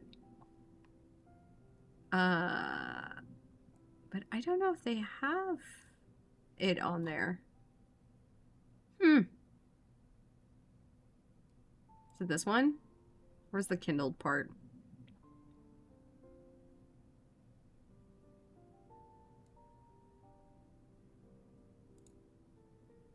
Is it this one? Oh, yeah. Okay, hold on. Where's the chat? Where's the stupid Twitch chat? There you go. That one. Actually, look at all the cards for those. Oh my god, I need a rerun from them so bad. You have no idea. I'm getting all of them. I have no shame. No shame. Anyway. Back. You look like you just woke up. Why are you speaking as if you've been waiting for a while? Well, you just saw me. How can you tell I haven't been waiting long? He effortlessly reaches behind me and takes the plastic bag. It felt like forever. Oh. I brought him food? I slip on my slippers and head to the living room. Xavier's already intently unpacking the bag full of food next to us on the coffee table. He pulls out 2 food boxes from the plastic bag and removes their packaging. Is this from that store downstairs at the association? You went back there? You needed to recharge, so someone had to return that ether core fragment, right? Right. Thanks, partner. Don't thanks, partner me. Oh, Captain Jenna wanted me to relay a message to you. What is it? With mashed potatoes still in his mouth, Xavier looks up while the spoon is held between his lips. It's a warning. She said if you deliberately put her team member in danger again, she won't let you off the hook. Got it. Jen I'll over remind her here about threatening. settling the other 5 verbal warnings she gave me. Okay. In that brief silence, Xavier lowers his gaze and eats his mashed potatoes one spoonful at a time. Did Prestara University say anything? Surveillance and witness protection are ongoing, but we still haven't found Soren. If we haven't found him by now, chances are we never will. He casually talks about it, but his words carry a mixture of indiscernible emotions. I decided not to dwell on it. You don't know where he's gone either. Nope. No. As I reflect upon everything, the vague, tangled clues pile up and cast a large shadow behind the clear image of Soren. Getting out of this precarious situation unscathed isn't something that he could accomplish on his own. Only a few groups could pull that off. Who's supporting him? Wow, I mashed all those together. I'm so tired at this point. After finishing a box of mashed potatoes, God, mashed potatoes sound so good. Xavier retrieves I'm making mashed potatoes tonight. He retrieves a stack of documents and a sealed bag from under the coffee table. Inside the sealed bag is a tiny button-sized device. I can't help but pick it up. What is this? Ulysses found it at the research center. He urgently sent it over. Initial tests show it has a radio frequency chip that can resonate with metaflux. Just like the other two branches. Somebody's sabotaging things. So this little culprit thing is the culprit behind the malfunction. And even the tool Soren used to lure in the Wanderer. Soren's working forever. Soren's working forever! Or they got to him somehow and promised him some nonsense, you know. The room falls silent again. I follow the train of my thoughts and speak up. Can you also use that device to recreate a plane of existence and overlap it with reality? You mentioned earlier that this is something only your people know about. That's right. But you know I don't like illusion stuff. No. Xavier calmly says, I nod and put the sealed bag back on the table. Who can help him make that? Xavier doesn't respond immediately. Instead, he pushes the stack of documents towards me. Here's the latest analysis and theories based on what we know. It includes a list of groups with similar tech. Go through it, and you'll come to your own conclusions. As always, Xavier doesn't explain. It's as if he's already at the finish line with the answers. He's quietly waiting to see if I'll join him or choose a different path. However, I'm not content with following his lead this time. I place my hand over his and stop the documents he's pushing toward me in their tracks. I'll read these later.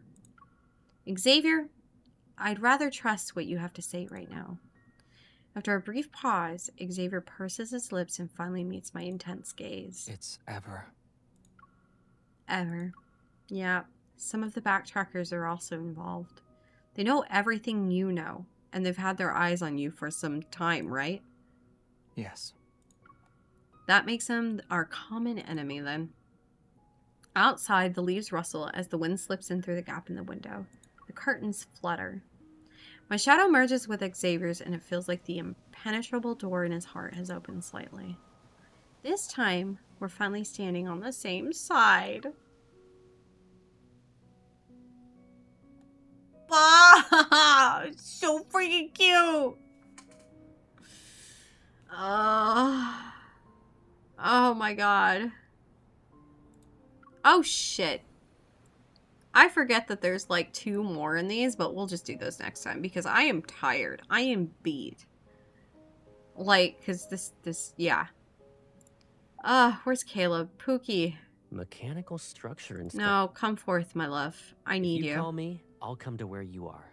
I'm so I won't sleepy. Keep you waiting a second longer.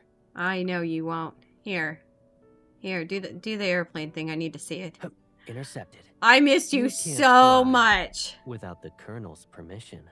Your punishment. Love of my life. How about this? You must miss me more with each passing day. Okay, I will. Pookie, I missed you. I can't wait to get to his story. Next time. And oh my god. Out of all these books, okay, I love them all. Just disclaimer. I love all of the boys in this game. They are all fantastic. But Caleb, that is my husband. That is my man. If he existed, the kind of crazy I would turn into. You know what I mean? Like, absolutely. You really do have a great connection. Even our daydreaming is in sync. I know. You are so cute. Whereas Xavier is a bunny, and Silas is a dragon, and all of this stuff, they're like all these cutesy little things. Caleb is a puppy, except not. Okay? He's a puppy when we're hanging out in the cafe. Whatever. The man is scary. And I love him. Okay? He's my ride or die. I love this man. He's the reason I got this game. Or actually started playing the game. I got the game before he was released as a love interest, but I actually started playing it after he was a love interest. So I'm very excited. So next time, Caleb Day. We Day. do have a great connection. Even our daydreaming is in sync. Okay. Here, do that thing. What's the right way to hold hands? It has to be like this. Feed my delusions. It's firm enough. I've been with You Xavier can't all leave day. without my I permission. cried so much. Oh my gosh. Alright. It is time to be gone. It is time for me to go. So, I will... I don't know when the next... I need to do some homework. I have a final exam for my summer classes. So I'm probably going to focus on that tomorrow.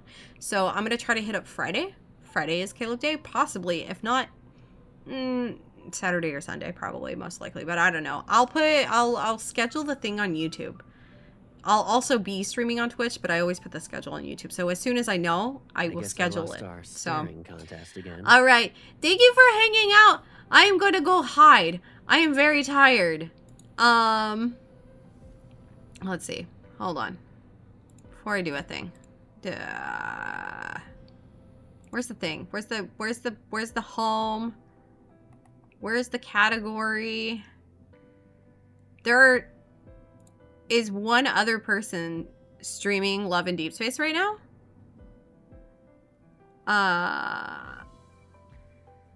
I'm going to end their Portuguese, so I can't send my poor English. It's just like that movie we watched last night. But yeah, okay. Two former lovers meet again. Where's after I years lost apart, OBS?